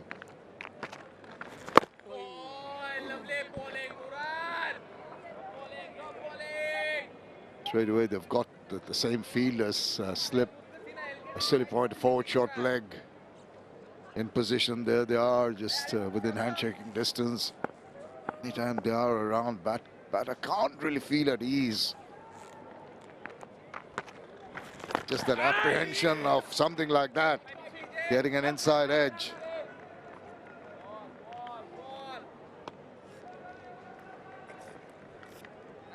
Don't mind those as long as you're still there.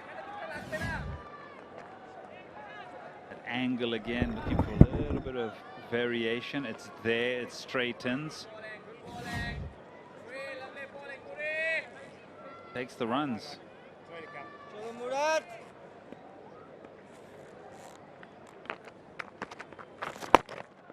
Oh, almost tumbling, falling over, losing balance. The tall Harry Tector has to go all the way down, and that is the little bit of a problem he's had in playing balls that are keeping low.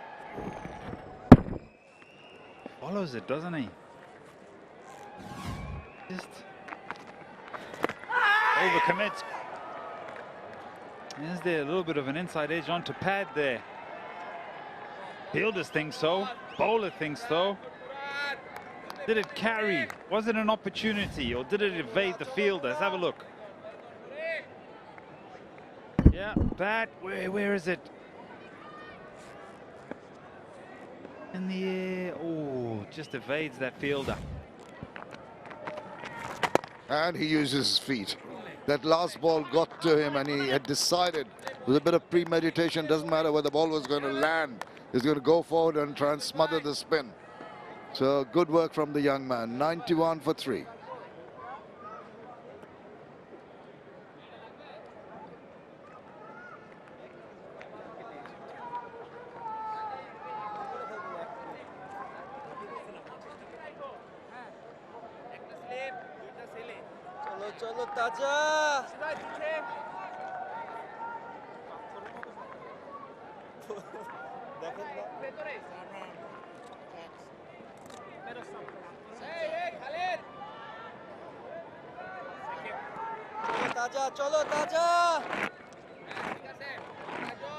The bustling metropolis,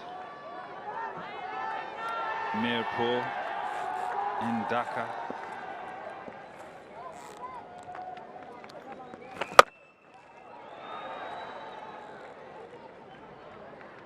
Four runs. Pick up 4 here. Have another look at it from Harry Tector. Yeah, sweep shot, intentionally lifting. All the way for 4. Were you okay yesterday coming in, Shamim? Got stuck. You're talking about bustling. A lot of buses there to make it bustling. A lot of traffic. Again, playing across it. You came in a little bit of a huff and a puff. Did someone stop you from coming in? They wouldn't dare. I'm sticking to you.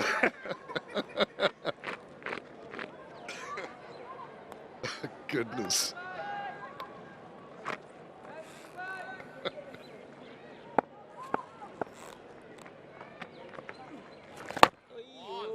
In the middle, they're trying to do some serious work, not like you, Ed. I tell you what, they're doing serious work on the road as well.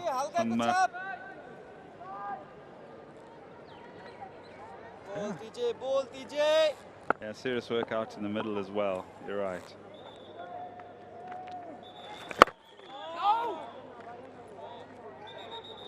What have you enjoyed the most out of this particular test match, besides the little bit of history that was created, which is of significance to Bangladesh cricket? What else has really enjoyed, or have you enjoyed about this particular test match? I've just been interrupted in my answer with my director in my ear trying to put me off. No, I love test match cricket. You know, that is the essence, I think, the truest form of the game. So just watching test cricket invigorates me, you know, really encourages people to go for this truer form and play. And just seeing the tussle, understandably, we'll come back to that. 25 overs done, 97 for 3.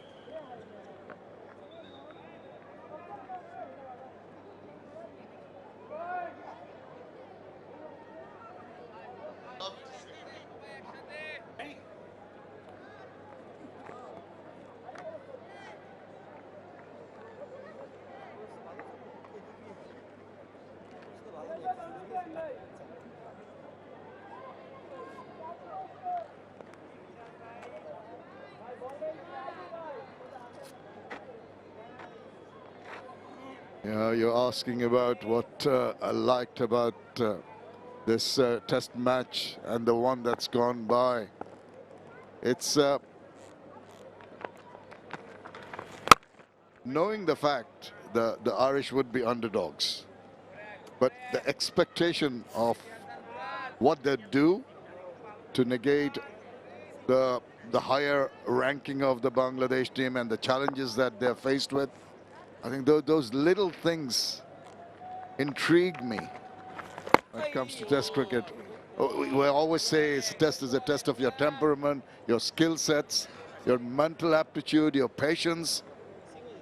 And that has, despite the fact there hasn't been a big sort of equally paced tussle between the two teams, I still feel there have been times during both the test matches where the cricket, I mean, they were trying to outsmart each other, and it's like a chess game, isn't it? So that is what I've enjoyed so far.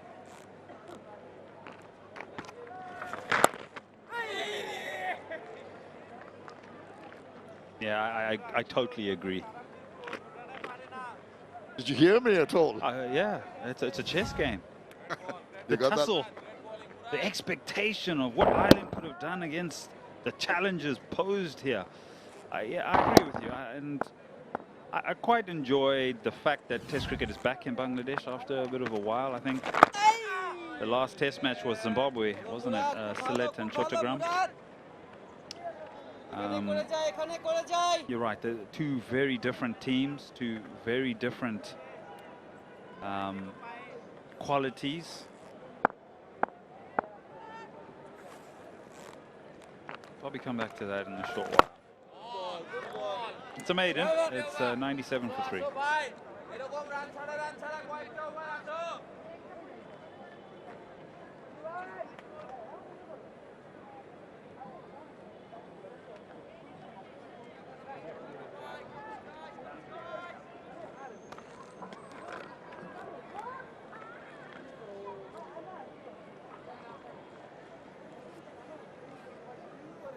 ভাই দৌড় একটা এদিক দিয়ে দৌড়া যেত ওই জায়গাটায় দৌড়া যান ওই জায়গাটায় দুইজন একটু দৌড়ে যাবেন হ্যাঁ এই জায়গাটা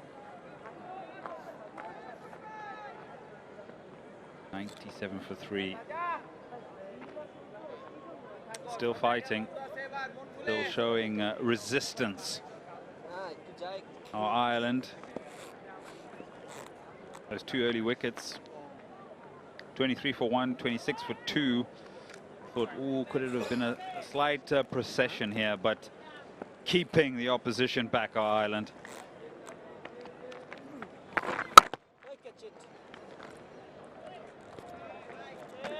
Yeah, thoughtful also the officials.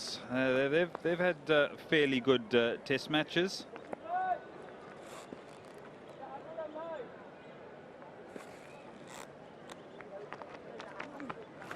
Andy Pycroft, your good old friend, my ex-coach and team manager. I don't know if you can hear me in there.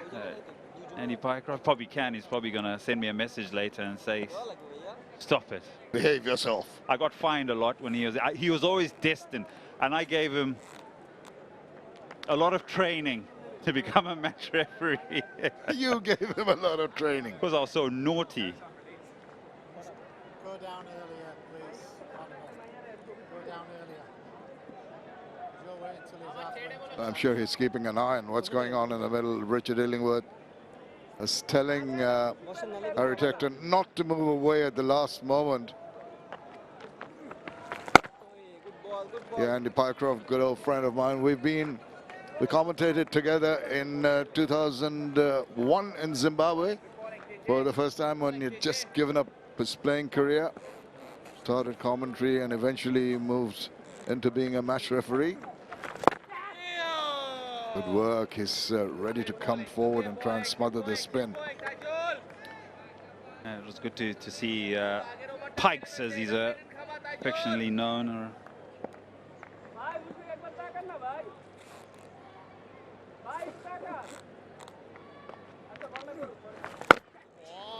Would have been quite busy in Select. Of decisions going upstairs. Tell you a story about what Pikes did to me in Namibia once. An A tour in the next over. A few runs here.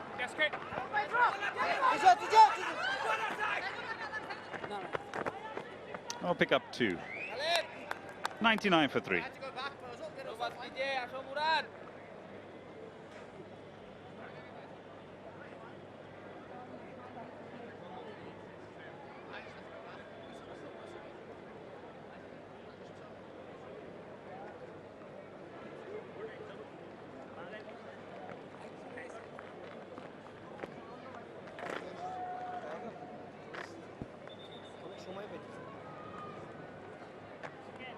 ভাবলাম যে উনি আবার কিছু কইছে নাকি আপনাদের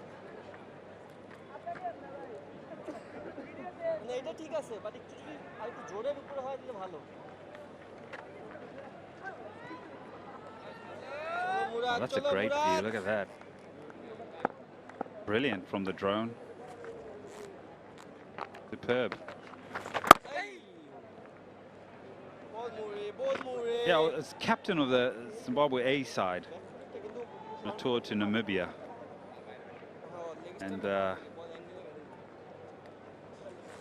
we landed, and as you do, you survey your surroundings. Make sure that everything is intact with your new surroundings, and I probably enjoyed the new surroundings a little too much.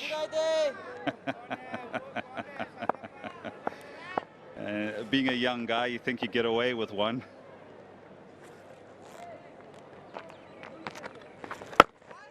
Would you elaborate on that statement? Everything is intact in your new surroundings?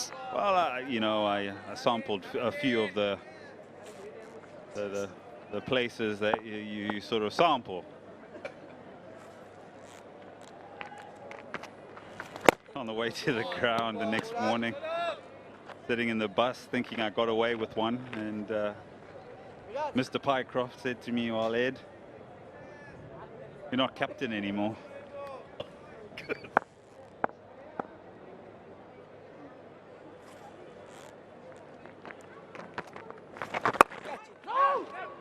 What do you say? Thank you very much. I deserve it.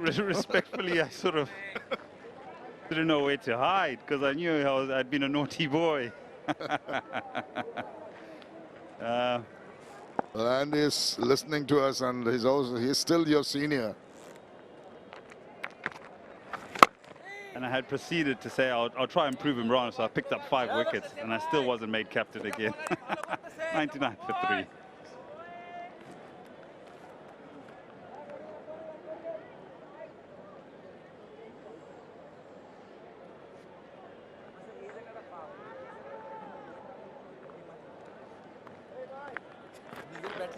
আমার batting এর সময় হতো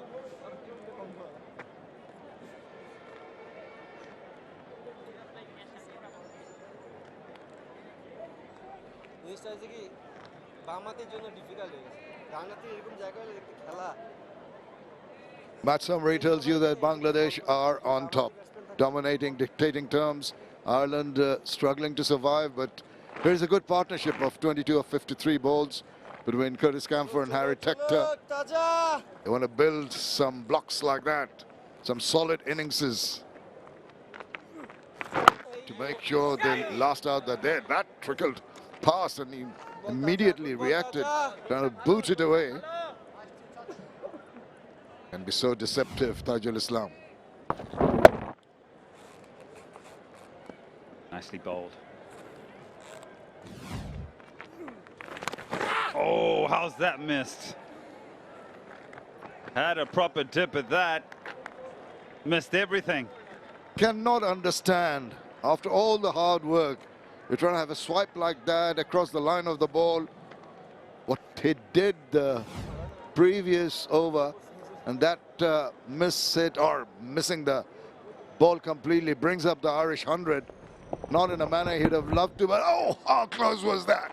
Another varnish, could have varnished, and it would have hit. Yeah, close? Not close enough. Oh, he's going to try and take him on. And he does. Gets himself 4 pretty good looking runs. And a bit of a stare.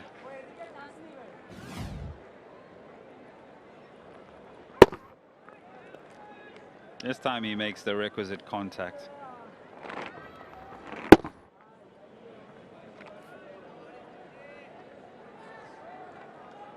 Right, how did you get that and miss the one before? Probably thinking.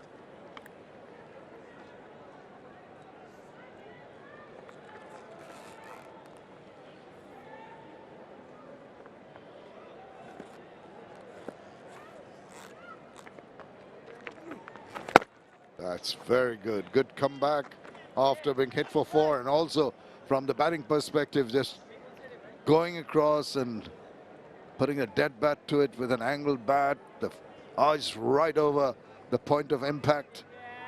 Good all around. Still needing 402 runs to win Ireland. Bangladesh need the remaining 7 wickets.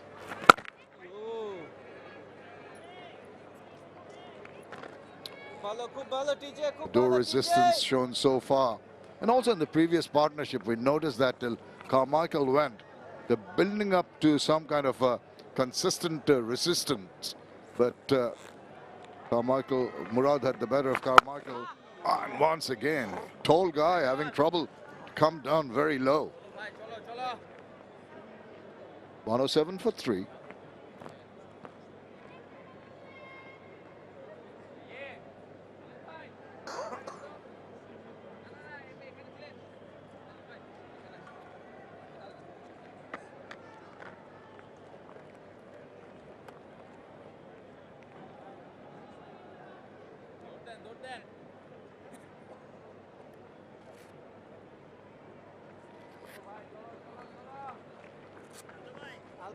Miraj হালকা 107 for 3. 93 runs for the second 50, but that is of no concern. As long as you can get those 50s coming over, adding to the total, take it into the 5th day. I think Bangladeshi bowlers work hard. So it's a good practice for Bangladesh to be faced a situation where the batters are prepared to play the defensive shots. And just ensure that take them on like that. Any opportunity given, they're not shy of it. It's a good positive attitude to have.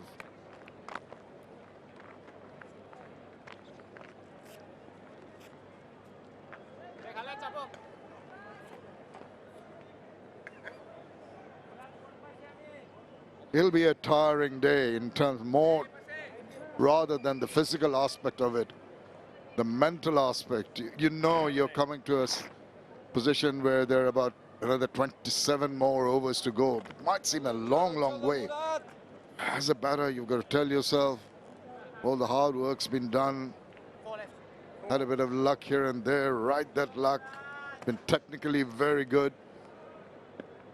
Keep on. That is what Test cricket is all about. Waits for that to come onto him. Nicely done. Plays it very late.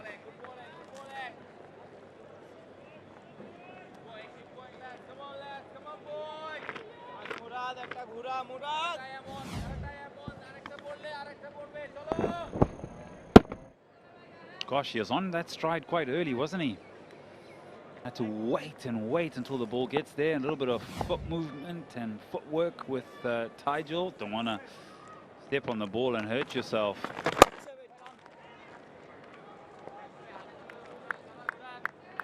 𝗃𝗃𝗃𝗃 getting some time out in the middle. Family. Nice.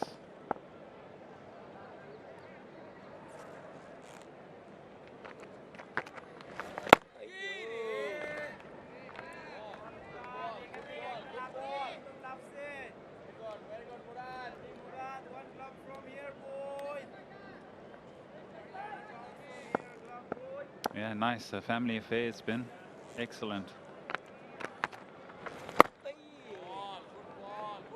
Great. This cricket brings everybody closer. 109 for 3.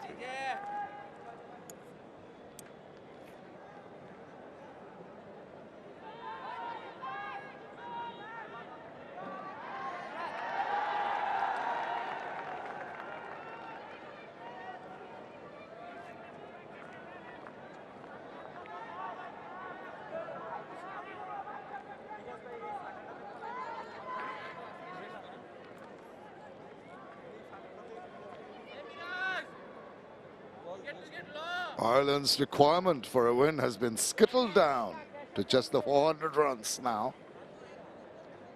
They get a laugh out from Isabel behind me. Shamim, naughty, naughty. They're doing well. They've impressed me. This pair, that's for sure. Showed some grit and determination.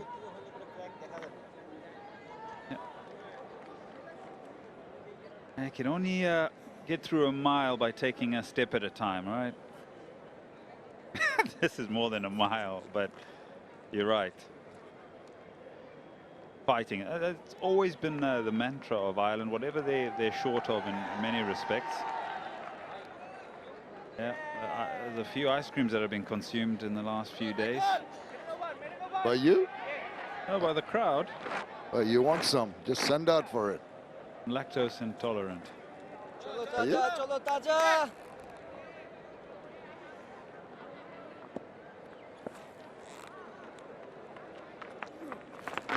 Oh, and they keep on bowling at him. No deliberate effort, particularly from Tajul Islam, to give the ball some loop. He's realized, particularly when he's bowling to Tector, that it does sort of keep it low and has to come down a long way. Has had problems in negotiating the low bounce deliveries. Yeah, they've fought hard, really have. And I've always said that about the Irish team. They just have this ability to want to fight, no matter the circumstance, no matter the situation. And, you know, sometimes the luck is not on their side, but they do fight. An incredible quality to have.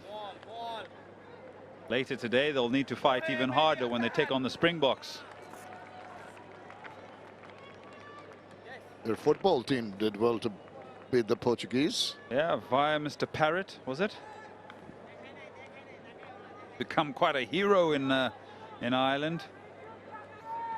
They qualified for the World Cup qualifier, I believe. I don't know who they're playing there. It's a playoff, in fact. Well, Norton Nelson is up in the scoreboard. That should not bother Ireland. Oh, it might. It's not ready. Not quite ready. Are you superstitious, Eddie? A little bit, not hectically, Shamim. I'm not a Neil McKenzie kind of guy. I'm not a Jonathan Trott kind of guy. In fact, there's quite an interesting story that I heard this year, in fact. Amir Sohail was telling me about it, about how they worked out Jonathan Trott in the Ashes many years ago. Because every time he would go across to square leg and do something specific, but what happened was Brad Haddon would go and stand in that particular spot, and that threw him off. Crazy. Yeah, Things you note. Yeah, and it just threw him off, and they'd done their homework, and they had spoken to psychologists and watched the English team for many, many months, and they did these things that threw the English players off, who were quite superstitious. Well, we're off for the moment, and it's 112 for 3.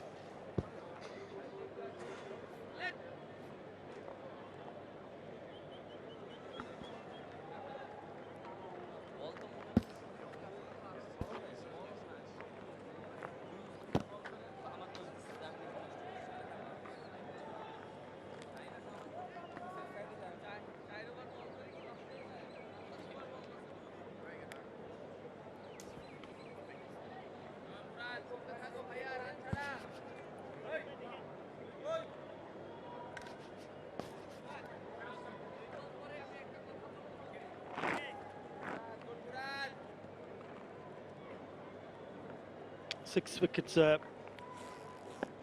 day 4.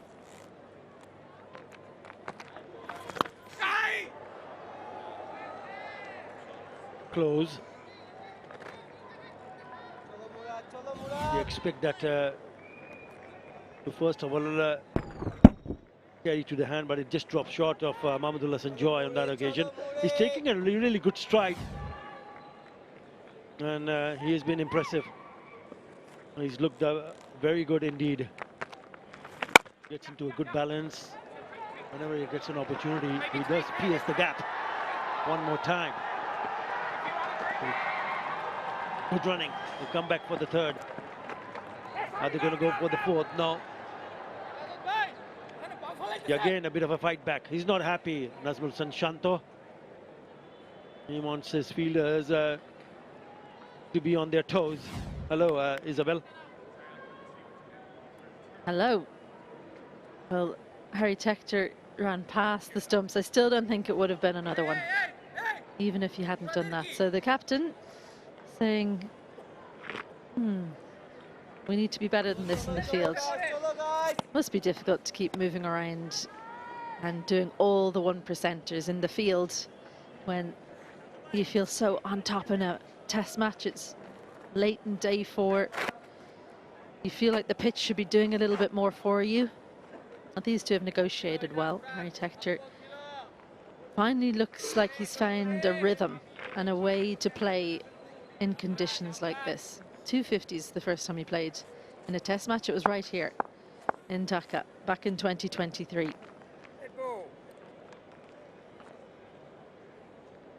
Yeah, I think they found the method in that last partnership, which was worth 51 runs between 𝗃𝗃𝗃 and Carmichael.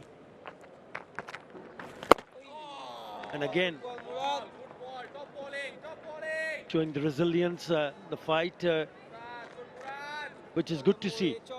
Really good to see, because I know they're far from away from that huge target that Bangladesh set, but they're putting in an effort.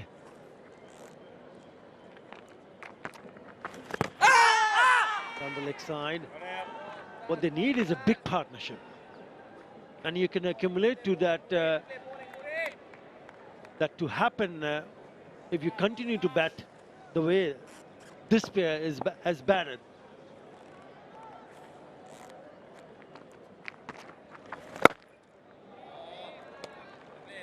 Curtis Camphor looks a little bit less excitable maybe than we've seen him in the previous 3 innings. Not really much going for this one. You can see all 3 stumps. They would have had to turn back a long way, and you're not going to be at LBW then, because it would have had to pitch outside leg. That to close up just the 3 from the over. 115 for 3 Ireland.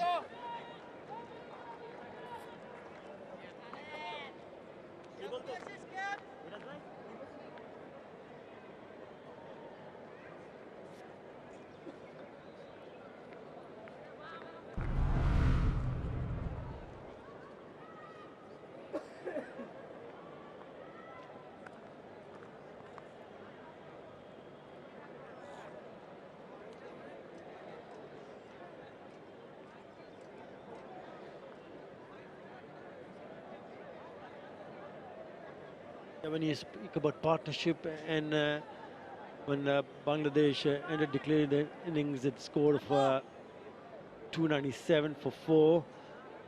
What Ireland needed was partnership. The openers could not do much, 23 of 36. Then Michael Sterling added only 3. So the openers went out cheaply, and the score was 26 for 2. But then there is this fight back started. Khalid Ahmed replacing Taijul Islam. Oh, lovely. Goes past the bat. A hint of movement away from the right-hander.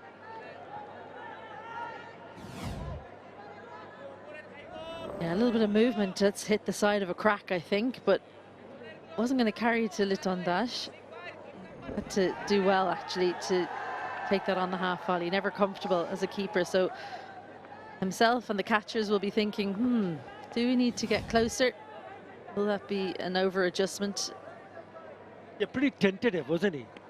Not sure, because if you see he was playing the shot and then getting stuck in his crease and throwing the bat outside the body.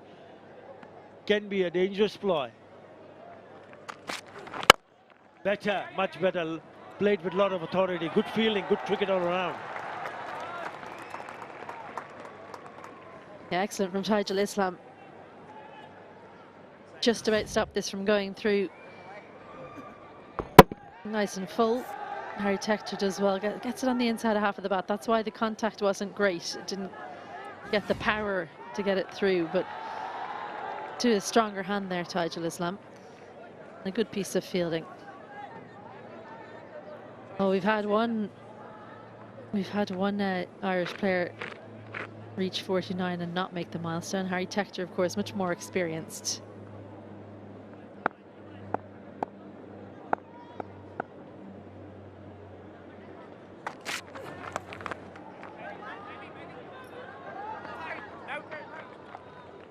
And it looks like the spare has got the hang of the pitch, what it is offering at the moment. And when you get to see that happen, and when you understand the behavior of the pitch, then you start to grow in confidence. You talk about partnership, big partnership. With that single 40, the partnership, 𝗁𝗍𝗪𝗪 on the verge of scoring his 5th test match 50. He's on 49.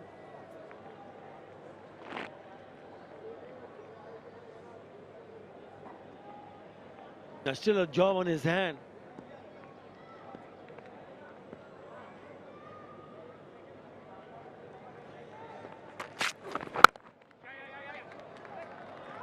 Fifth Test match 50 for 𝗁𝗍𝗪𝗪. A lean run of form in the format comes to an end, and the Irish supporters rise to their feet. Something to appreciate.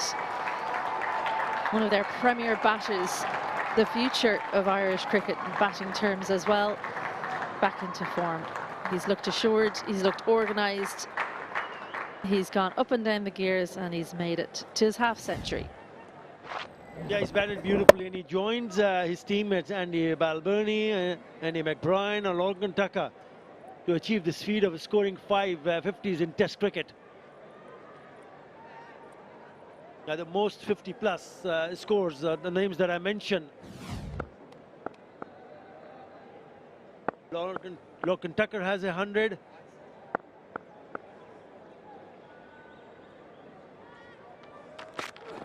But this is good. I like this approach from both the batters.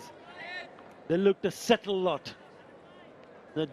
And it should help them take this innings a little bit longer in terms of partnership.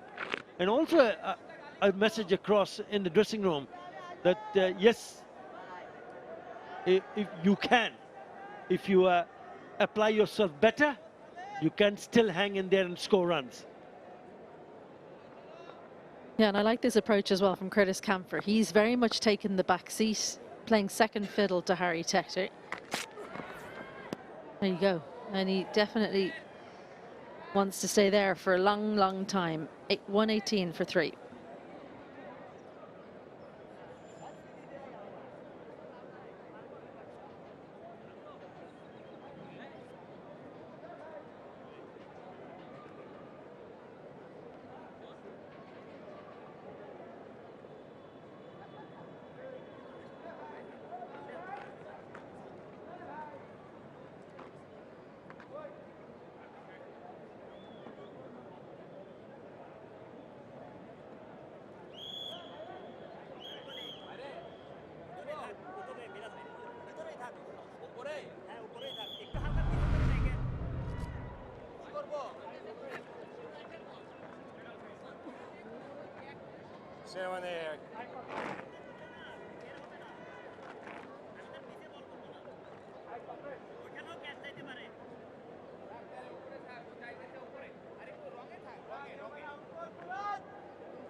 We haven't seen too much turn, but once in a while you can see that the ball does quite a lot.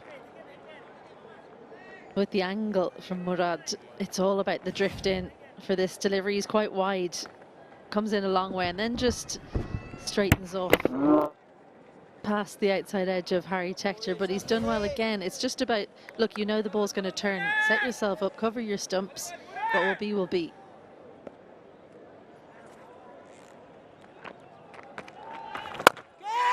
He's gone down the wicket and hit it straight into the hand. Poor shot. No need for 𝗂𝗧𝗽𝗍 to play that. He'll be hugely disappointed. He looks so set. He has just picked up his 5th Test match 50. But he has to head back. Poor in the end from 𝗂𝗧𝗽𝗍. Just chose the wrong delivery, and with that expression afterwards, I think he didn't really realise Mushfiqur Rahim was in that position. He was well off the boundary rope, and his highest score, his first 50 in 10 innings, comes to a close. Gets to the milestone and then throws it away. 50 for 𝗂𝗧𝗽𝗍, Ireland 118 for 4.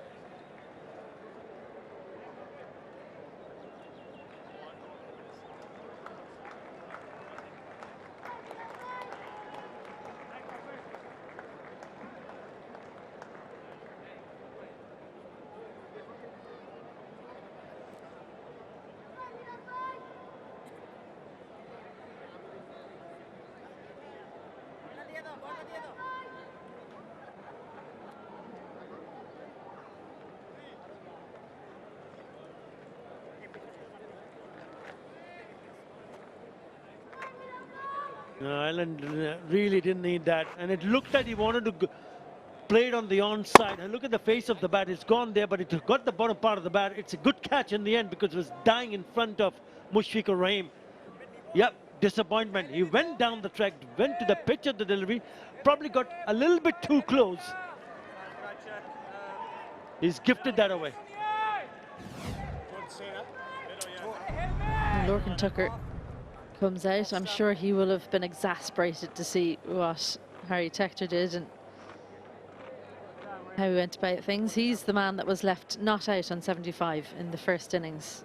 Matthew Humphreys couldn't stay with him. But 𝗂𝗧𝗽𝗍, it's the 3rd time in Bangladesh he's got to 50 and hasn't made it to 60.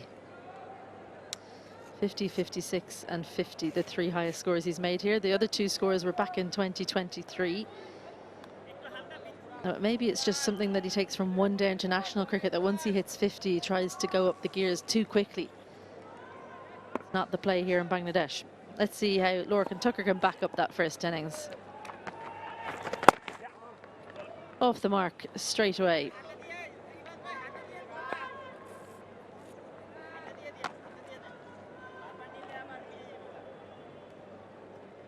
They came to bat at 84 for 4 in the crease, Lorcan Tucker.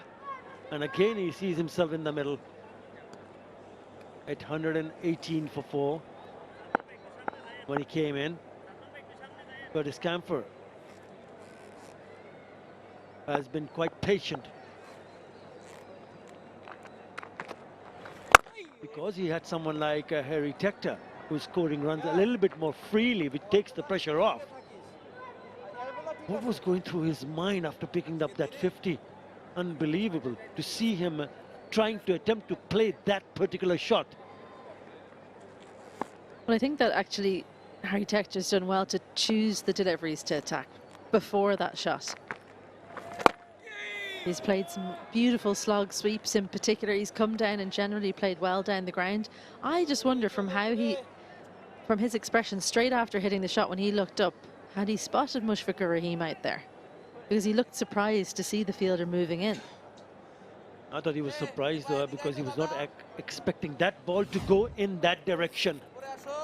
Have a look at his face here. A realization.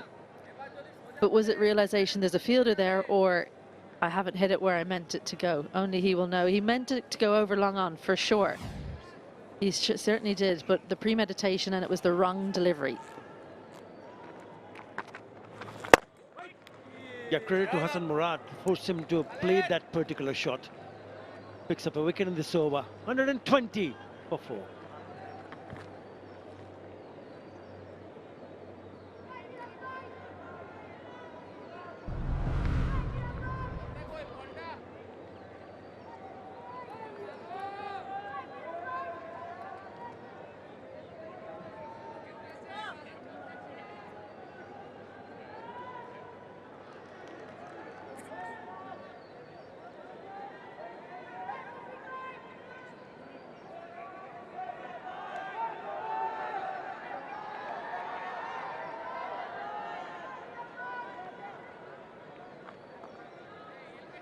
Yeah, there were contribution lower down the order in that first innings from Ireland.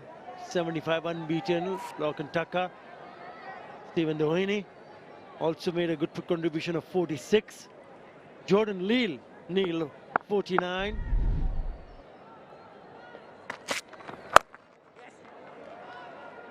Nicely pulled away. Well, unfortunately for Ireland fans, Harry Tector no longer out there, but he seemed to come out with renewed resolve today when Ireland were put out to bat and he found his team in trouble. He's a stylish batsman, tall, so makes use of the long limbs. Very good on the slog sweep today. Played well into the leg side. There's another one of those slog sweeps.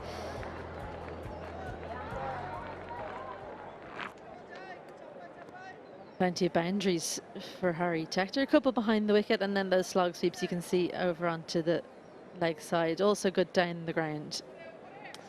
Made use of square leg as well, where there's plenty of open space. Yeah, he'll be very, very disappointed, Isabel, going back to the dressing room, knowing that it's not easy for the batters who come in because they have to start all over again. And when you get set and when you get into iron and you get to your 50, then you're expected to take a little bit more responsibility. Just immediately after picking up a 50, he gets out. And puts his team in more pressure.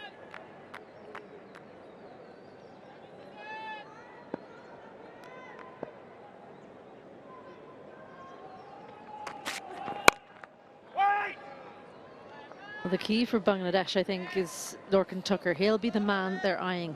Can we dislodge him?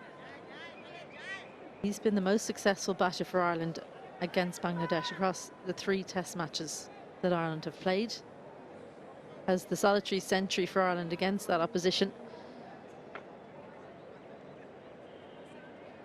And he's just got great temperament.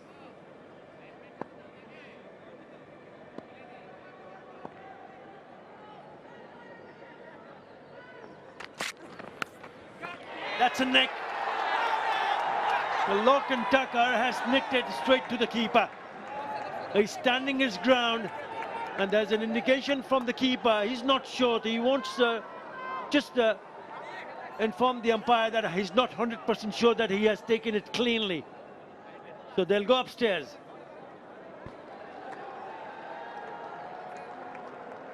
TV umpire to director. We have an umpire review for fair catch. I have checked the field. It's a fair delivery. Front on, please, to confirm bat involvement. Thank you.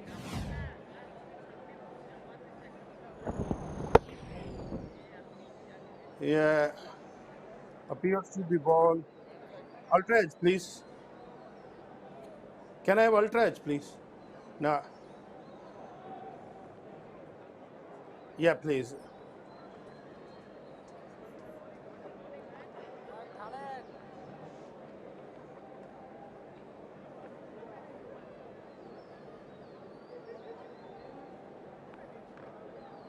Yeah. Keep rolling. Keep rolling. Yeah, there is a clear spike when ball is next to the bat. Go for catch, please. Yeah, can you roll back? Now roll. Yeah. Can you rock and roll? 1 or 2 times, please. Ball appears to be grounded, then into the gloves. Yeah, I can see puff of grass when ball hitting the ground, then into the gloves. Satisfied. My decision for big screen is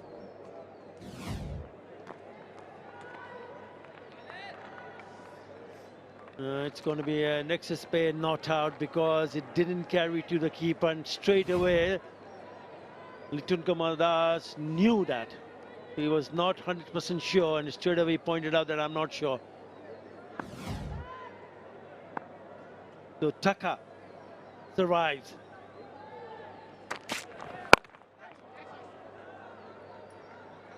Short one. And off air we were talking about in that one of the overs from Khalid Ahmed. I thought it was the one before this one, where the ball bounced before the keeper. So when you see that happen, maybe it's a good thing for a keeper to come up 1 or 2 steps closer to the wicket.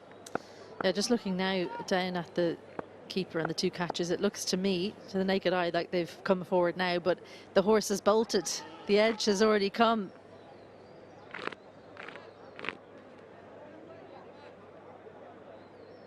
It is so difficult for a keeper to judge where to go, because what you don't want is to be too close to take a catch that comes. If it shoots through,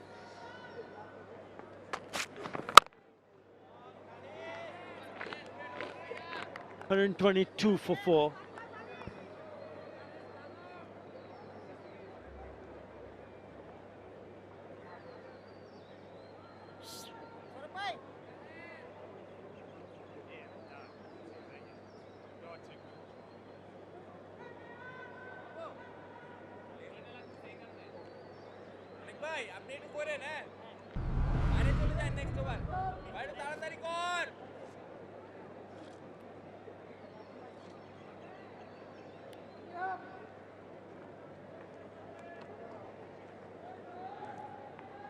The spinners have taken all 4 wickets. Khalid Ahmed came very close to picking up his first.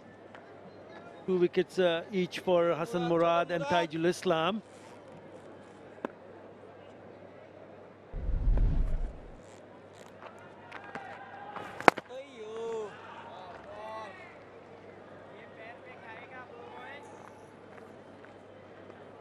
he's got the best forward defence against left arm spin in this Irish team, Lorcan Tucker.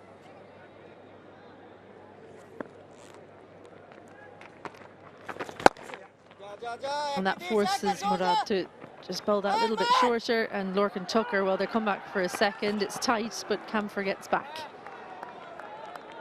Maybe unnecessary, but yeah, just any little bit of frustration that Ireland can add to the Bangladesh bowlers and fielders, they'll feel like it's just a tiny little win. Murad won't be happy to give away the second, and it's going to change the field as well. So Lorcan Tucker, just with that one shot, changing things in terms of how the field is placed. Catcher comes out of the leg side and goes a little bit deeper in mid-wicket. So the field spread for Tucker. They're trying to just cut off those singles that he seems to take so easily into mid-wicket. Where was he going? Where was he going? He was anticipating that sweep.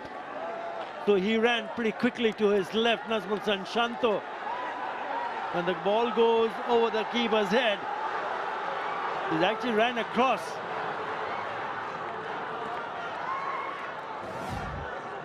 Too good, it seems. His anticipation was too good, and both of them went this time. The last time, if you remember, when Shanto took a brilliant diving catch, it was in Sillet. Litton Dash didn't move. This time he did, and he'll wish he didn't.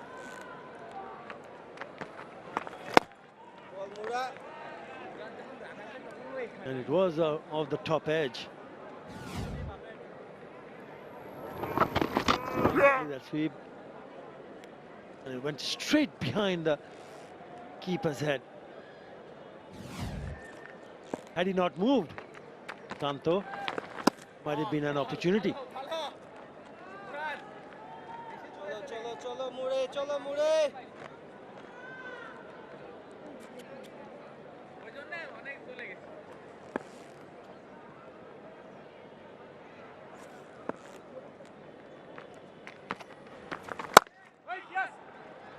He's found the gap a little bit too wide and short. Again, good work. Ladies and Mirage, they'll have another look there.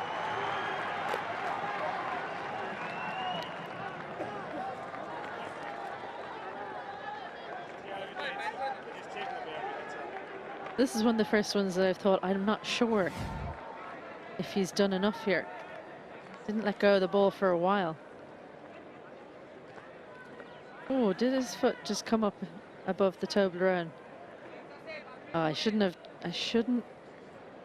have doubted him. Beautifully done. End of the over, 127 for 4.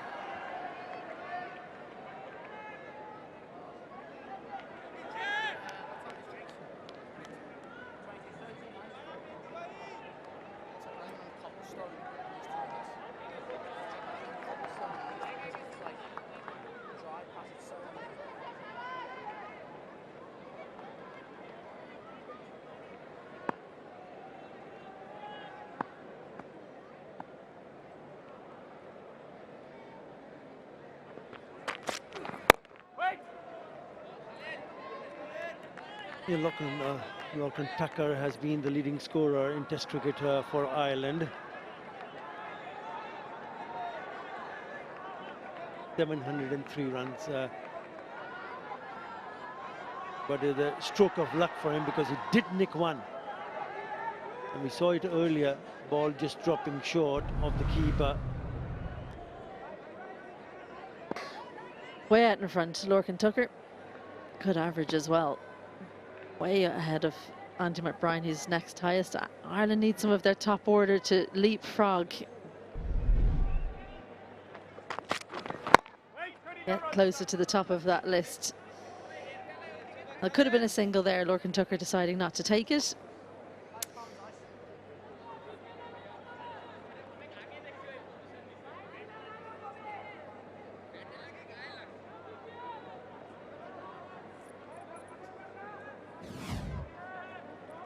So this is when we called for Liton Dash to come closer to the stumps because we were afraid this would happen, that it wouldn't carry because of the variable bounce. When it hits one of those cracks, the ball slightly dies when Khaled is bowling. So as a keeper, you come closer. Well, there's another edge. That time it's carried. He's come closer, the chance has come, and he's taken it. Lorcan Tucker lucky on the first attempt, but this time it does carry through, and Ireland lose their fifth, in big trouble now. He's bowled a really good line here. Just plays inside the line, and this time comfortable height for Liton Dash to grab one and send back Lorcan Tucker. Gone for 7. Khaled picks up his first one. It's 127 for 5.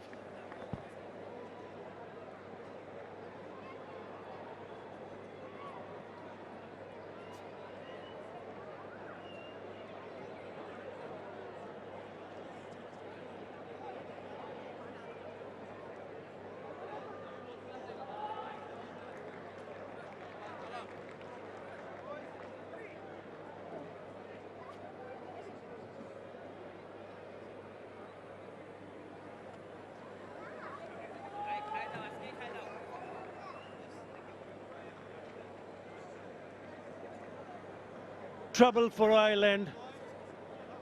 Lorcan Tucker has just departed. So half of the side already back in the pavilion. And this is the wicket. It's a beautiful line. Maybe just a touch moving away. All he does is get a bit of a nick and straight into the hands.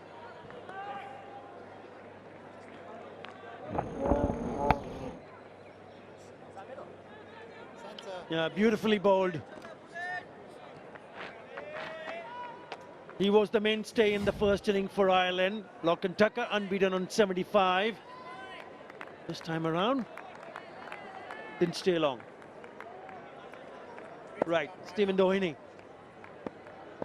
Scored 46 in the first inning. He's up against Khalid Ahmad, who's bowling a very good line. End lengths.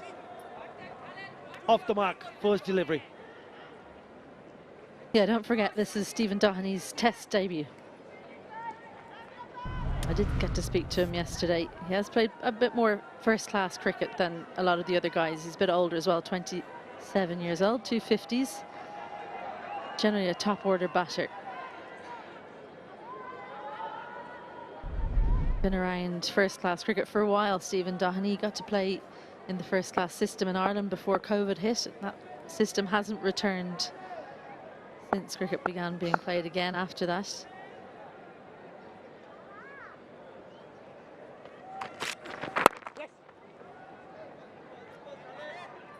But Stephen Doheny's been made to work to get into this team, so he's going to try and make full use of the opportunity. And Arthur, when you look at the top order for Ireland, the opening pair, 34 and 35 years old, so how much longer they're going to continue playing cricket, especially considering how rarely Ireland get to play that format. There's going to be, who knows how long, maybe a year, maybe a couple, but they're going to have to find new openers, and Stephen Doheny is going to be auditioning for the part.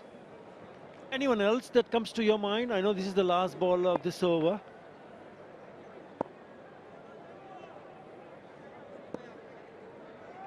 Good point you raise, Isabel.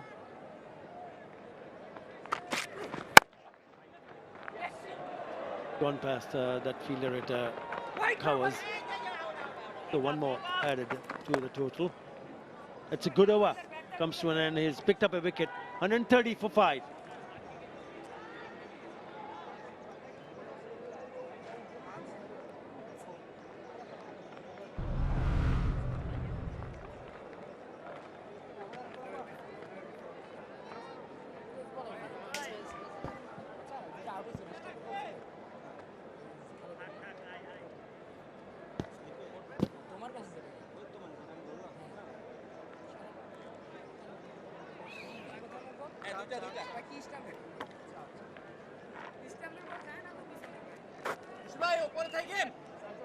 Yeah, bit of defiance from Harry Tector, but he departed right after scoring 50. Just like to point out the deliveries, number of deliveries faced.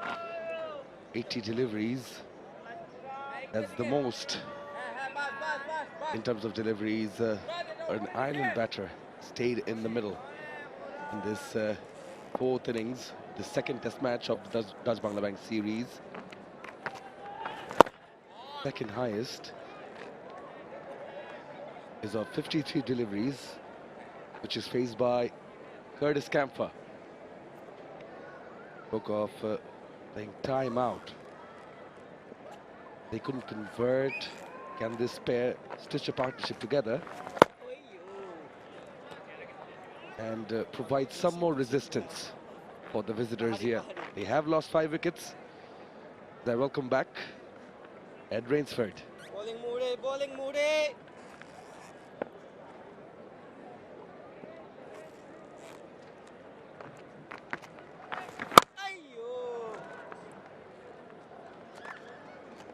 Yeah, a little bit of that resistance needed to be prolonged, right, for Ireland to, as I said previously, just to extend the game, try and push it further into day 4 and possibly into day 5.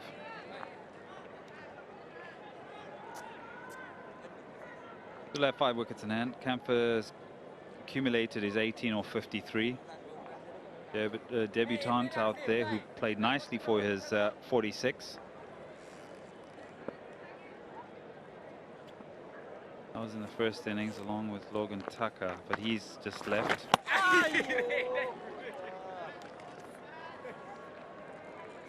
Well, this does plenty. Drift and turn, quite a bit of it. Well bowled maiden from Murad, 130 for 5. And that is time for the players to have some drinks.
Yeah, 5 wickets, 5 batters, 4 of them from the top order, sent back to the hut. That is courtesy of the spinners. the left-arm spinners in particular, it was, well, it is a wicket fest for them. In essence, Taijul 2, Murad 2, and Khalid getting the last one with the beauty of a delivery.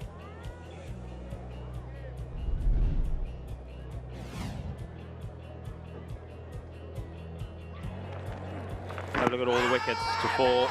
Andy Balbirnie, the first to go, misses one from Taijul. Then Paul Sterling plays in front of that pad, gets a little bit of a edge onto it. Carmichael adjudged in front.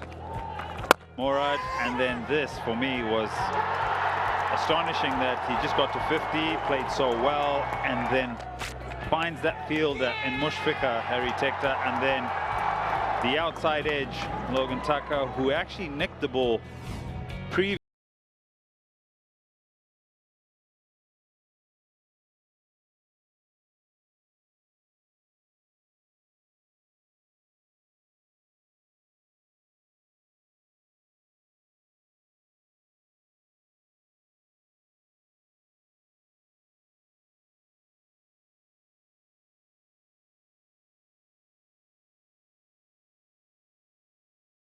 Memories to be soaked up and remembered.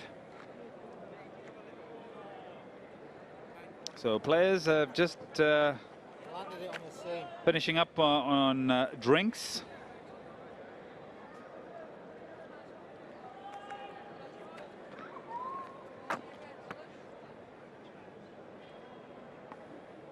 Yeah, we did mention earlier how an innings was due from Harry-Tector. Did come up with a half-century, a much-needed one for himself and the team.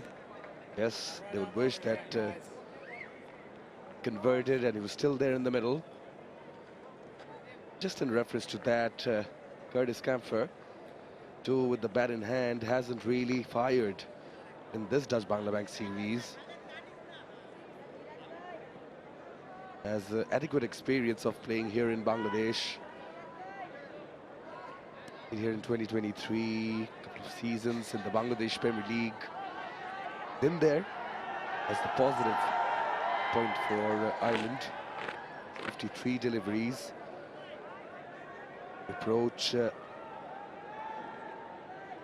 next over right after drinks. It is going to be Khalid Ahmed. Continue from the Dutch Bangla Bank end. Curtis Campher. Be important.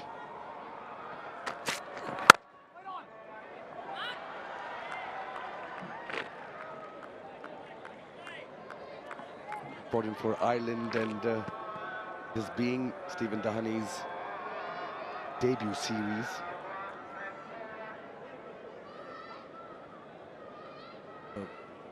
Campher, the senior partner, of massive importance that Campher stays there in the middle and puts together a partnership with Dahani as far as Ireland are concerned.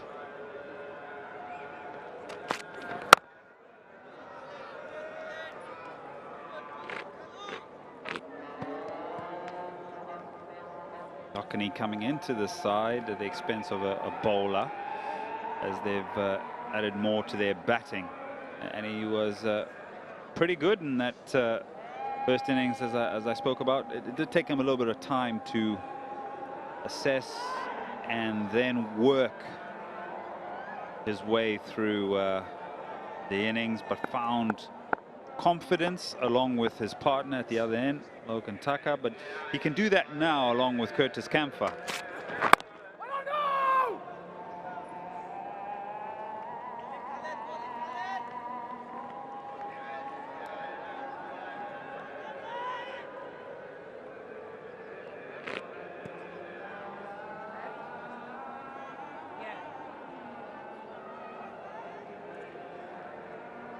Remember distinctly in Ireland's last Test match series against Zimbabwe, Curtis Campher was coming in at 3. Came in at 3 in both of those innings down in Bulawayo.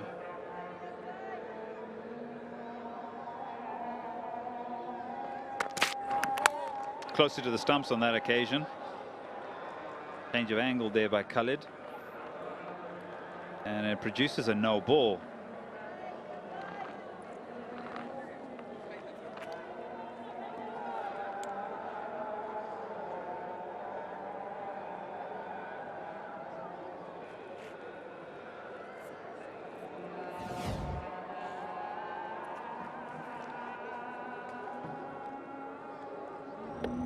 Well, that's a rare one.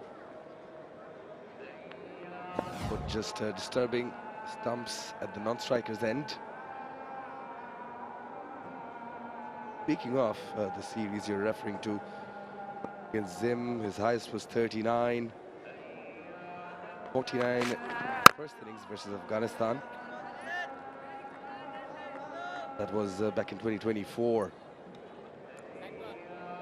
His best of 111 that came back in 2023. So he too is pending a good knock, is Curtis Campher.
Just 2 runs of this one.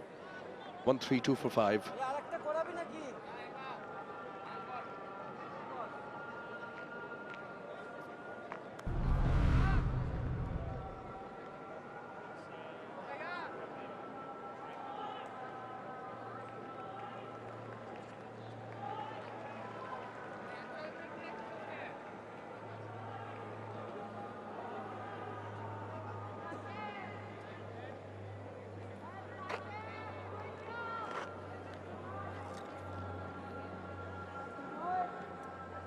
Yeah, on day 4 of the second test here. Then after this test match, move over to Chattogram for the 3 T20s. First one on the 27th of November. Rematch white ball series. Short and exciting format. Hassan Murad from the rocket end. Short leg, point slip in position.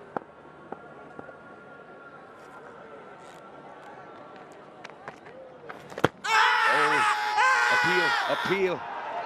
Did he get a bit of bat on it? Seems so that they don't go upstairs straight away, because that looked very straight.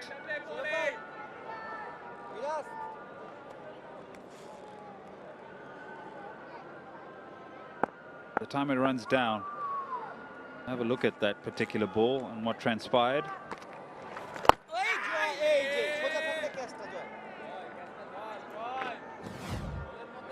Closer look. Yeah, a lot of bat. Quite a bit. Are you sure about that appeal? Perhaps was the conversation there. I liked how Shanto has captained. I like how he's read the game pretty well. To bring back 𝗂𝗏𝗏 in that particular spell, I'm not sure if he'll have another one, and get the wicket that he did. In fact, it would have quite frustrated him that when he did get the edge, the ball didn't carry, but then persisted with him. Oh, he's picked out that particular delivery all the way for 6. A little bit of release of pressure. Curtis Campher. There he goes, down the wicket, gets nice and close to it. That's the most important thing. Get yourself in a little bit of trouble if you don't quite get as close to it and cover the spin, and also the line is vital. The other thing is that these batters, when they move quite late, when they use their feet, bowler sees you quite early, then he can sort of push it down leg or slow it up. But just back to Shanto, I think his captaincy has been pretty good. I think he's read the conditions pretty well, that in one particular instance, perhaps we need to give the spinners a bit of a break and bring about the change up. And it worked. Will he give Khalid another over? Wait and see. The same happened when he brought on Hassan Murad. Back to that, just that 6 in this over. 40 overs gone, 138 for 5.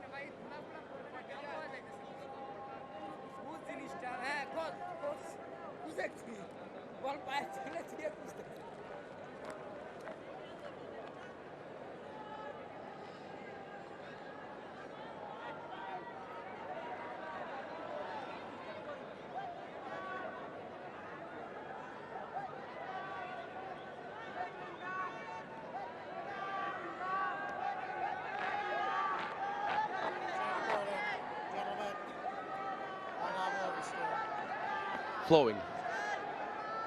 So is day 4. Second test here in Mirpur.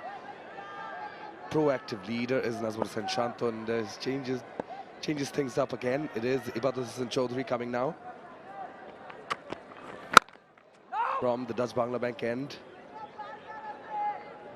I really admire how he goes about business with a smile on his face, does 𝗏𝗏 𝗏𝗏. It also helps with nowadays with the international teams and the way they're set up. They have specific coaches for bowling, seam up, or for the fast bowlers, and then they have a specific coach for the spinners, and then they have a fielding coach, assistant coach, and the head coach, and various other things that you may have within that support staff. And with your planning, there'll always be a discussion of, if it's becoming a bit too easy or predictable for one particular discipline, don't be afraid to change it up.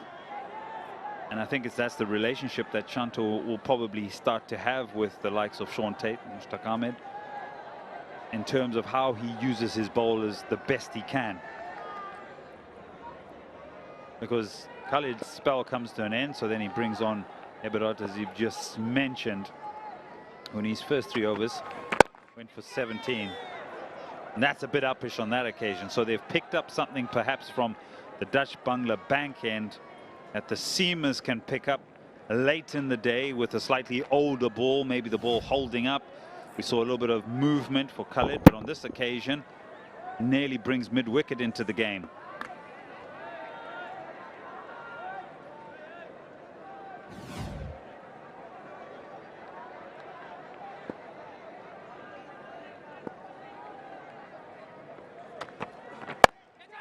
Catch it is the call.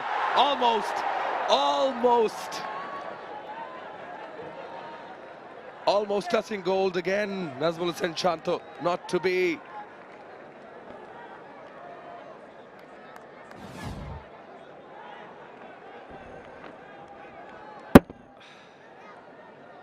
Teed it up. I teed it up just for that to happen.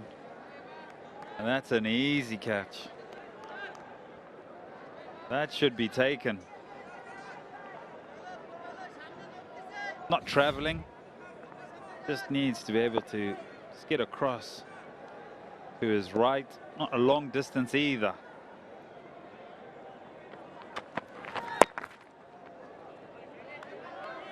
Yeah, the trap was set for that. Khalid Ahmed getting the wicket, getting the ball to shape away from the right-handed batter. But angling it in, that field and short mid-wicket placed exactly for that.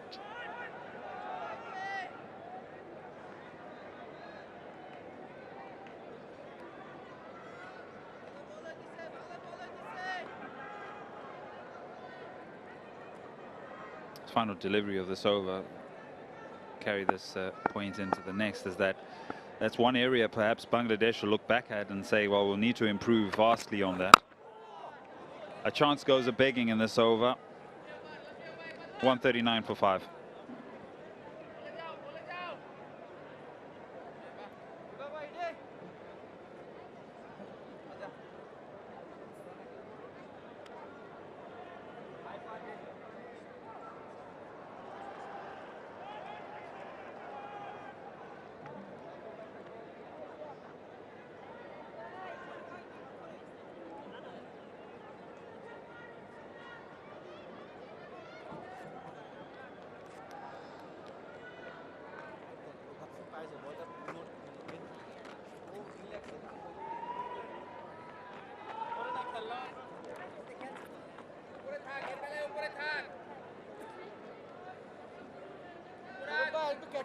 Yeah, there could be one more. The wickets column. That too for Seema.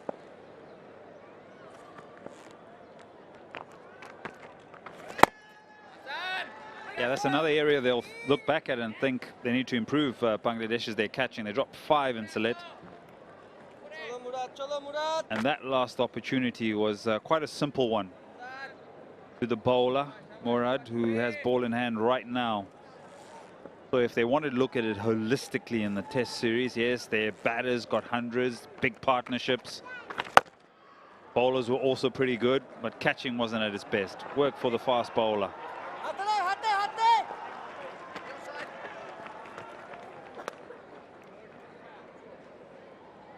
So when you start dissecting the series and the pros and the cons, the catching will come into a little bit of a highlight in areas that they need to improve, Bangladesh, because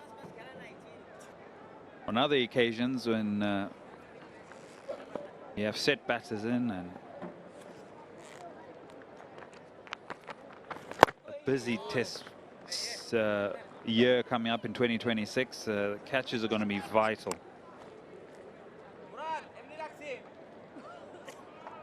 And with all due respect, if you're up against stronger oppositions, they're going to make you pay. I'm sure fielding coach James Perment, head coach Phil Simmons,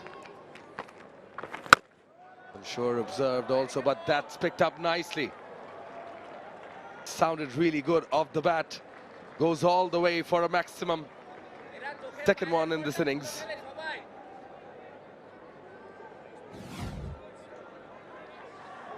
Put him down.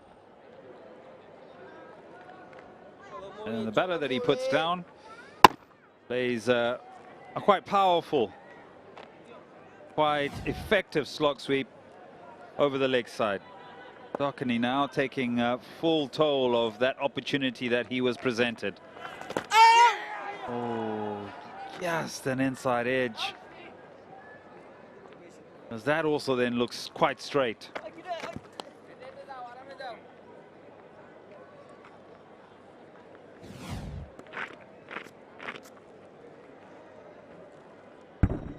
Just pitches and straightens.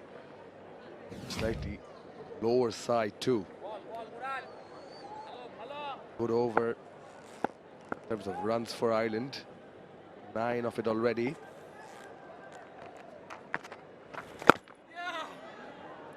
But a flight offered. 42 done. 148 for 5.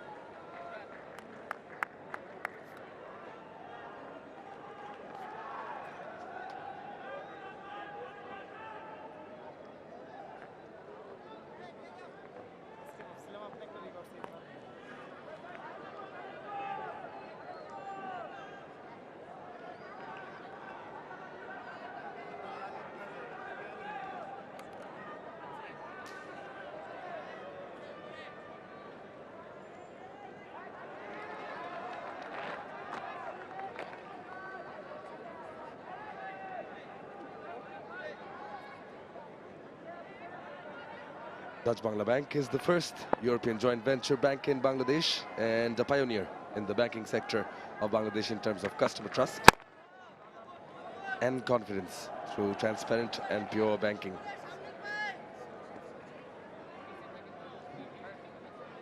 We were just seeing the schedule of this Dutch Bangla Bank series, and right after this test, this moves to Chattogram for the T20 internationals. Looking forward to it. Going to Chattogram, Eddie. Yeah, been there many times, and always great to visit that part of Bangladesh, port city.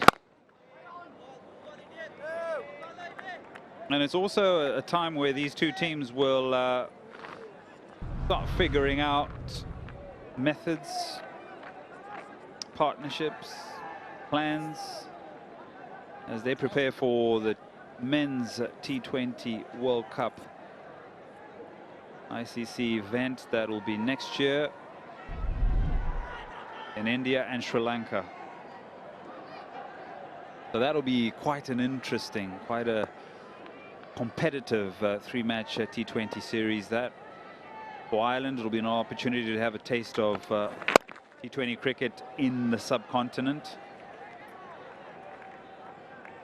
For Bangladesh, they'll be working out a number of options. We've seen a lot of their players at the ground, putting in the hours, putting in the training, in and amongst the squad and the nets behind us.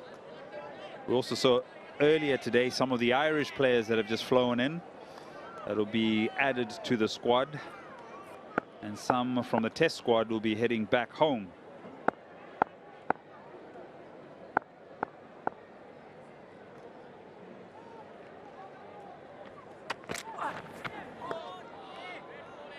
Yeah, the Bangladesh team, you're referring to the academy ground right outside. A little bit of batting and bowling, and during the lunch break, fielding as well. Change up. Tempo's going to pick up as well.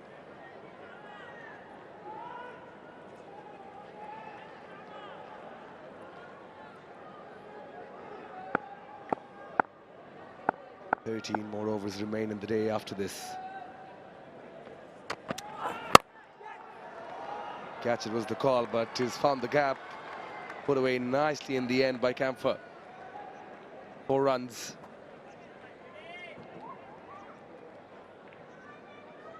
Yeah, with on alpha, you'd probably think that the pitch is at its slowest as we enter or conclude day 4. So that particular length just sits up. And he's able to just squeeze it behind square for a boundary. There's no protection out there. There's no third. So finds the gap.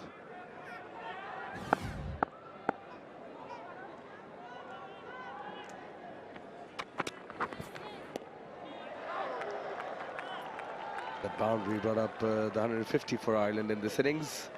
End of the over. 153 for 5.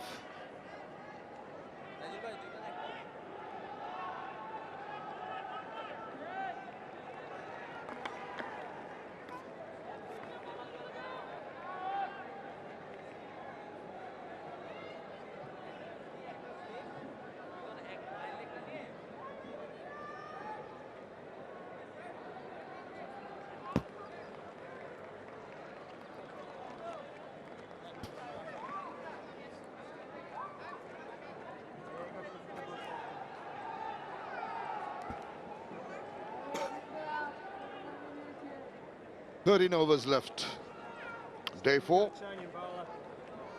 Ireland 153 for 5. Bangladesh have tried their best, created opportunities. Catches going down. As the previous commentators mentioned, one area that they need to improve despite absolute domination with the ball and the bat. Little things to correct for the future. Going to be Tajul, 2 for 48. There's going to be a lot of that. Dakhni, 13 of 25. Got to make sure that Tajul does not spin his web around them.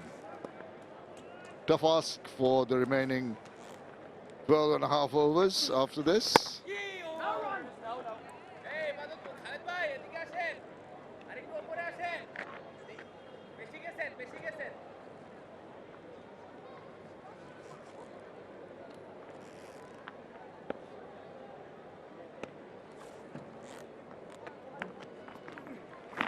Oh, now that is not needed. Well, he's wondering, he asked, was there a touch? Nothing from the keeper. They're thinking of going upstairs. The reaction from Taijul Islam suggests that he might have hurt something. That's why they've taken the review.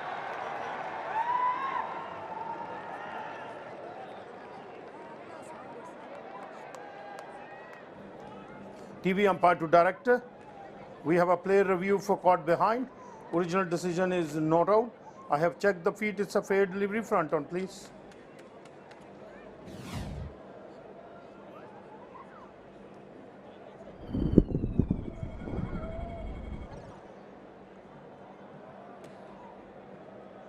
Appears to be no bat involved. To confirm ultra edge, please. Keep rolling. Keep rolling. Keep rolling. Flat line. Flat line. I can see gap between ball and bat. Satisfied?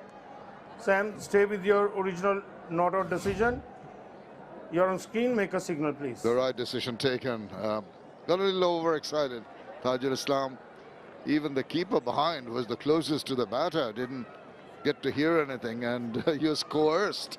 Shanta was by Taijul to take that review. Yeah, nothing. We heard nothing on the stump mic also.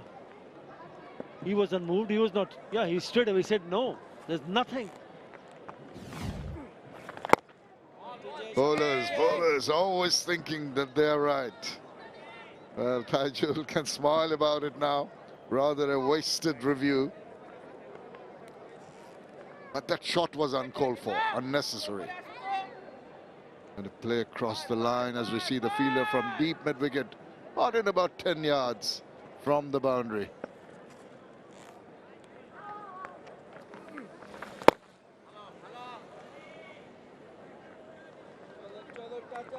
They've got to keep a calm head. Curtis Comfort and Doheny. They're enjoying the last few minutes of day 4. Oh, Snorter! It's gone over. Didn't get a bit of bat from the reaction of the close-in fielders. It seemed that he might have overdone. We'll come back to that. 154 for 5.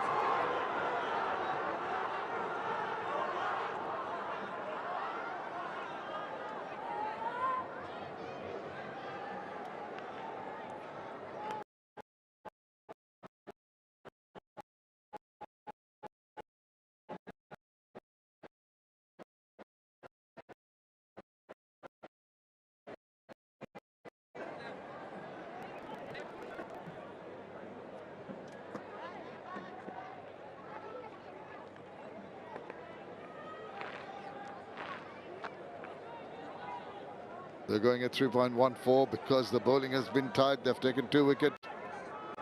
21 over 66 runs in the 3rd session. Have a look at this. Yeah, I reckon that one might have been a nick there. Straight off the gloves. Not an easy one for the wicket-keeper. Might have just gone a little bit closer to Shanto, but just the reaction from the keeper. Off the gloves and just goes over the top of the fielder in the slip score. And yeah, very, very fortunate.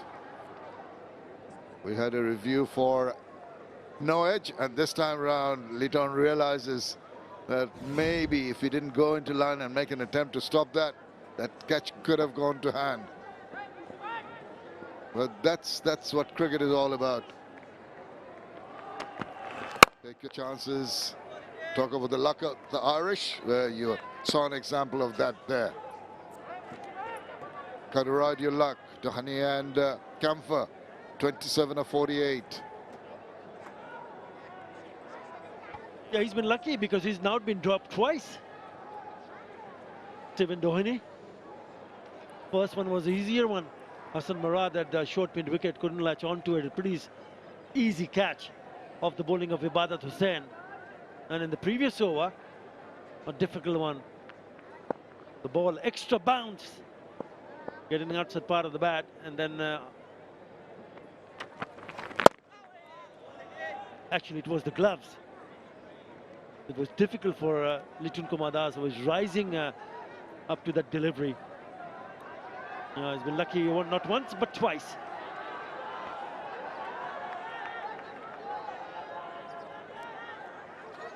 𝗵𝗺 Hussain into his 6th over. Dhoni on 14.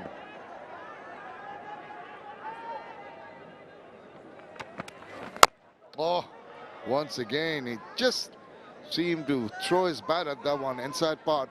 Have a look at the 2 drops that we're talking about. One rather easier on the first instance, should have taken that, seemed to be going away from him a little bit. This one difficult because of the fact that it brushed against the gloves and also the gloves of the keeper to take it over the head of Najmul Hussain Shanto. Extra bounce, never easy for the wicketkeeper to collect that.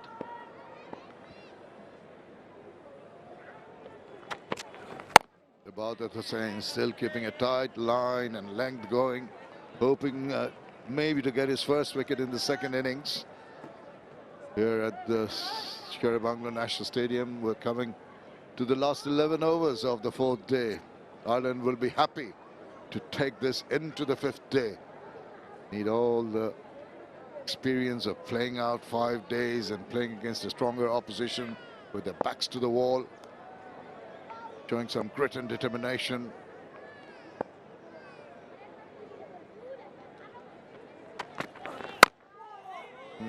Inducing the inside edge. 154 for 5.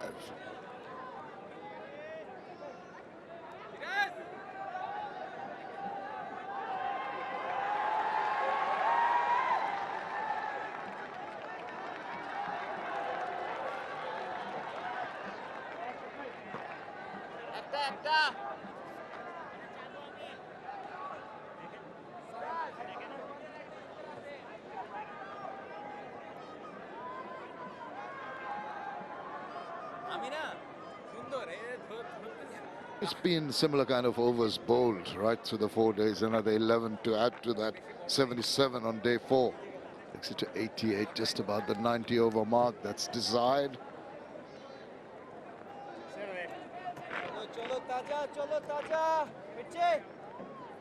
That one's fallen asleep. Mother's trying to do the same.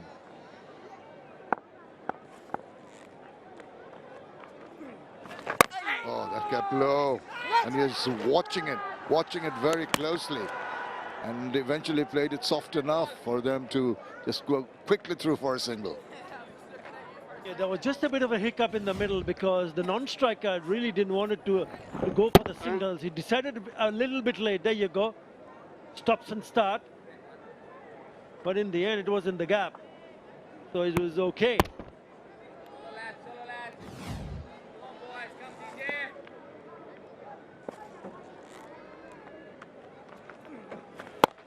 With Tajul bowling, you never know one ball's going to rear up a decent kind of length.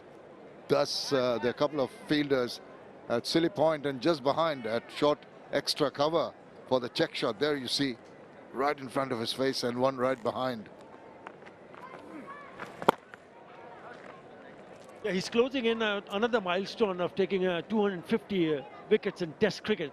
Tajul Islam is picked up now 248 wickets. 5 wickets is what Ireland has. So he has an opportunity there.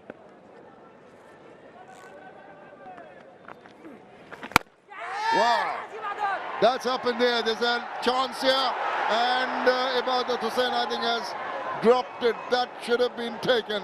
Bangladesh keep on dropping their catches at vital moments. And that malaise continues here. The lady luck smiles on Dhoni one more time.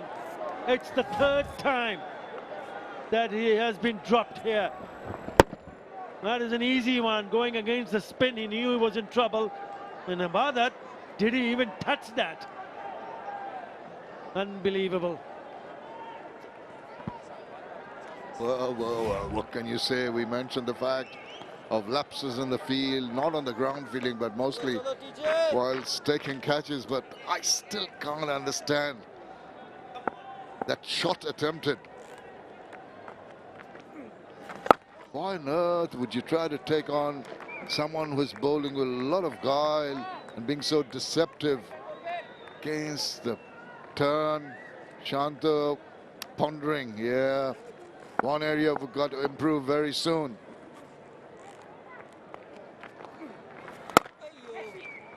Goes through quickly for a run to finish a lucky over for Ireland. 157 for 5.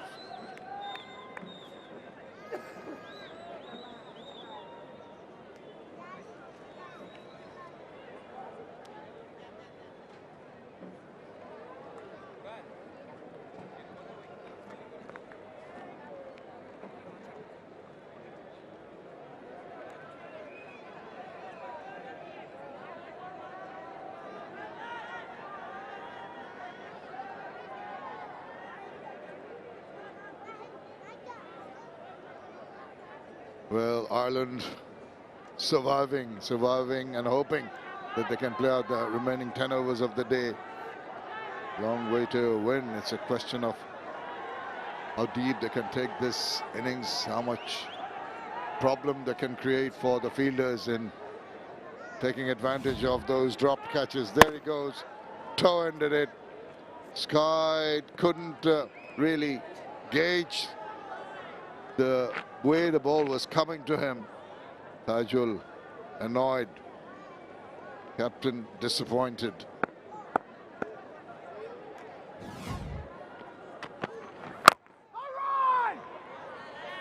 Yeah, 𝗵𝗲𝗃𝗀 is the one who dropped that catch, and he's bowling now. Can he pick up a wicket and this over? Yeah, catching has been disappointing. Even in the first test match, something that they would be looking in, especially the fielding coach, the drills they've been doing over and over again. But they keep on dropping catches. It's okay once you're scored that many runs in that first test match, but if you're playing against an opposition where it's a tight game, that might matter quite a lot. Indeed, we talk about good cricket. That means playing good in all three departments of the game. Having a weaker opposition and having that bit of an advantage has helped, as you mentioned. They've got to really tighten up their catching in particular.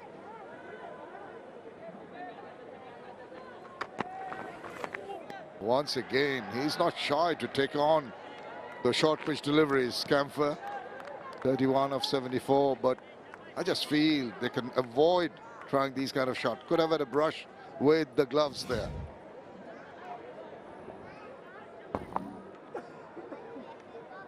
Yeah, and also the fact that there is a fielder at the deep square leg, because if you're not getting on top of the ball, you're not going to keep it down. So it will go in the air, and if it does, then that fielder at square leg will have an opportunity to get that catch.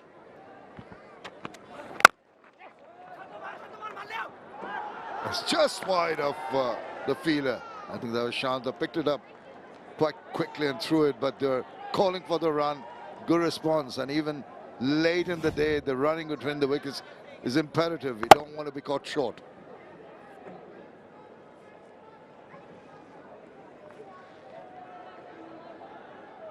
He's made a good outstretch.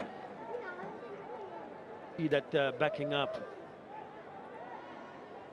Yeah, he's in. He's really good. Yeah, the right tactics of stretching your arm, pushing the bat forward, sliding it in. And that's good. Good to pay heed to the good ball. James Hammond is Bangladesh fielding coach. He won't be too happy with all those catches dropped, wanting to fine-tune them. Have a few words of advice and some strict regimes to follow in the future, so that repetition of those mistakes did not happen.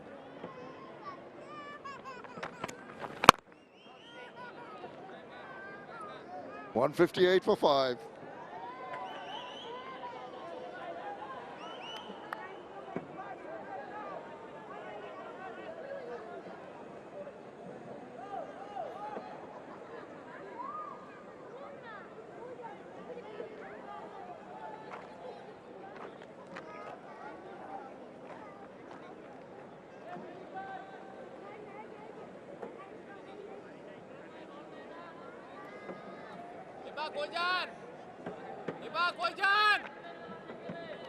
Coming to the end of day 4 here. The Sherry Bangla, 9 more overs remaining in the day's play. The light's still pretty good despite the fact that the floodlights are on. Just adding to the natural light and making sure there's no dearth of light or players not having to go for bad light. So understandably, play should continue for the whole of the 9 overs.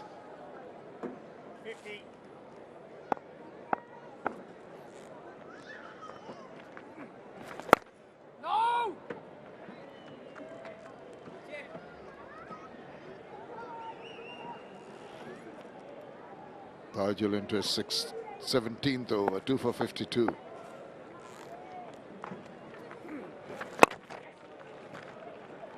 Can tend to get tired, but doesn't show the tired fingers with all that, giving the ball a rip to get the purchase.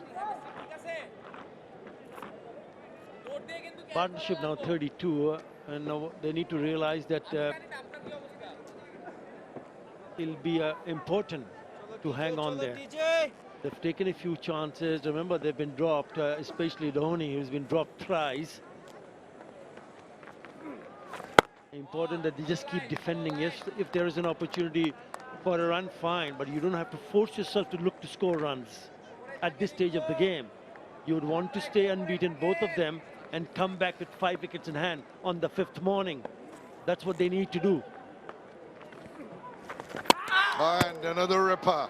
Look at that. He keeps on bowling those beautiful deliveries. He's made it smile, beat the bat, drift and turn away. You can't do much anything about that delivery. It's a peach. It just did a little bit too much. Now, once in a while, Tigel has produced wicket-taking deliveries, and also the ones which has beaten the bat. Turning out to be good over from Tigel Islam. Yeah, sure has created the chances. Some not being taken, some going close by. Always keeping you on the edge of your seats when he's bowling. It's the 1 run in that over. 159 for 5.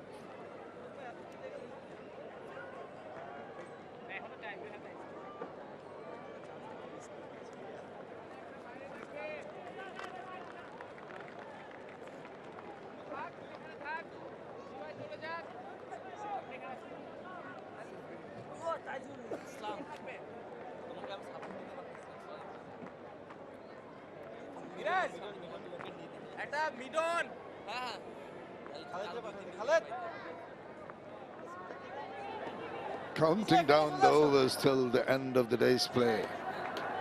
Going around with that.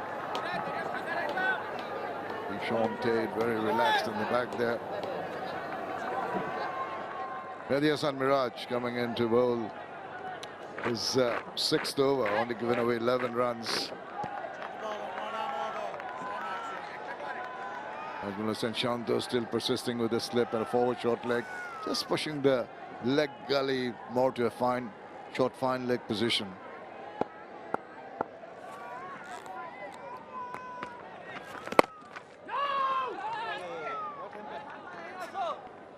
Absolutely fine with those close-in fielders. Maybe get one on the offside also, because they're not going to play a few shots here. And 𝗵𝗺, only the 6th over, not among the wickets. Now that fielder at short fine has come in front to short mid on. So another fielder added in front of the batter's eye.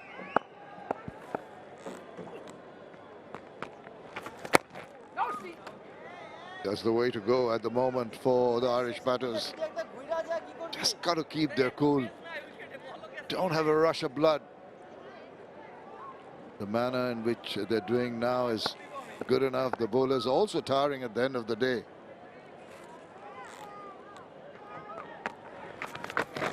Tickle around the corner. Wonder if it's got any bat or pad on that one. Going to be a chase. And he's... Oh, love to have a look at that. What a fantastic effort from the skipper. Brilliant stuff. Doesn't matter how many runs it buys, but they'll have a boundary check, I suspect.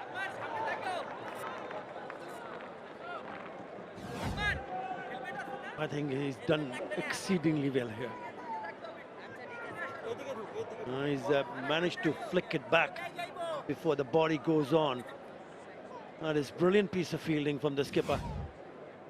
Yeah, absolutely top class, and he raises the spirit of everyone around. The captain making such a concerted, dedicated, committed effort right at the end of the day's play.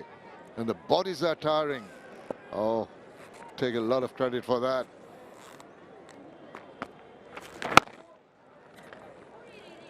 So the quiet passage of play continues. Of course, we had that 3 byes, those 3 byes in the previous delivery prior to that. But I think that is going to be the order of the day for the remaining 7 overs. A couple of balls remaining. In the 8th, another deviation down leg. I think that's a deliberate effort on the part of Miraj, because he's got a slip and a leg slip. He's got a forward short leg, angling the ball in, hoping that it'll turn and bounce.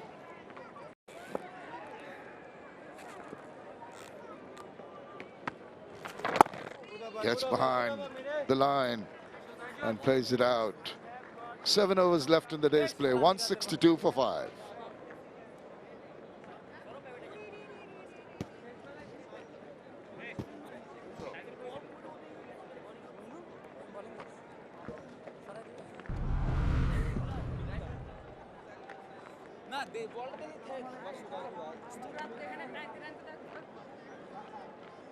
I can't handle the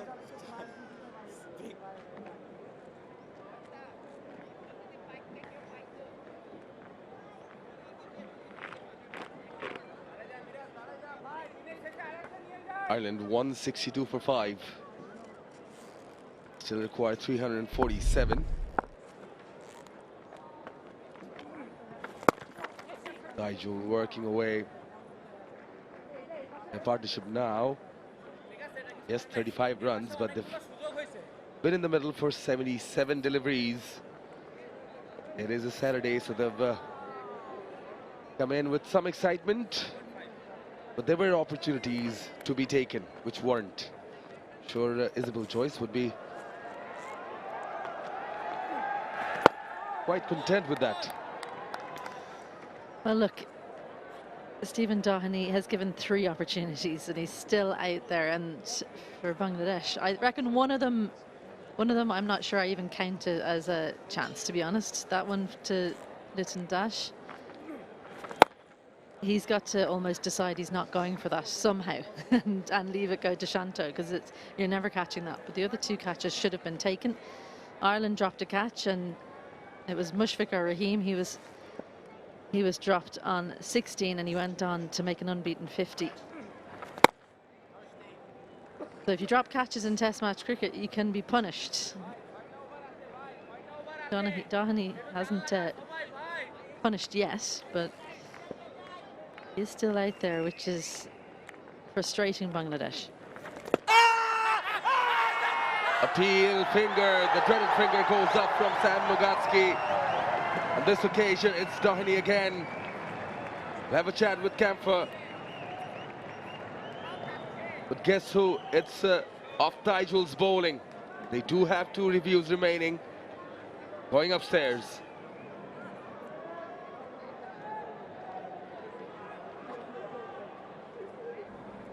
TV umpire to director. We have a player review for LBW. Original decision is out. I have checked the feet. It's a fair delivery. Front on, please.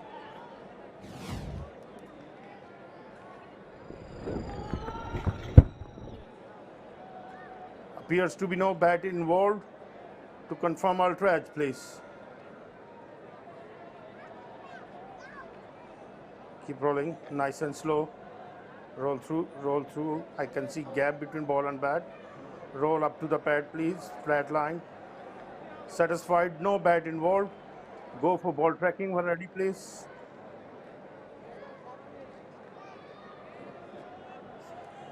Original decision out.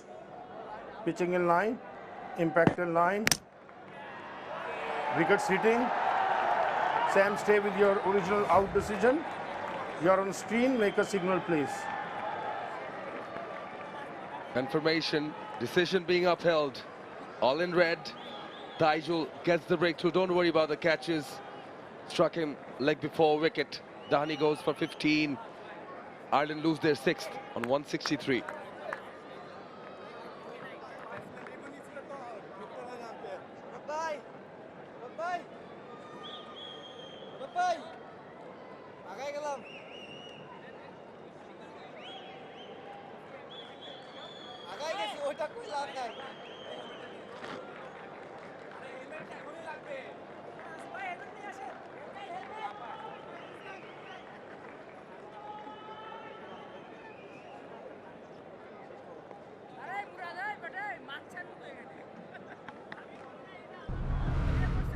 Andy McBride, no mug with the bat.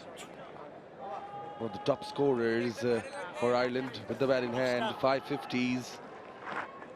Best of 19 not out. It was 𝗍𝗏𝗀 in his 18th over. Put the brakes on in that partnership between Camphor and Dahani of 36 runs. I just didn't get the bat in front of the pad here, Stephen Dahani. I think that's because of the head position. He was slightly falling over, couldn't reach the bat forward. And yeah, I think he knew it was a slim chance that it wasn't going to be hitting. He was hoping that maybe it was going to turn more, not on that occasion. Andy McBride next in. Better for defence than on the last innings when he had one that went straight through the gate. 163 for 6 Ireland.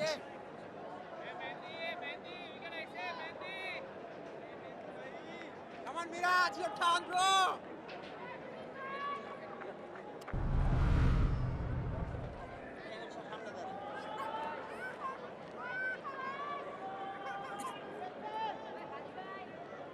Miraj বেশি বাইরে করলে আমি যাবই না মিরাজ এটা বলছো এটার কথা বলছো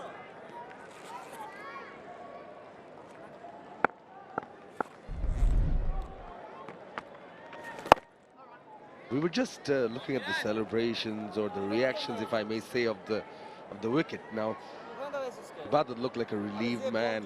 Dropped him once, and he was dropped once off Ibadat's bowling. Hassan Murad, the guilty party. It's like you'll keep an opportunity that was there. Liton Dash behind the stumps. So they finally breathe a sigh of relief. They've got Dahani, but mentioned McBride can bat. Jordan Neal has done well with the bat in hand in this series, still to follow. There's Humphreys in the lineup as well.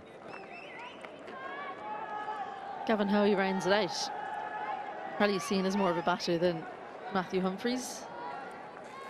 I'd say he will turn into an all-rounder when he can put a bit more time in. The leg spinner, he's spending most of his time on that discipline, as you can understand, taking it up just in 2020. And Jordan Neal there, he's ready to go. Yeah, get the helmet off. A bit of faith in your teammates out in the middle.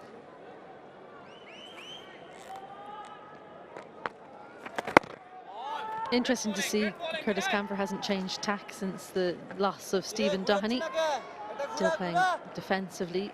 He's generally someone who likes to score quite quickly, even in Test cricket.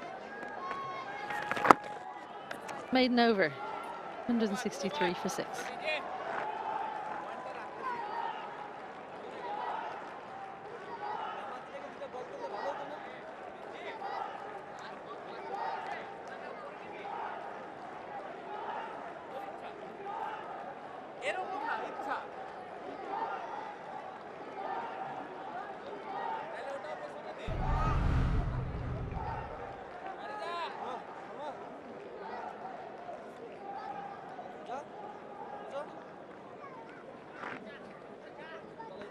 Right at the top, Taijul Islam, most wickets for Bangladesh, one away from reaching the milestone of 250 wickets, surpassing Shakib Al Hasan in this series.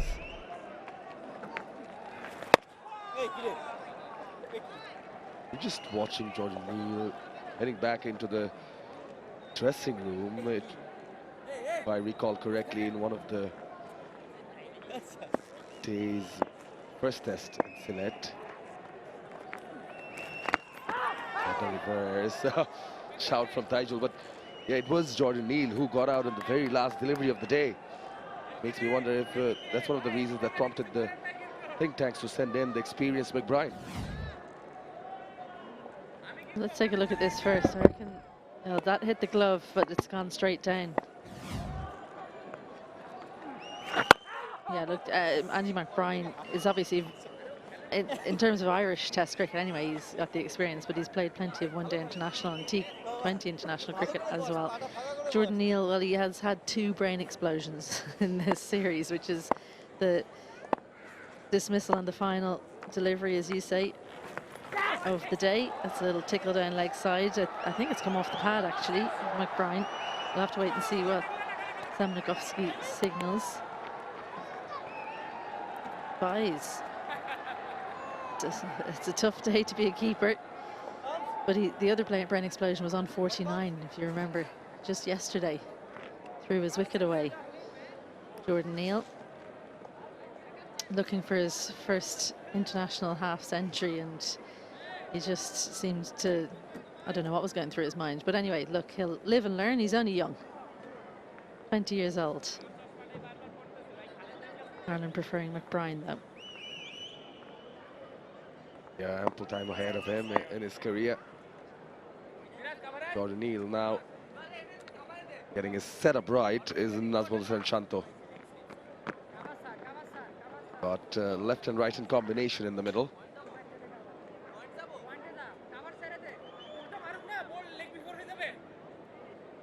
It is McBride, of course, with all that experience that comes at first. Then again, Jordan Neal has scored runs. Then came the brain-fed moments, but beautiful delivery again from 𝗪𝗪. Yeah, clever thinking from 𝗪𝗪, because he knows that through Andy McBride's mind, he's thinking about his last dismissal where it went through between bat and pad. This time goes straight on, so the outside edge may be the play for Bangladesh. Sweep shot from McBride, so he'll get off the mark. End of another one. 166 for 6.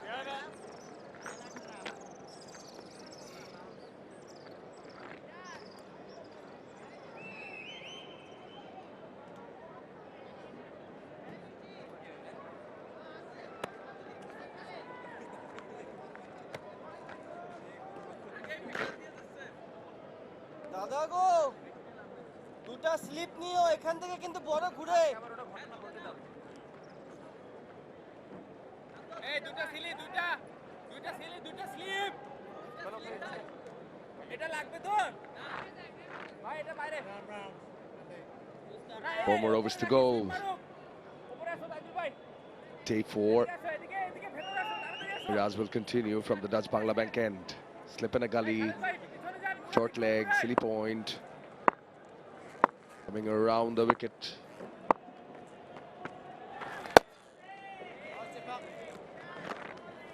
Yeah, batted for 52 overs. This is the 53rd for Ireland.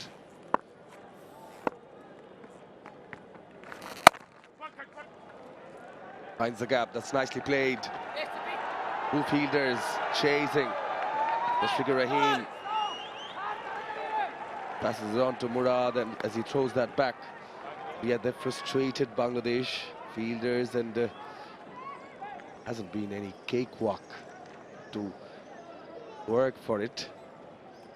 Again, if there were runs scored at the top order, tell you what, they would be much more tensed.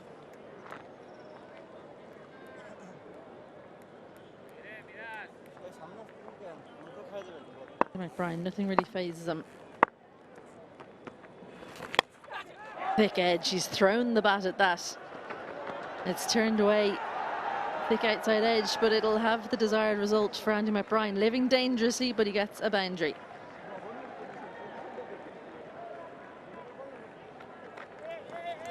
Three fielders closing in on the offside. Still somehow evades them all. Wasn't too far away from Mominul Haq, Gully. but credit to Shanto for the effort, closing in on the end of the day's play, and still on quite a few occasions we've seen him sprinting. The commitment's there, over 300 runs required, but still not willing to give it away easy, the Bangladesh captain. Hit well. This will reach the boundary. On the trot, consecutive fours. You can see the plan. He's offering the carrot, saying if you hit it cleanly, you're going to get 4. If you don't, you're going to give a chance. But McBride up to the task. Good balance once more. Had a practice for that shot in the first delivery. Hits it better on this occasion. 2 boundaries to his name now. The last 3 deliveries, he scored 10 of them, and all 3 of them on the quicker side from 𝗿𝗏. First one, 80.4, the slowest of the lot. First delivery I'm speaking of. So he's sort of enjoyed pace, even though it has kept low in the last ball that was put away nicely by McBride. Enjoyed the pace, so we wonder if he's going to take pace off or come up with an even quicker one. 𝗿𝗏 glides that one in.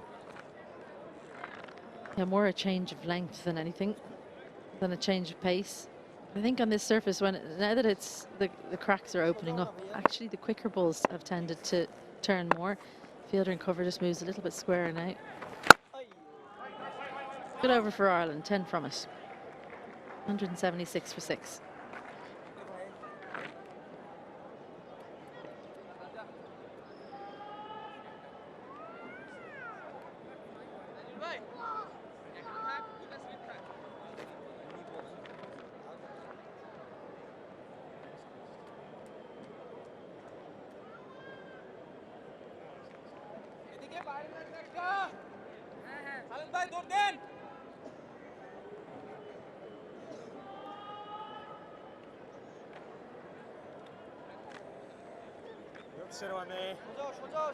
First 2 sessions, the runs have come at a good rate.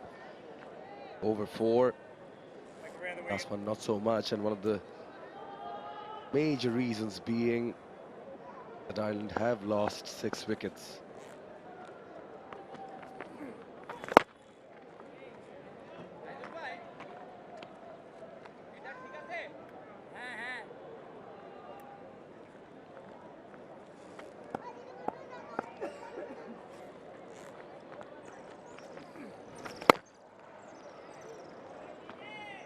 Curtis Camphor playing so differently to Andy McBride. Seems to have his sights firmly set on tomorrow with bat in hand.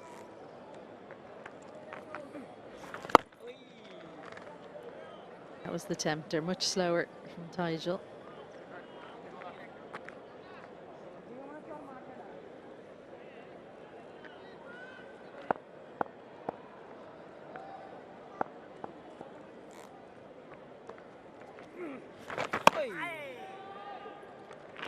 Turn. Good amount. Well, Curtis Camphor on the back foot just covers his stumps. Says, okay, as long as it's not on the stumps, I don't mind. You can have that one.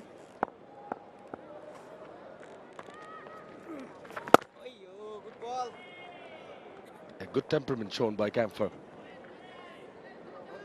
In there, 92 deliveries he's faced.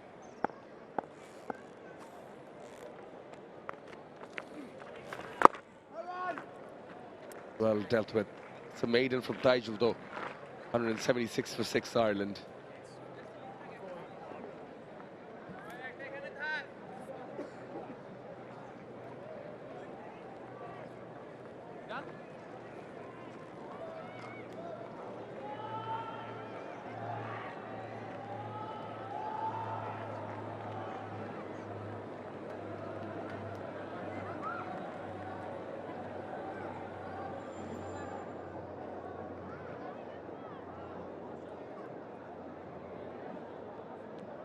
Yeah, 54 overs bowled to Ireland. They are 176 for 6 with 2 more overs remaining.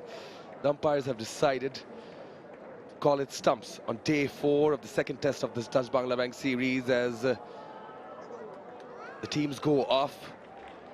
Bangladesh have toiled hard to bowl the 54 overs and take the 6 wickets.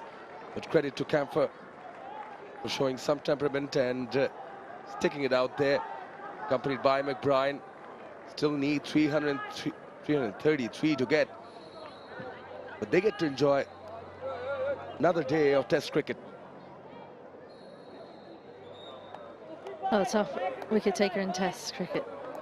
He can go to sleep tonight thinking it's a job well done, but there's more work to do tomorrow because Ireland have only lost 6 wickets. Harry Tector, so far the top run scorer, 50, but then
Nine runs to chase. Some opportunities out there, but yeah, the batters somehow squeezed some runs out, but they came out with positive intent. Harry Tector gritted out and was rightly applauded for his 50.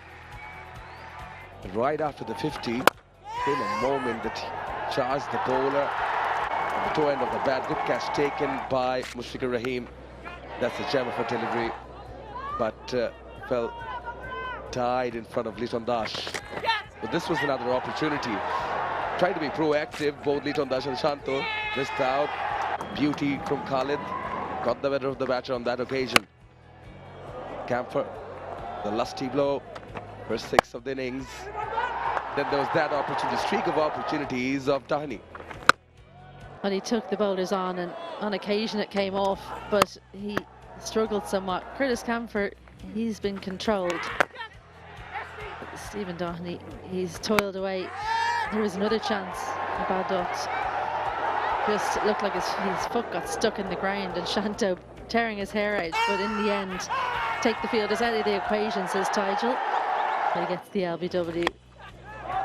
McBride in at number 8 for Ireland. Also had his luck go his way, but right now it's Curtis 𝗂𝗪 out to the side, and they'll be ready to come tomorrow. Yeah, the target for Ireland 509. As of now, they're 176 for 6, 4 wickets in hand. They still need 333 when close the day's play, day 4 here in Mirpur, second test of the Dutch Bangla Bank. So what that means is there's more play available on day 5 here in Mirpur, second test of the Dutch Bangla Bank, and coverage will start 9:15 a.m. in the morning. Well, till then, it's a very good night from all of us here in Mirpur.